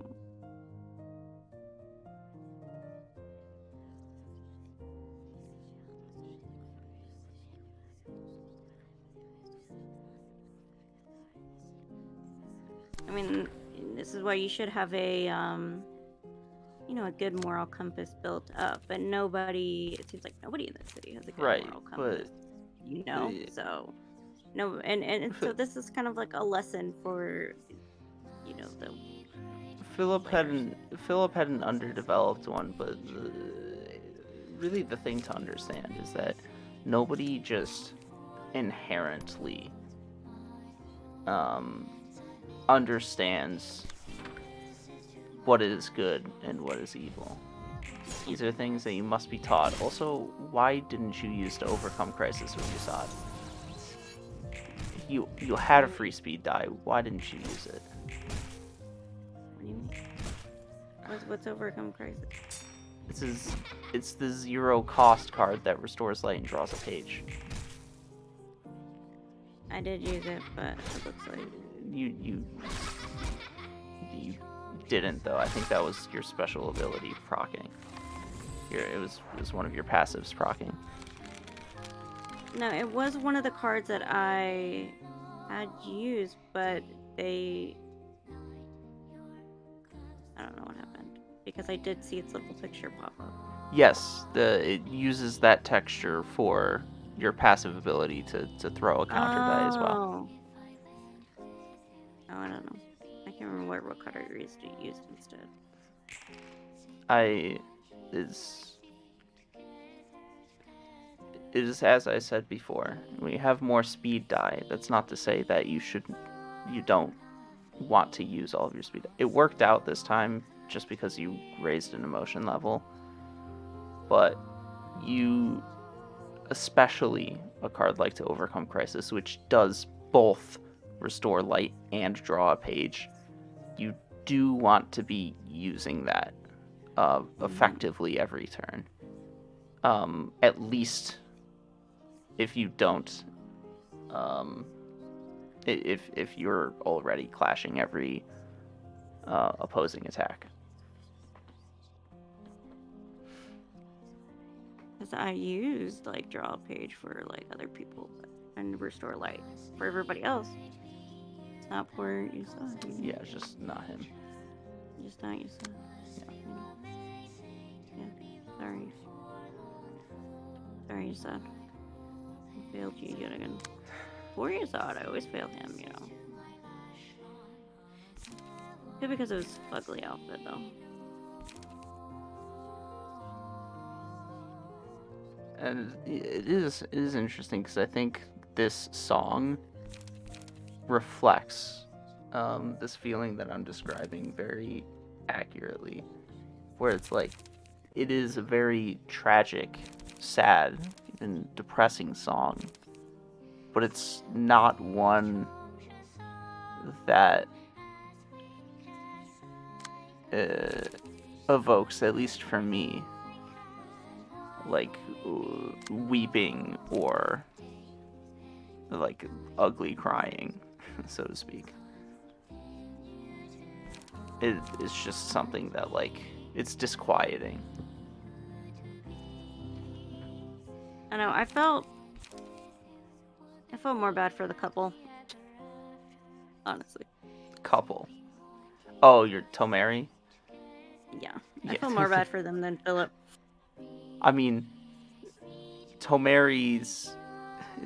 that's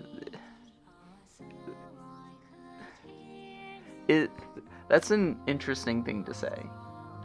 Because you could make the argument that they are more of a victim than Philip.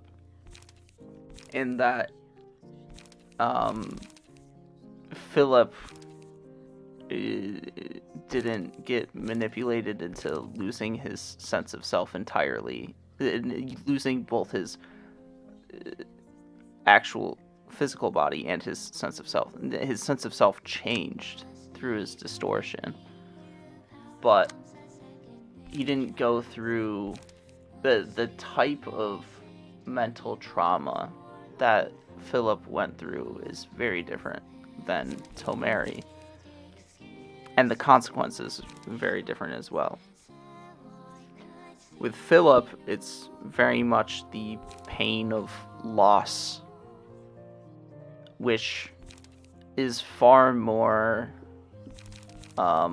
tangible to people, far more relatable. Because everybody goes through, and I think that's part of the reason why it's harder to totally feel bad for Philip as opposed to just pity him, is because everybody experiences the pain of loss, but he failed to overcome it. He failed to move on, and he let his extraneous thoughts of his comrades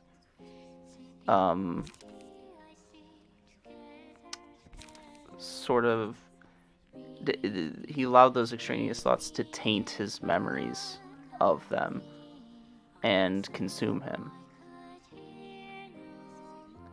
which has led to this. You compare that to Tomari, and people, their experience is fundamentally something which cannot be experienced by humanity, at least as it currently stands, where you immortally live. Well, some people have technically lived through similar experiences, and it is understandably regarded as psychological torture, where you live confined for a very long period of time with no sense of the passage of time or your ability to get out. However, they stayed in that situation for much longer than anybody ever has in real life, and furthermore, they also had to deal with people who lost their minds a lot more quickly, especially due to the immortality aspect, where they passed the time through pain.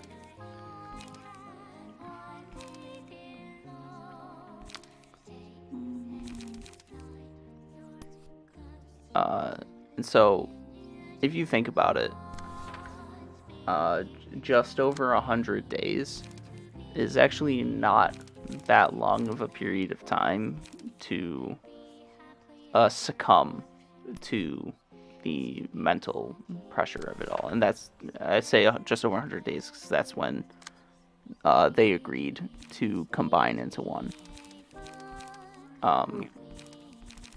Of course, 2,000 years is definitely sufficient time for that to be the case. Just over 100 days, though, is definitely something that has been tried and tested in real life. And it's had extreme negative consequences, but not like lose your mind type of consequences. Anyways.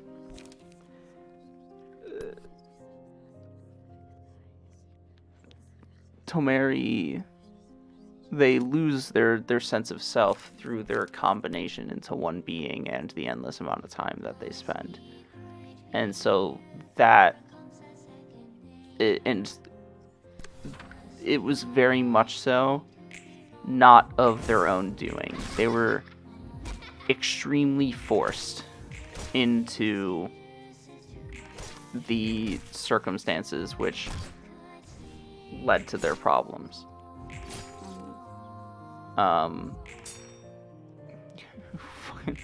Bodied.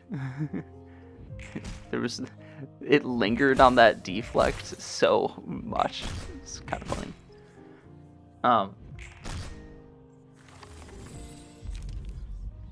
So their problems were very much not of their own doing. Whereas with Philip, even though he had no control over his colleagues dying, the extent to which his mental distress consumed him is very much of his own making.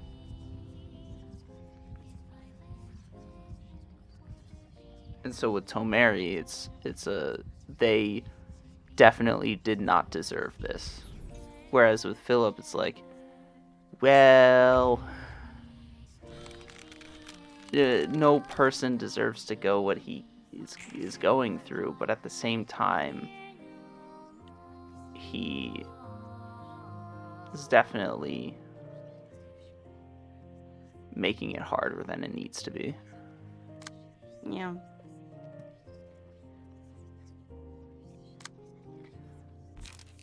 It seemed like it's just never been like a mentally strong person, I guess. No, that's yeah. Is another way to describe him, and so like yeah, he easily falls prey to these traps, and like of course bad people know he's an easy target. You know, bad people can usually sniff the vulnerability on you. You know. Yeah. They're like, ooh, trauma. Oh, okay. You are my next victim. Yeah. Which is like perfect for people like Oswald.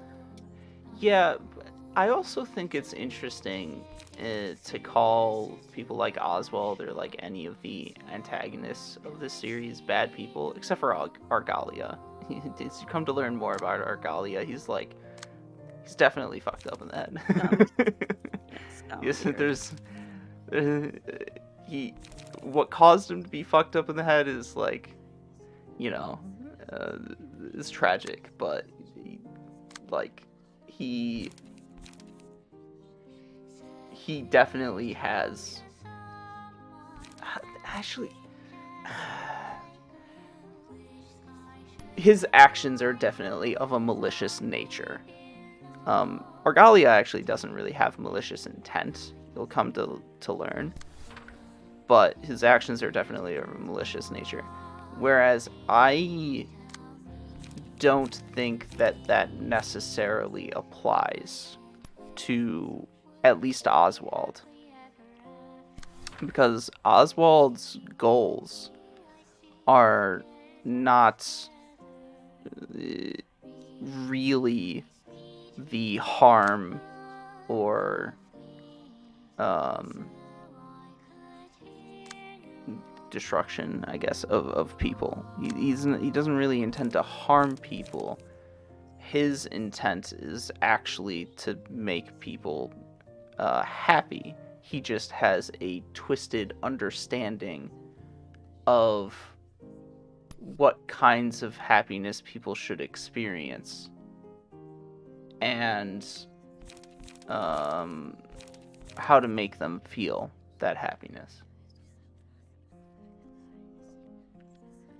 So, I like I mentioned in the script, Oswald sees he sees immediate happiness, no matter how shallow, to be of more importance than long-term or deep happiness. And so part of the reason he drives Philip to the point that he does is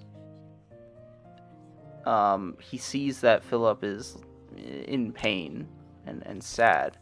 And he's like, I want to make him happy now, but his solution to that is his solution is not to console Philip, but to cause him to shut himself away from the world, so that Philip is technically happy in the sense that he is no longer feeling any pain, but that's not real happiness as non-disturbed individuals would understand.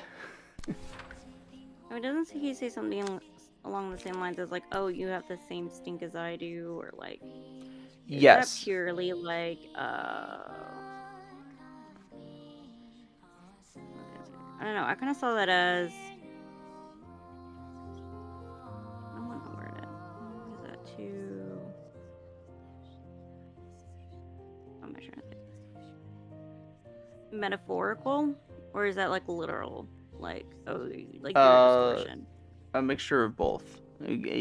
He's using the like you're the same kind as I am. Yes, he's using the scent as a stand-in for like whether or not you are a distortion or in the process of becoming one, or if you are manifesting your ego. And he recognizes if you're manifesting your ego, the scent you have is a very pure one, a very pleasant one, and that's because you have positively engaged with your issues, and you've overcome them, and you're moving beyond them. Whereas with the distortion, it's a twisted sense of your issues. It's you being consumed by your issues rather than overcoming them. And so you become, as in the case of Philip, a manifestation of what you were feeling, or your worst tendencies, or whatnot. So like Philip, he shuts himself off in the world, so hear no evil, see no evil, speak no evil. Oswald wants to make everybody happy, so he becomes a clown, but the mechanisms through which he's making people happy are, of course, and because the mechanisms through which he's making people happy are twisted, or abnormal, he has a circus show. He has circus freaks. He has a freak show, so it's a circus.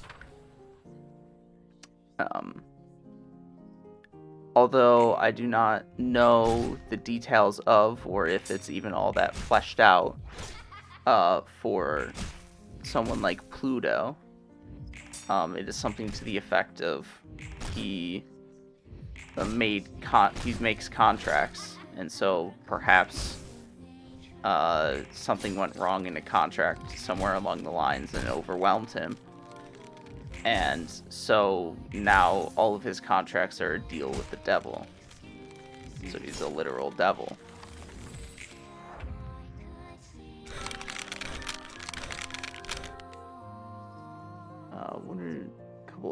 What are some...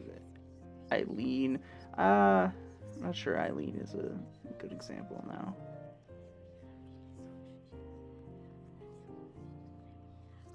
So, you don't really see it much as of yet, but Eileen... I don't know if this is necessarily an accurate way representing Eileen's design, but she headed a church, a cult church. Also, you might want to use the page drawing one rather than the other one, because you have no pages. So she was the head of a church or cult doing worship, and so her design is evocative of a veiled priestess, where you don't actually know the god that you are serving. Reminder: collision only restores light if it's in a clash. Well, they're staggered, so it's not a clash. Yes. What's Sparking Spears? That's drawn. So she's sort of unused. So her distortion is sort of to become a representation of that which her cult exists for. She is something of like a descendant demigod goddess type being. I think a better example is probably Tanya, which is very straightforward, where it's like she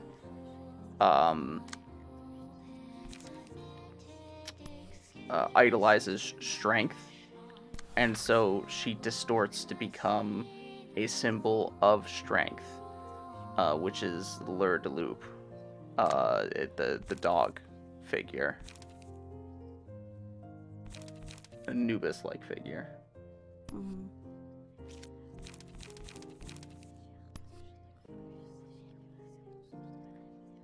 Is there only 2 left? Okay.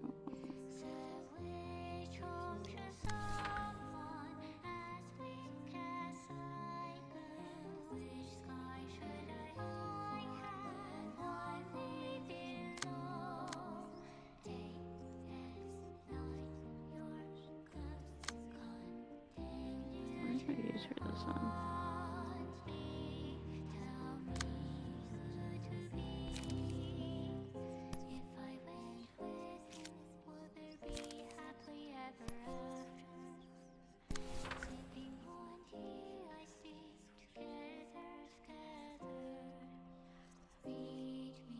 Okay, that literally should be enough. Well, no. Well, I don't. It's not enough. It's not enough. It's definitely enough. I mean, you should use Overcome Crisis though.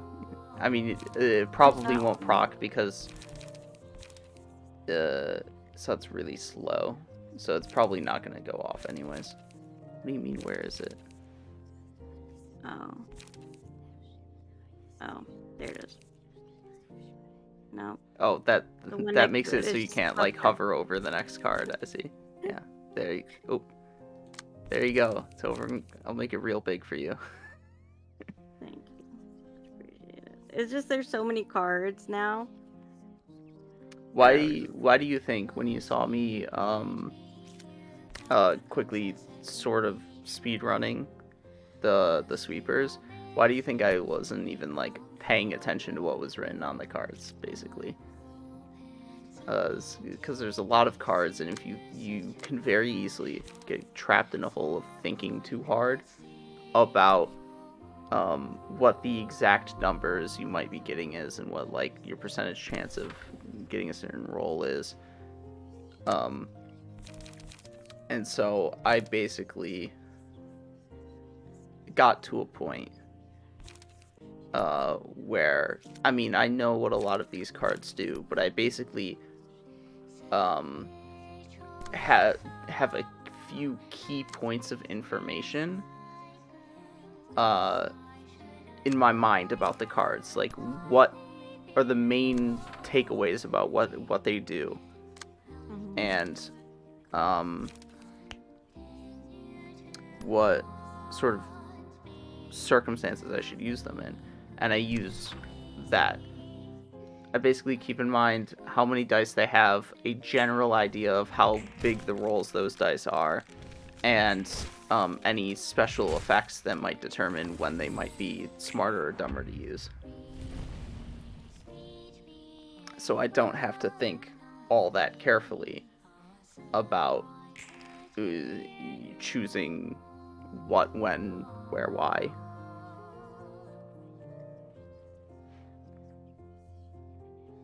have to do it again? Yes.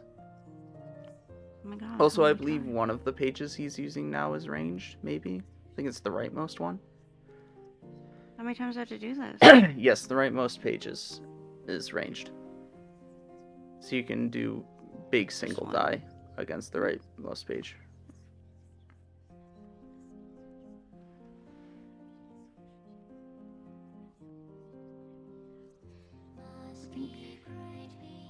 Kinsley have. By the way, I will let you know, I'm sure this is in no small part due to my sort of guiding you through the process of making decks and playing the game. You are handling this fight with relative ease. Certainly compared to when I played it for the first time. And from what most people have commented about their initial playthrough of this fight. I have a little, what's it called? I have a little mouse in my, under my hat, basically. Yes, I'm the Ratatouille. You are the Ratatouille. Yeah.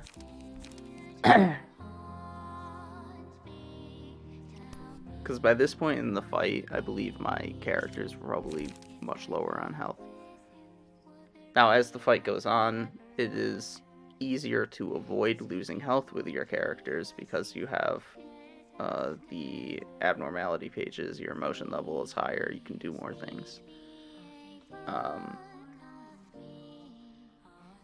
So, generally speaking, throughout a fight, the however many acts or scenes it may be, the curve of how much health you lose is like, I guess you could say exponential in a sense, exponential decay, where you lose the most amount of health at the start and you gradually lose less and less per turn as the fight goes on.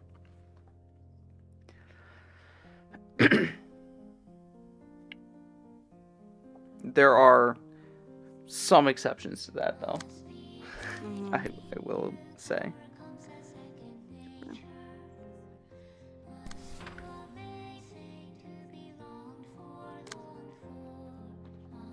Input 812. Yes. Yes, Gostar. Reinhardt doesn't currently have it in his hand, but he does actually have an excellent card in his deck for handling that page. It just doesn't have, it's the 3-cost one that lets you draw a page. It's too bad you don't have it in your hand right now. Yeah, we were able to handle those two okay.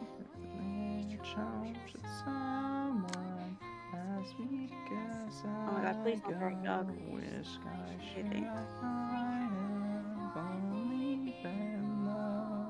Yeah, we'll come back to that one, okay. Night, your ghosts continue to haunt me. Tell me who to be. If I went with you, would there be happily ever after? Sipping hot TSD together. Read me, look of me. Oh, I haven't rolled a 6. Oh, I could hear no more.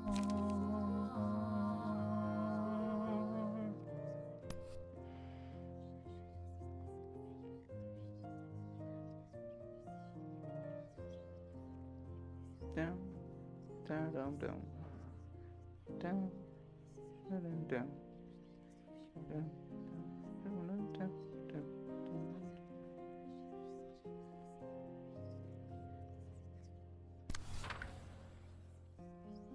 I mean, let's keep it now. Also, I didn't think about it before, but here's a fun fact that I only just thought of about the gameplay of this game, you only actually get to use combat pages from non-distorted individuals, except for the very end of the game. That's rude. Where you get a very, very limited selection of combat pages obtained from distortions. I mean, at this point, it doesn't feel like much of a spoiler to say you will eventually fight the Reverberation Ensemble.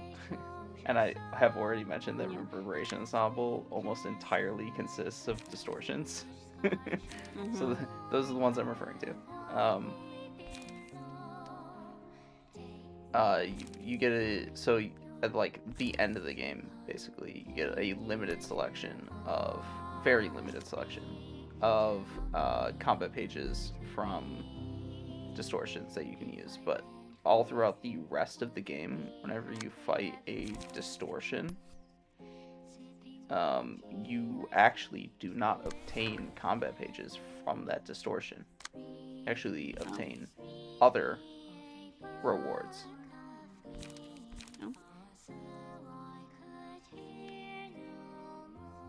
Like, for example, this fight, the rewards that you get from this fight are actually the combat pages that you, just in much larger quantity, that you got from when you fought Philip in the Wedge office. For his ego effloresced. You got like 2 copies of 2 separate combat pages for that.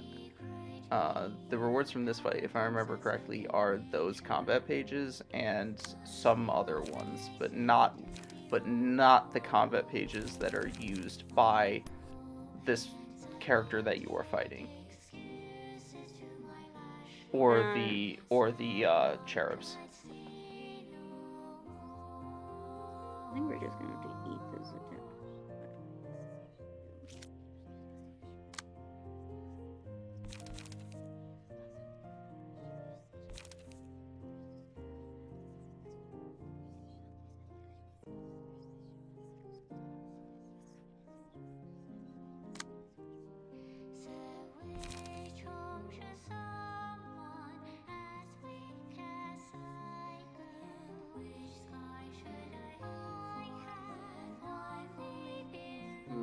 Yeah, I think we're just gonna have to eat it. I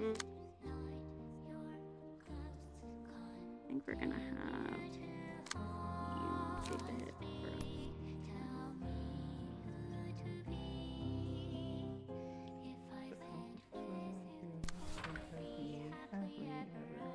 for us. Sipping hot tea, yes, tea, together. I mean, if anything, I feel like in regards to the attack that rolls the 8 to 12 die, extract fuel might actually be a good card against it, because you're not going to win a clash against that 8-12, probably, most likely. Whereas extract fuel will at least mitigate some of the damage, since it's a defense die. Defense. Yeah.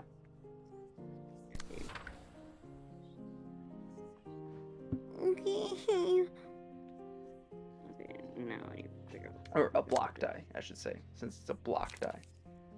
It's a defense. It has a shield. Which a shield blocks. Ahaha. Yes. Yes, this is true. These things are true. Fake news. Okay. You're fake news. Semantic excuses to my flashlight.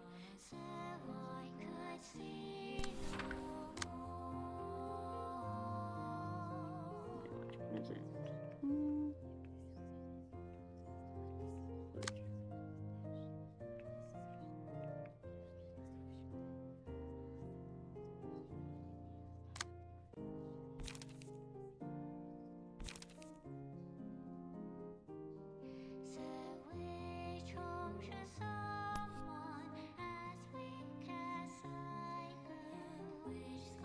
What happened?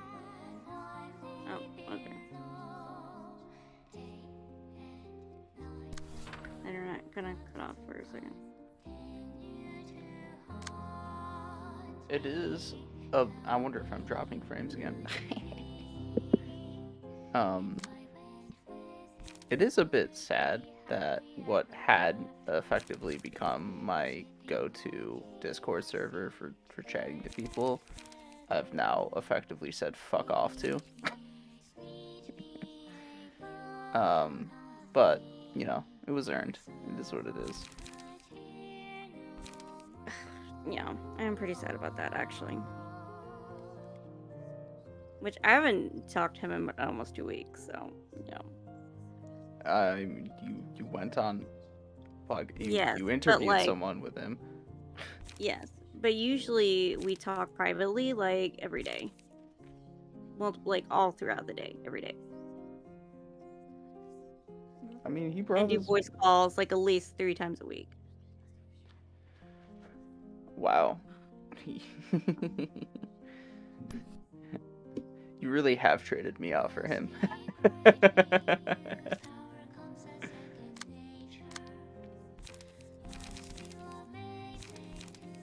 Yeah, I keep bothering. You're a very social person, apparently, though, if that was the case.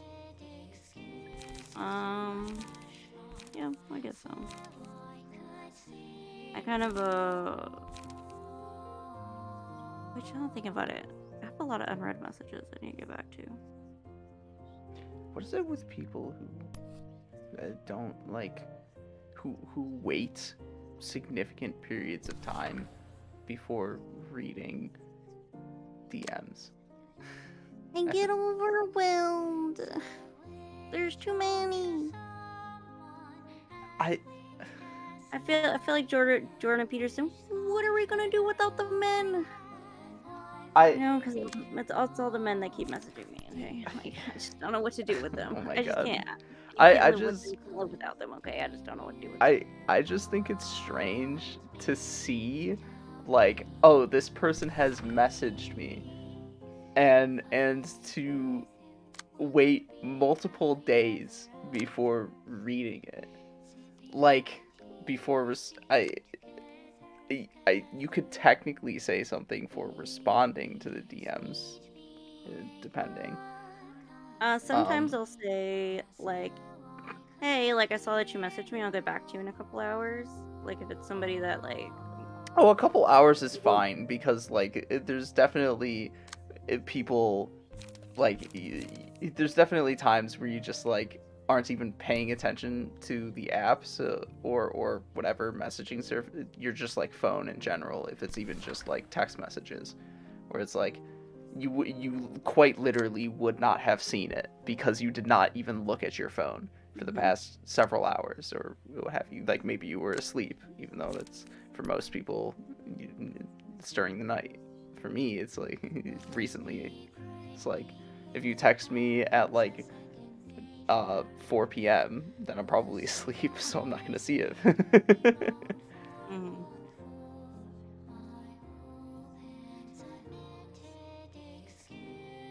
Yeah, if it's somebody I talk to quite frequently, then I'll be like, oh, hey, like, I saw your message, and I'll get back to you, you know.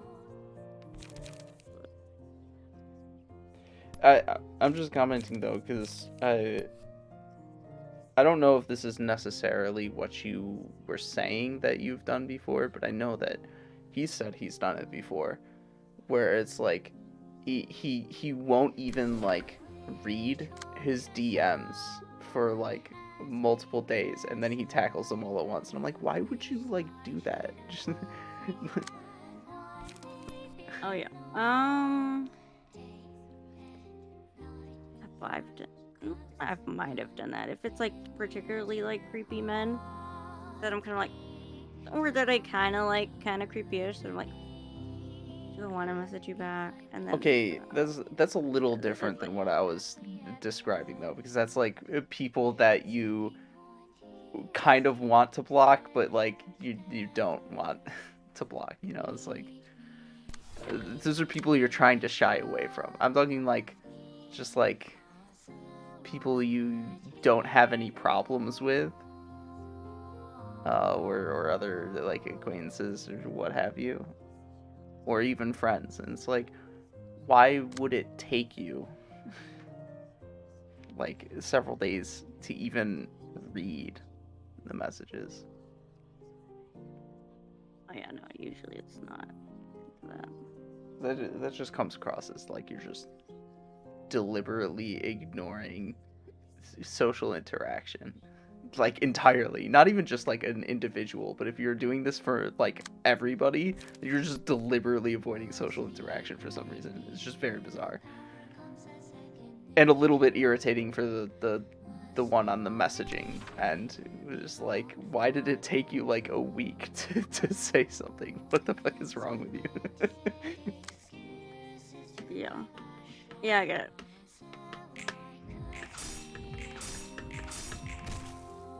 Fucking got him. Fucking didn't get him.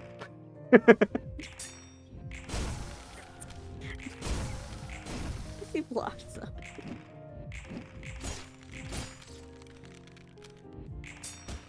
And to be fair, like, sometimes I do that with my... Sometimes I do that with, like, some family members. What was that? It was the animation for his attack. Oh. Like, sometimes I'll do that with some family members where I'm like, wait forever to message them back. And I'm like, I'm so sorry, I love you, but like, I'm like, sometimes I'm like, I'll be busy and I'm like, oh, I messaged you in my head, which literally I'm like, no, I'm like, oh, I thought I sent that message and I was wondering, why didn't you message me back? And then like, oh.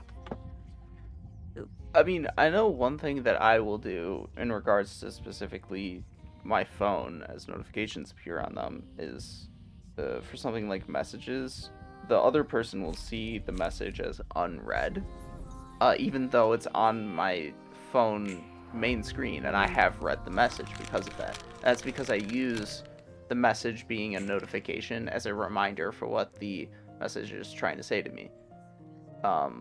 But that's only for messages where I don't like need to respond to them.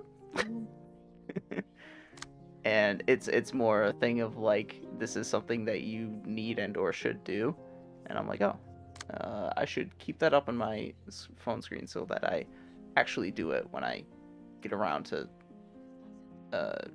doing that sort of thing. That's a good idea. You should probably do that. Dude, Max is really lagging in emotion level, man. There, but I mean, he's been immobilized twice so far, but even then, like, he's struggling. it's because like he only has like 2. Like all his cards are like 2. He's pretty deadpan this game, this fight. No emotion, you know. Yeah, he's me right now. For real. He is me. I am him. Me and Max are brothers in arms.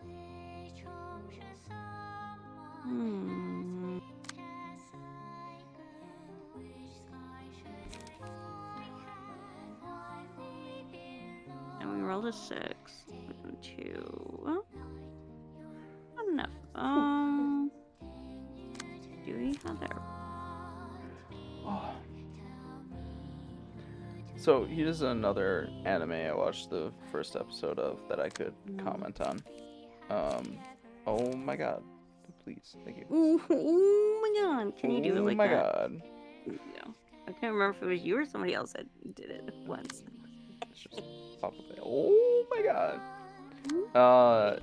Is Villainous level 99 and maybe the hidden boss, but I'm not a demon lord. I did watch the first episode of that. It's the one where the synopsis contains something about characters with dark hair being discriminated against.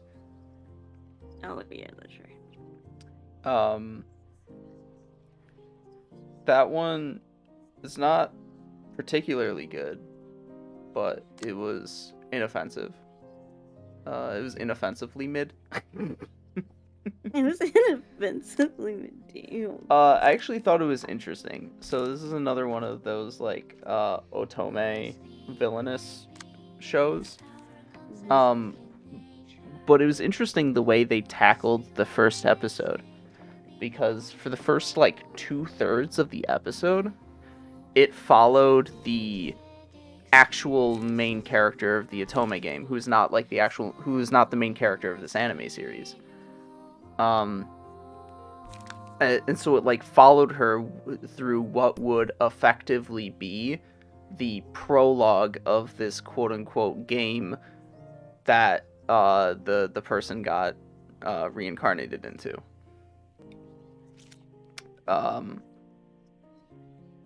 To the extent even that they started playing an opening song. And I thought to myself, well, that transition was a little strange. Also, this opening theme is a little strange for this show.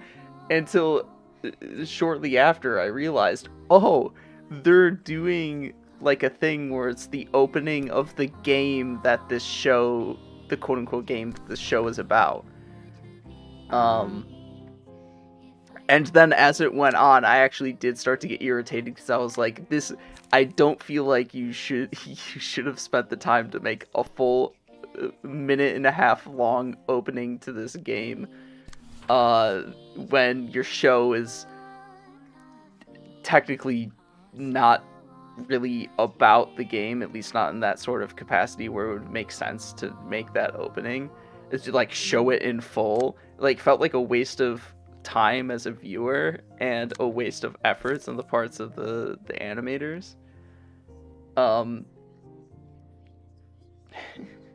addition to the fact that usually when something like that is done, it's actually like a transition point where it's like it'll show that opening as either background, as like a B-roll to some narration that's happening over it, or it'll like transition from, oh, we're seeing this on like a person's gaming screen on the, like their monitor or whatever.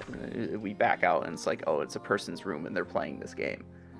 And it did neither of those things. It just showed the opening in full, and I was like, what? Why would you do this? That's weird. I feel like I haven't seen many of that in anime. Because I've done it like that. Anyways.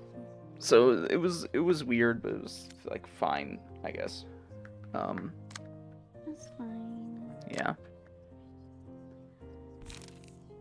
Did you get the... Oh, you're not done? Okay, please continue. Oh, what were you gonna say, something unrelated, or? It was unrelated. Okay. Yeah, I don't think I have much else left to say. It's just that the rest of the episode as a whole, for the most part, continued at was a relatively like slow pace, but one that didn't really make me upset for any particular reason. It was just like we're just plodding around, not like totally engaged in what's happening, but that's fine. Not every show needs like hyper engagement. There's meant to elicit that sort of feeling. And just as a final food of thought, like even though the show is mid, it didn't just even though the show is mid, just like I think Solo Leveling is mid, it didn't make me upset to watch in the way Solo Leveling did, because I felt like the sins that Solo Leveling was engaging in that made it mid were not just like completely avoidable, but also just like kind of offensive, and that is like you're turning something that I can like very easily see the possibility in, that I think would actually be like a good watch, and you're turning it into this. You're trying to this. Yes. So it was irritating to watch Solo Leveling. Yeah, I've heard great things about Solo Leveling, let me tell you. I mean, the webcomic is enjoyable. Singing its praises. webcomic is enjoyable. People singing the praises of the anime just they're fucking stupid. They're dumb doo-doo heads? Yeah, I mean, most people don't. It's like how the thing to understand about politics is that people vote based on aesthetics. People vote based on vibes. Honestly, the same thing goes for any piece of media, and anime included. Is like, if it gives you the vibes of being engaging and enjoyable, then even if it's not technically proficient or is actually bad, then people don't even like notice because they've got the vibes of being engaged. They think they're engaged. This absolutely happened with Sword Art Online back when it aired. That show is like an absolute dumpster fire, and 5 years after the fact, everybody who was a teenager at the time it released recognized that. They were like, why did I enjoy this? This is really bad. Like, I was really stupid for enjoying this. But the reason they enjoyed it is because Sword Art Online gave you the aesthetics of being engaged in what was happening, even if what was happening was really dumb, and it, for all intents and purposes, was really boring, like I mentioned earlier with the endless exposition in cafes. But it had the aesthetics of intensity, so people were like, oh, that's really cool. And then you look back on it after it finished airing, after the fact, and you're like, damn, that was really fucking stupid. I can't believe I watched it. I mean, like, I really spent my time watching this. Yeah. Unfortunately, I don't think people are going to have that same retrospective Solo Leveling, because there's a lot more positive sentiment towards the source material, and it's not going to be as bad as Sword Art Online is, in part because its source material is actually decent, but it's just like it could be so much better, and there is so much better to watch. So people just are so invested in hype and aesthetics that they fail to adequately understand the things that they watch. Oh! What the hell was that? That was his move. That was his attack. What do you mean Oh, that was his attack? Oh. You beat him up. Oh. X phase. So I gotta window it down to 3, 2, 1. This is fucking unbearable. I mean, it went from 3 to 5 back to 3. So, you tell me. Boo boo! I don't like this boo boo. Boo boo! Tell this mean man to make it stop. Boo boo. Oh, they're using different pages now too. Oh. Oh, they're stronger. More dice. I believe the values are lower though. I think they're more. No, the values are definitely lower than the pages they There's were more using numbers, before. so it looks Yeah, more. it's just they're now using 4 dice rather than 3. Boo boo! I don't like this boo boo. Yeah, I don't know how late you plan on staying awake for, but like honestly, you might want to expedite your choices. I'm just trying to strictly because it is force through this. 3 a.m. for you, and I know like you usually go to bed within the next hour, and this fight is taking you quite some time. There's just too many. There's too many. Boo boo, there's too many. And it's taking you like probably 45 minutes just to get through 3 phases. Or 4 phases, rather. There's too many to do. There's too many things to think about. Okay, just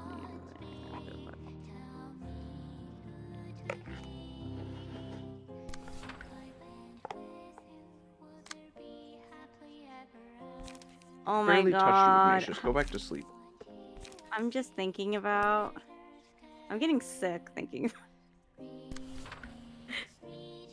No, we're gonna fucking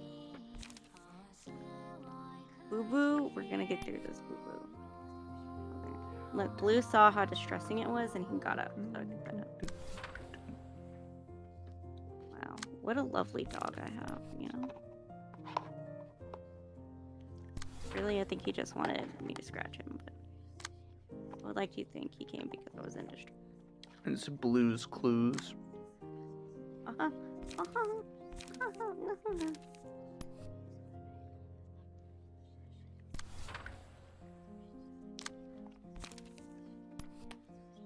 Yappity blap blah poop dap. I'm trying to think, what else did I watch? What other anime Yappity did I blap poop dap.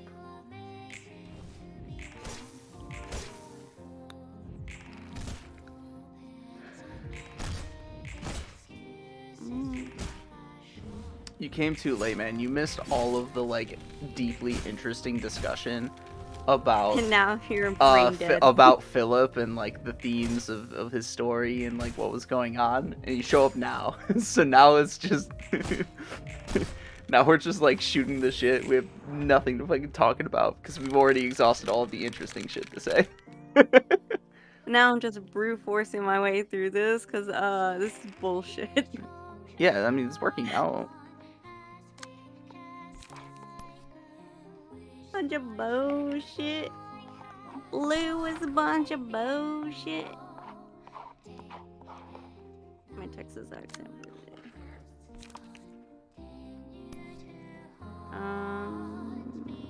What other anime? Okay, yeah, I watched that one anime where the villainess, she reincarnates like 7 times. It's her 7th life, and she's gonna like. The other one with the villainous. No, the other one with the villainous. No, the other one with the villainous. Pretty much. Yeah. Sorry, go on. Anyway. And I did like that one, but strictly because the main guy was hot, so that was great. You know, he was. I still don't like that method of designing male characters. It's just not aesthetically pleasing to me. What, the black hair and the deep No, voice? the mouth, the way of drawing that mouth. Oh no! This guy has a normal mouth. It's not the. Oh, okay. Oh, okay. Different one. Yeah. Different anime. Yeah, different anime. Yeah. And like and I like the one with the reincarnation. I like that main character because she's wait, how much? Whatever. She's kind of like a sassy badass. This is her 7th life, so she's like, hey, I kind of already know what I'm doing. Okay, this is what we're gonna do. Okay, I'm gonna try out this thing now. I've been a merchant before, so like I'm gonna go be a nurse this time, and like. Okay, but what you were describing. Like she dies after every 5 years because of this fucking war that the stupid crown prince, you know, keeps dragging everybody in, and so like he just happens to show up at the most convenient timing, of course, duh. And he's like. He's like finds she does something cool, so he's like, oh, like, will you marry me? Of course, he probably has some ulterior motives in marrying her because she comes from like a rich family. I don't know if that has anything to do with it. I don't know. And so she's like, oh, he killed me in my previous life, like in the life she just got reincarnated from.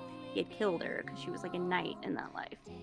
And so she was like, okay, and he's the one that keeps fucking shit up for me. So like, if I marry him, like. Okay, we can do this. You just took the very long way around of saying the synopsis. Yeah, pretty much. Yeah. With one point. But I didn't.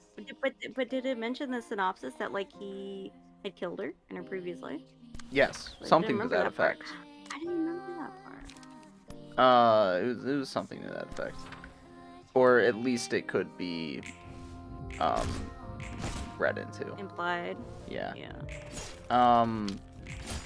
But there is one interesting point I would like to say with regards to what you said is something that made me is one of the things that I think is good about ReZero is the whole you described how she's like, oh, I already know what's going on, I know what's up and what to do.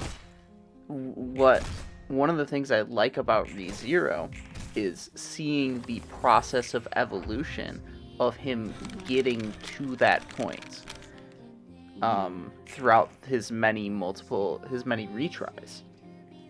And what's extra cool about what it does is that it sort of starts out that way with the first like arc or two, where it's like, oh, I gotta do this process of like dying and like seeing what's up and how the situation evolves, and then like, oh, I figured it out and now I know what to do. And then it'll throw you a curveball where he'll get to that point where it's like, I know what's up and I know what to do, but it causes his attitude to be like, everybody should just like follow what I'm saying because I know what's up and I'll save everybody. And that makes everything go worse because everybody now hates him for acting like a stuck-up brat, basically. Yeah. Yeah, and so it does do a really good and interesting job of changing and evolving its characters. It's in particular its main character, rather, through his experiences, and how and what's going on. It actually does a really good job of that kind of stuff. I can't do it that way. But... And I think the main reason why there are people who don't like ReZero is really in large part has to do with the fact that the dialogue can be, I don't want to say overwritten, but like long-winded and excessive. There's just like a lot of writing, a lot of dialogue. And that can be a bit exhausting and to some extent a bit boring. And I think that's the main reason why people detract from it. I see. Which is fair. I mean, and you can. I don't know, I just don't like men who are like. I just don't like men. My main gripe in life. I don't like men. Yeah. I just don't like male characters who are like a little bit misogynistic and who are like, I'm gonna be so nice to you and like I'm really nice to you, I'm expecting something nice in return. I know it's a part of his whole character arc, but I'm like, that's the thing, is that he, first of all, he isn't like misogynistic, I would say. And the main reason I would say he isn't misogynistic is because he doesn't start that way. Or he doesn't start that whole as being that whole like, I'm nice, therefore you should do what I say. He gets to that point after his experiences, and so him treating the other women like that is not so much because they're women as it is he's treating everybody that way. And you can see he didn't develop misogyny through his experiences. He just developed a know-it-all stuck-up attitude that nobody wants to go along with.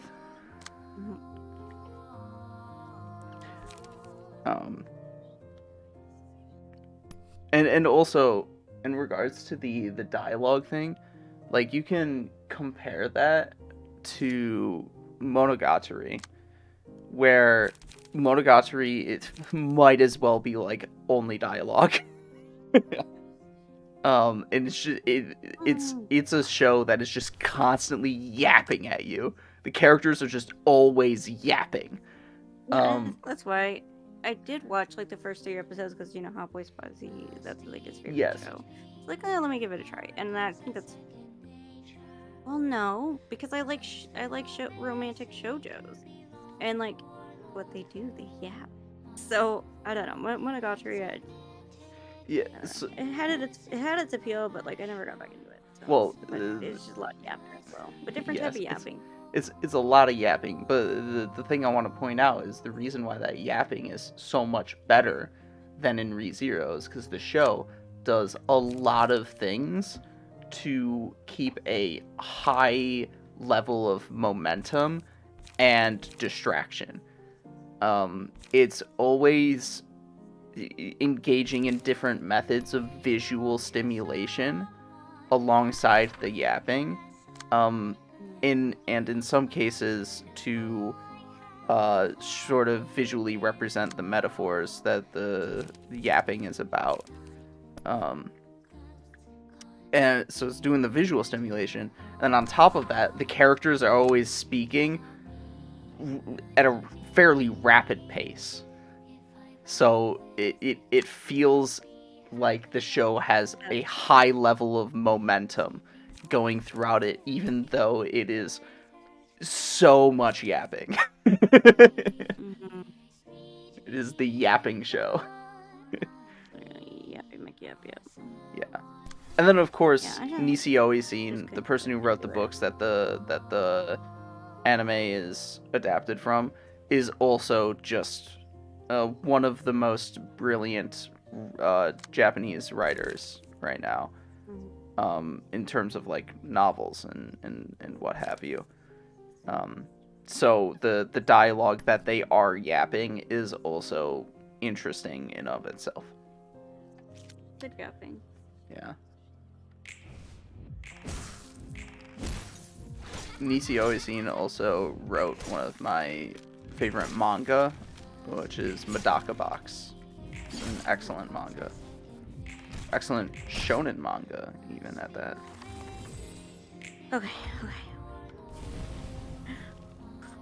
Hey, look, he's smaller. Oh, he's mini. Yeah. He's got another attack, though. He went from 3 die to 4 die, and now he's got 5 die. And he's also using a mass attack now. So, all of the other mass attacks you've seen up to this point have been mass summation attacks, which means it is comparing the total of the die that it is targeting, the total rolls of all the die of the die on the page that it is targeting, against its own singular total that it rolls. The individual mass attacks work similarly to normal combat page clashes, just that target all of your opponents. In that it will compare each one of those individual die against the individual die of the page that is slotted on the combat dice that it's targeting. So if we are to... It actually might be a good idea to use a 2 die for this.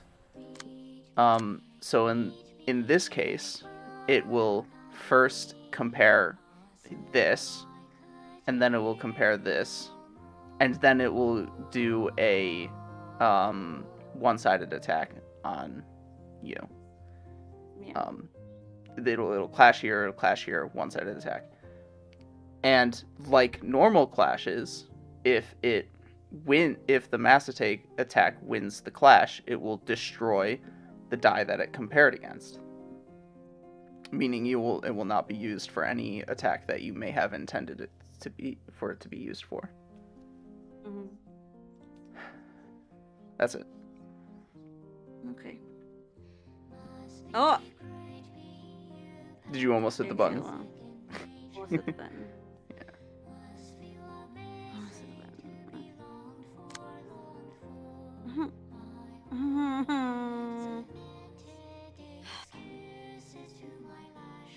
I feel like crying a little bit. Just a little bit. Not a whole lot of it. I guess It is we also can target this page, right? Yeah. It is also now in which you realize that there is definitely a downside to using Eugen's key page. That is in regards to mass attacks in particular, because you cannot redirect the targets of mass attacks. So if it targets the sealed die that you cannot use, then you can't do anything about it. So, sorry, son. Yeah, he's gonna get bopped for 3 attacks right at the start of the scene, right at the start of the combat phase. Please. Yeah, but And he he has all laughed the a poop cards. dip. Yes, he does. I mean, it happens. You got unlucky. No, we didn't get unlucky. We just weren't smart. Well, no, you did get unlucky because he targeted your unavailable speed die. That is unlucky. It had like this is quite literally a 25% chance. Unless there's rules for targeting that I don't know. They're standing too far apart, actually. Yes. The dice is too far away. It's actually a that's complex racist. algorithm determining based on character how many status elements they have and whether or not their health ends in an odd digit or an even digit. And if you just can't see that, Yeah.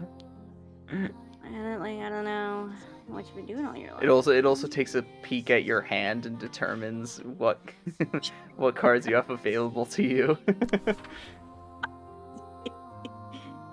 And then it's like.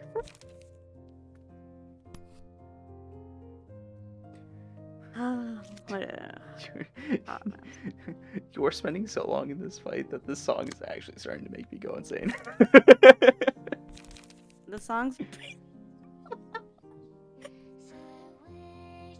I'm just gonna. I almost want to just I don't know.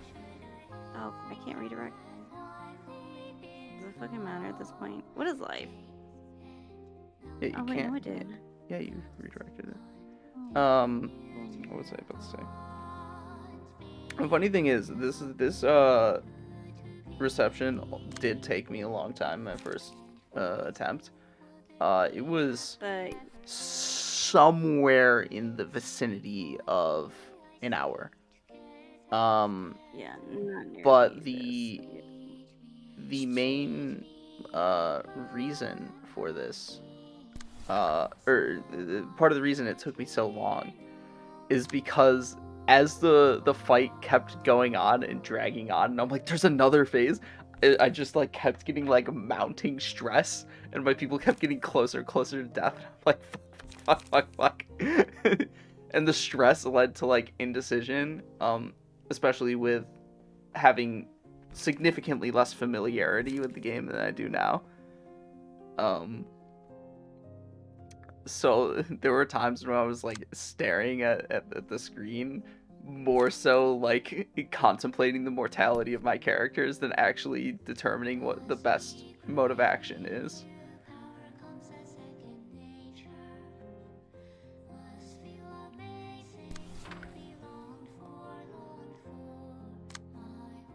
Whereas I'd like to think that my presence here is keeping this lighthearted enough that the stress of the fight is not is not the reason why it is taking you a while to make decisions, especially since you take this long to make decisions on every fight. You know what? Shut your pie hole, okay? I don't need you to state the obvious, okay? You're lucky. Look, you had a break, okay? So I don't want to hear it. A break? Break? Yes, You had a I break. did. I did go on holiday, as the Brits put it. On holiday. It was on holiday. Shut up. I don't know why I picked that. Oh, because I have 2 light. That's why I picked that one. So I picked it.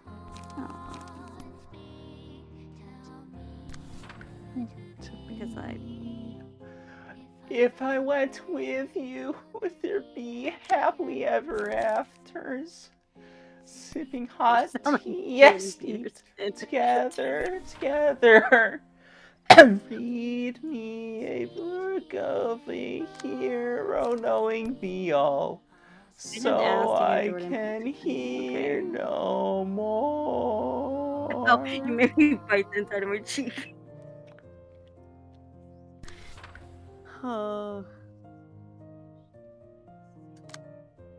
I would never take the piss out of Compass, but I am taking the piss out of this song. Yeah.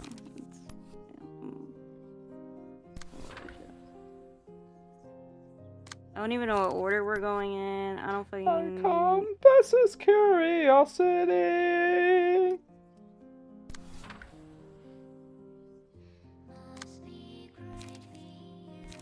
So we can use energy cycle to restore light again. That's on hit. I feel so long for. If you're looking to not redirect attacks, you can always target a speed die that is the same or higher than the one that you were using. I thought that's what I was doing. I feel like even when I... Well, you targeted a speed die with a value of 1. I'm saying if you don't want energy cycle to redirect that attack, then what I would do is I would target here. I've been doing that. So that I don't have to worry about the redirecting, 'cause, you know. I've been doing that as well. But like I said, there's so many that it just fucks me up. Yeah. Unlike Limbus Company, enemies don't have different body parts that you have to worry about targeting. They only have 1 health bar.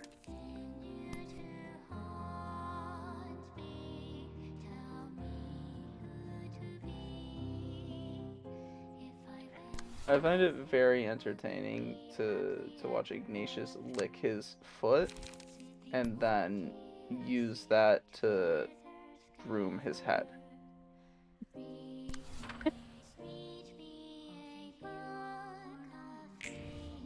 Wait. Like, of course, he can't lick his own head, so he has to... Ooh. Rough going.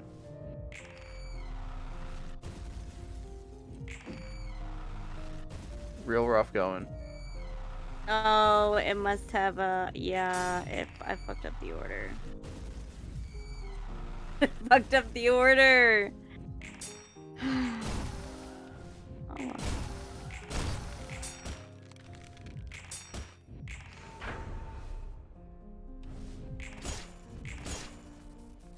I mean, Assad's still alive. He actually didn't take all that much damage, all things considered. He only took like 10 or 15.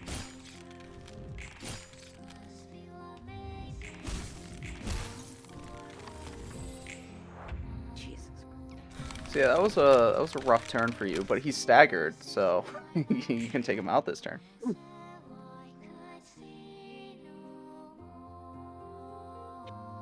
I'm not gonna make it. We're not gonna make it. We're not gonna make it. Gonna use the over. We're not gonna make it. We're not gonna make it. We're gonna fight it out.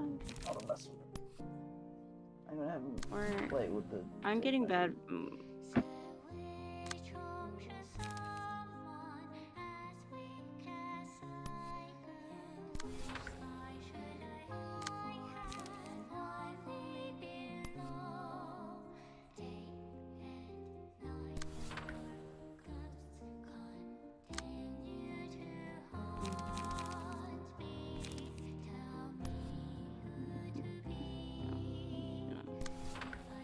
I find it very entertaining that the cat's nature to pounce on anything that moves for food leads to them messing with like anything that's dangled in front of them.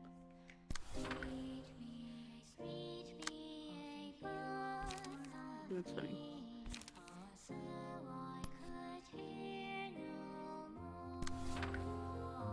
People say that cats are smart, but actually cats are pretty fucking stupid. Really? Well, yeah, the fact that they do this means they're pretty stupid. Maybe it's your cat. It's every cat. What do you mean? If anything, I feel like Ignatius is probably pretty smart, except for how picky he is with his food for some reason. Like My aside from the son's dementia that he has smart. when it comes to whether or not he has food in his bowl. There's only one ugly baby. Yes. Does it Something turn into a big baby though? something that's noticeable, by the way, Fuck, it's gonna or turn into a notable baby. about the backdrop is actually that in the beginning of the reception there were a bunch of little cherubs flying around in the background. And as the reception went on, the amount in the background decreased because you started killing them. Good. Fuck the cherubs. I never want to see cherubs again. You know cherubs don't... You know real cherubs in the Bible don't even fucking look like this? The fucking liars, okay? Over there at Project Moon, okay? What? Fucking heathens. What do they call people who lie about the Bible? Fucking, Heretics? I can't...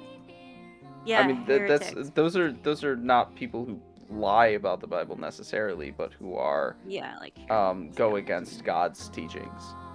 Yeah, heretics. Fucking heretics at Project Moon. I'm not in a good mood. You sound That's like you're in my a pretty fault. good mood. How rotund is Ignatius? Let's oh, I wanted to get a belly measurement, but he ran away. How did you manage that? There's only one of him.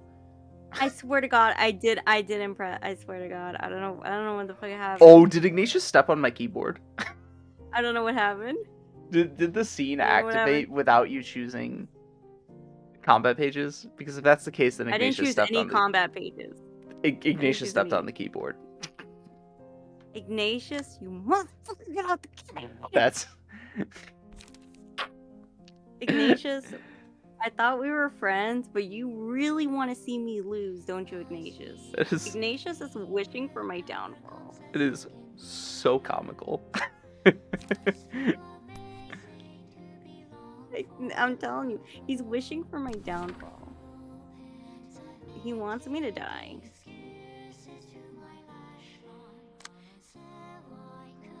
He said, my dad is up. My dad is not with me. We need to silence this bitch. He said, fuck this bitch. Fuck this bitch. That's what Ignatius said, actually. To the window, to the wall. The sweat drip down my balls. Let all these bitches crawl. I'll skeet skeet motherfucker. I'll skeet skeet goddamn. I'll skeet skeet motherfucker. I'll skeet skeet goddamn. Nothing. Have I ever showed you everybody's circulation? No. I'll show you it after this fight. It's pretty entertaining. I'm like, no. Okay, we're using all of our tents. We're just gonna use... Frankly, Philip needed the handicap. I'll say it. I'll say it. He needed the handicap.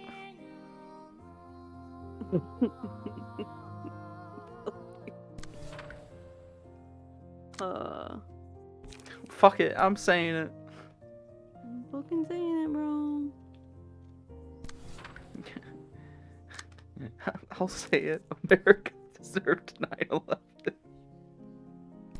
Feeling spicy tonight. You know what? I'm feeling spicy tonight. What are the hottest of takes that we could make? I feel like ever since America deserved 9/11, you like can't make an actual spicy take anymore. Not one of the same like magnitude, so to speak. Dude. I'm like sorry. I'm kind of like shit. I'm like I know.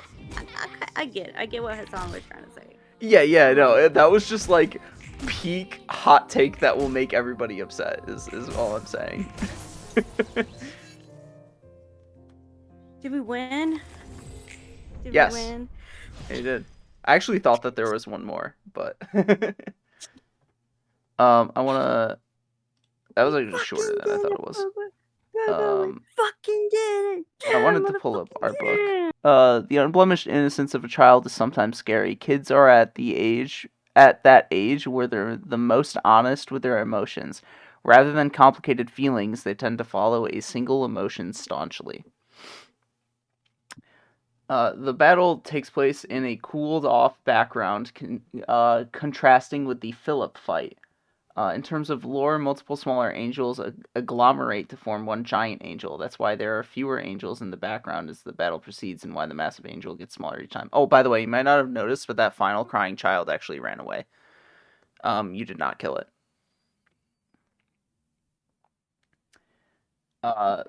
The boss battle spans 7 grand phases, 7 whole phases in a turn-based game that's already quite time-consuming. Doesn't that mean it requires 7 turns at the very least?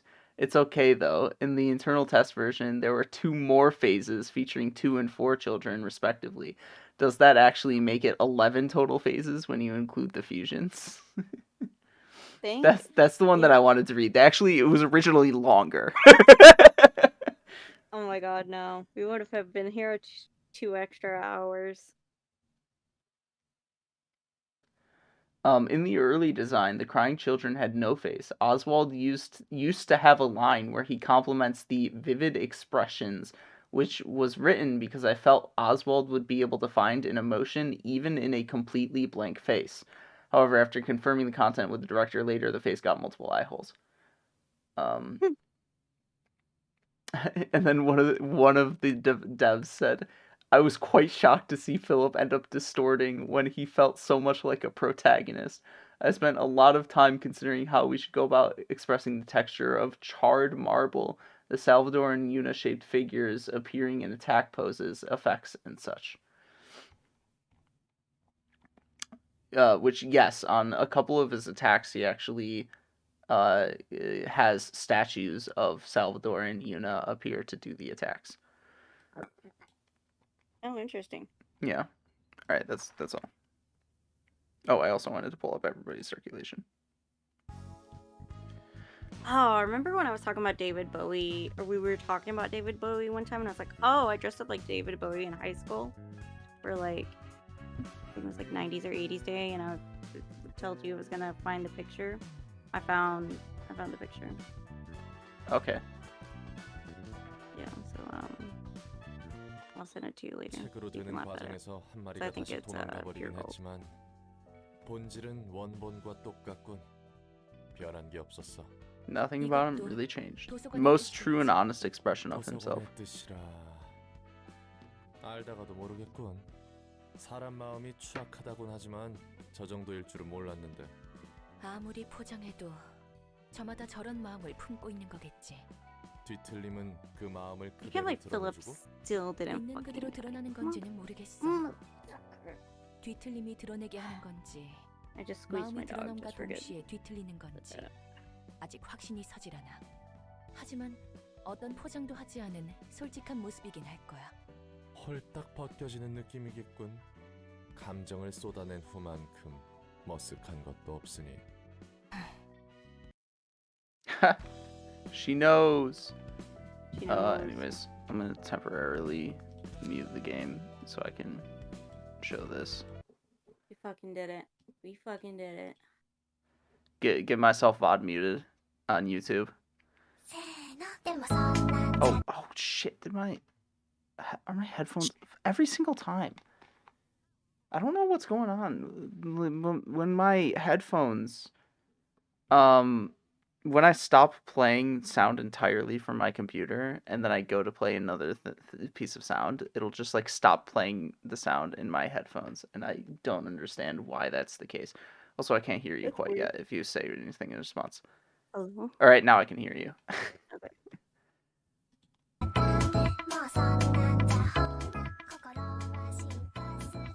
Moto. Ah! Come on and slam! Welcome to the jam! Oh! Welcome to the jam! Woo! If you wanna jam, Hey! Born raised! I'm trying to interrupt it, so hopefully avoid any VOD muting, but I don't think I can. It's inevitable. It's inevitable. Haha. It is inevitable. But, yeah. Look at the auntie and uncle and there. I can hear the voice, but I don't want it to shut me down and tell me I'll be alright. I can feel the subliminal need to be one with the voice and make everything alright. I can feel the voice, but I don't want it to shut me down and tell me I'll be alright. I can feel the subliminal need to be one with the voice and make everything alright.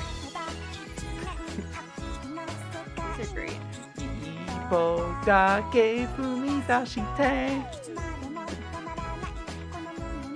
Look at you. Show me Odoro. Hey, Monogatari has some of the most iconic openings. Actually, it's only two or three of them are iconic. And there's like a million of them, but it's fine. Gabe and Gaben. Bitch, get out the way. Ooh, bitch, get out the way. Get out the way.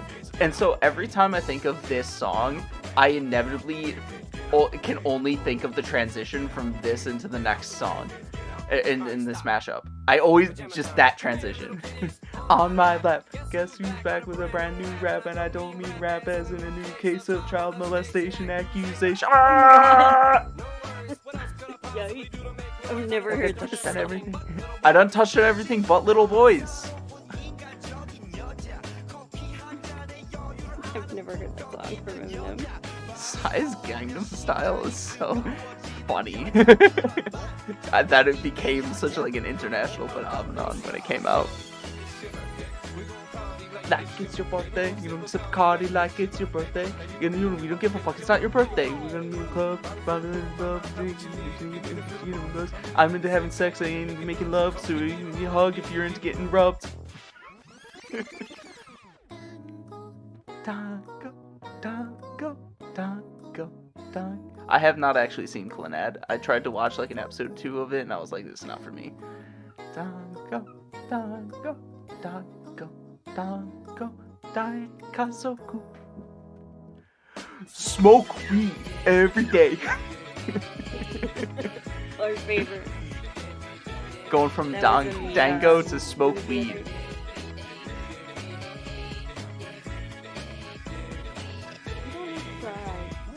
You start going and they don't stop going. Fed to the rules and I hit the ground running. Didn't make sense not to live for fun. Your brain gets smart but your head gets dumb. All that glitters is gold. Shooting stars bring on my world. Give a little poop poop, it's okay. Whoa, bitch, get out the way. Bill.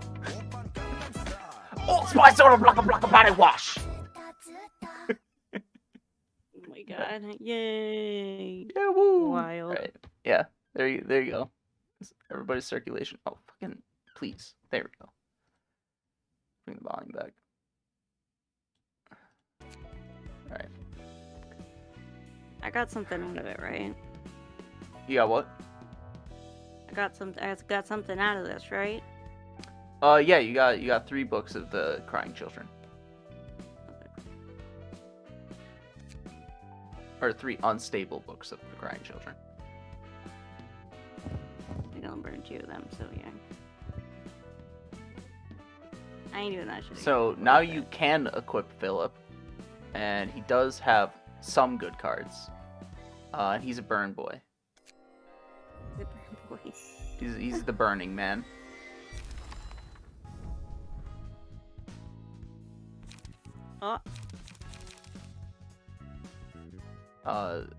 The unfortunate thing is that I don't think a deck... Oh, you didn't even get his key page?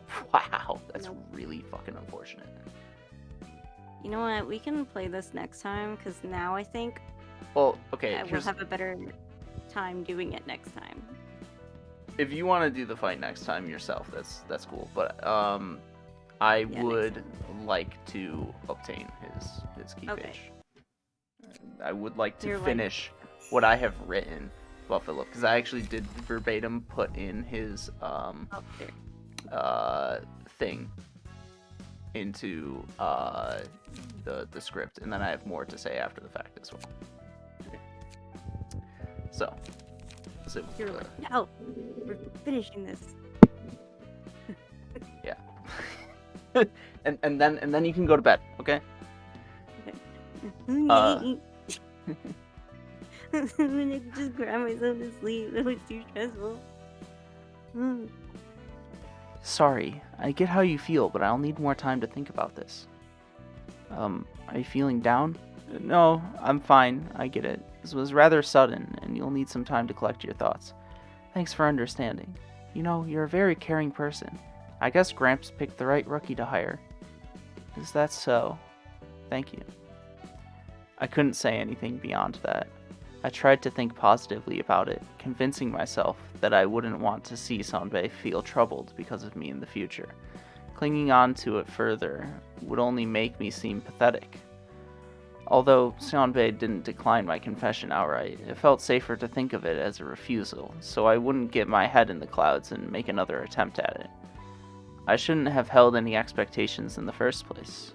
I thought I'd feel like a load had been taken off my chest after I had confessed my pent-up feelings to her, but I couldn't even bring myself to look Sanbei in the eyes.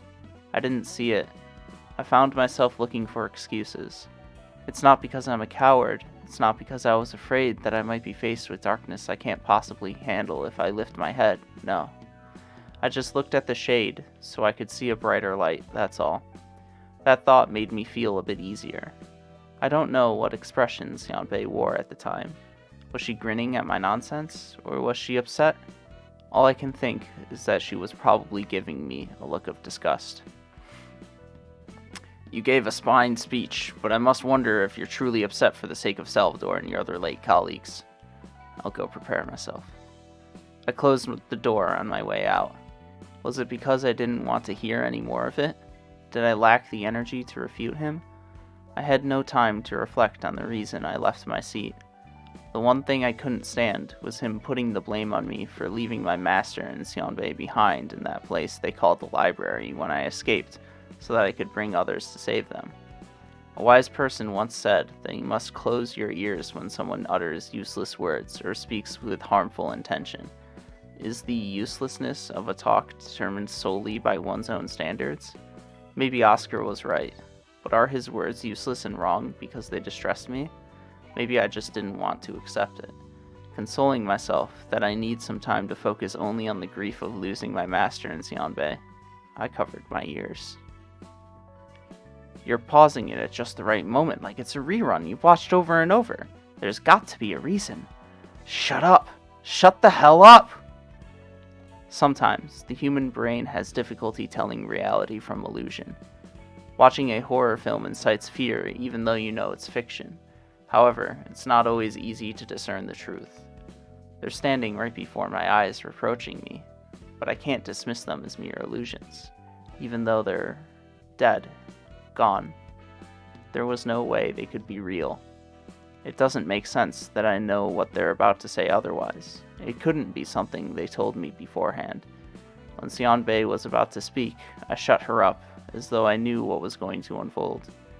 What could I gain from uttering what will harm me? Self-justification? Those words would have wounded me for sure, but they were also words that would protect me. Yet again, I'm running away from the truth, vilifying others. It made me feel a bit better. Pamela was right. All I had to do was make up reasons that are convenient to me. It's not my fault at all. They're the bad ones. It's derisive how shallow my admiration for my master in Sionbei was, changing my attitude towards them so easily out of selfish self-preservation. Nothing is more beautiful than knowing the truth, and therefore, nothing must be more shameful than admitting that what one believed in was a lie. I could have sworn I acknowledged my vice and embraced it. Although the process was a little unstable, I still felt ashamed for the truthless deeds I had done, and decided to cherish that negative part of myself as I am. Or so I thought. I stopped talking. I couldn't even tell what was appropriate to speak anymore. Turn a blind eye to all that tries to hurt me. Turn a deaf ear to words that will lead me down the wrong path. Turn a mute mouth to unnecessary evil. And last of all, act not. Make myself happy that way. I could no longer perceive anything. After transforming Philip into the crying children, Pluto asks Oswald whether or not the visions he showed Philip were the truth. How lame! Why would anyone care about that at this point? What matters the most is that the show gave our audience fun and entertainment, isn't it? While it is unclear whether he knows that Angela and Roland are watching when he refers to his audience, this just indicates how Oswald has no investment in Philip's well-being. He is technically happier in the form of the crying children than he was before. He no longer has to perceive the world and the pain that it causes, living in blissfully aloof ignorance.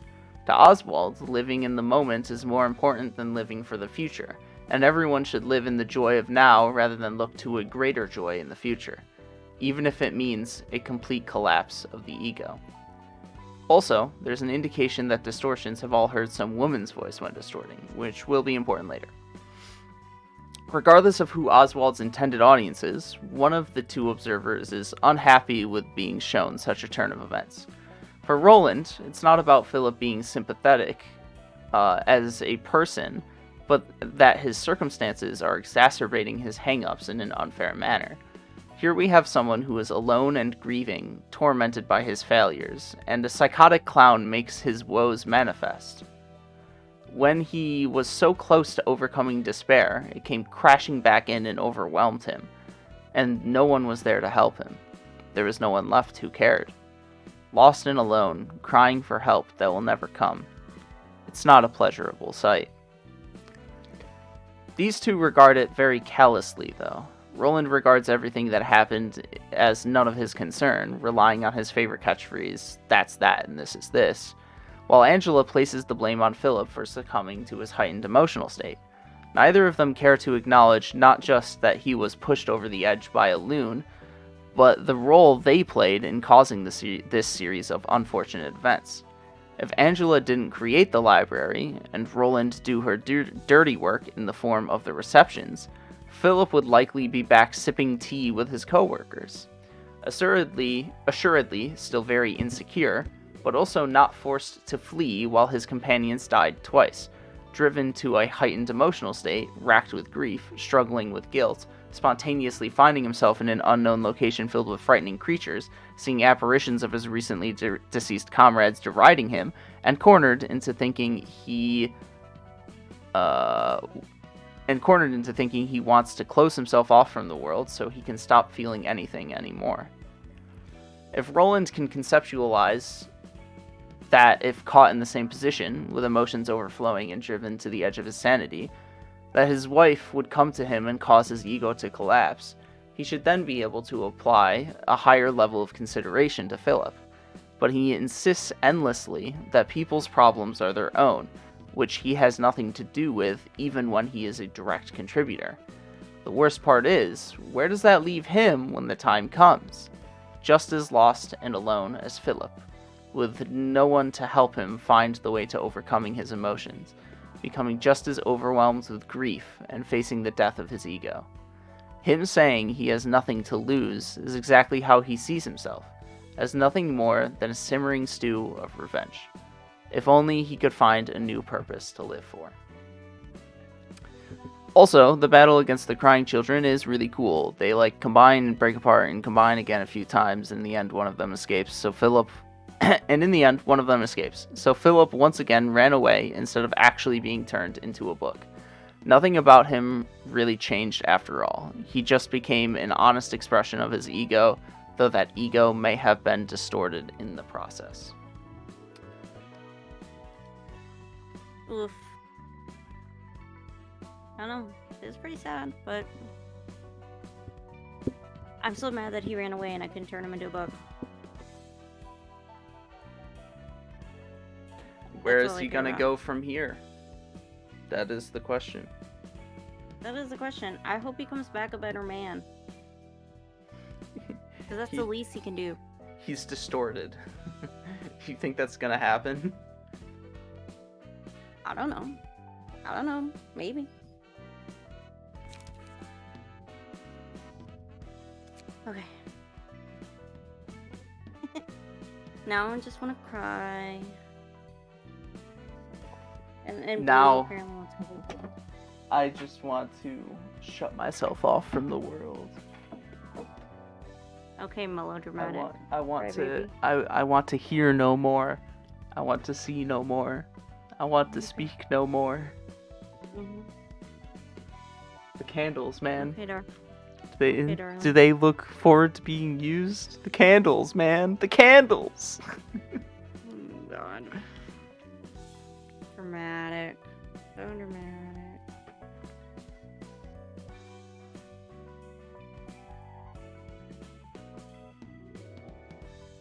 And anyways, we're not continuing forward. That's it. I'll hit the end record button. No, I'm done. I'm very tired. All right, next time you got like a million fucking realizations to do. So.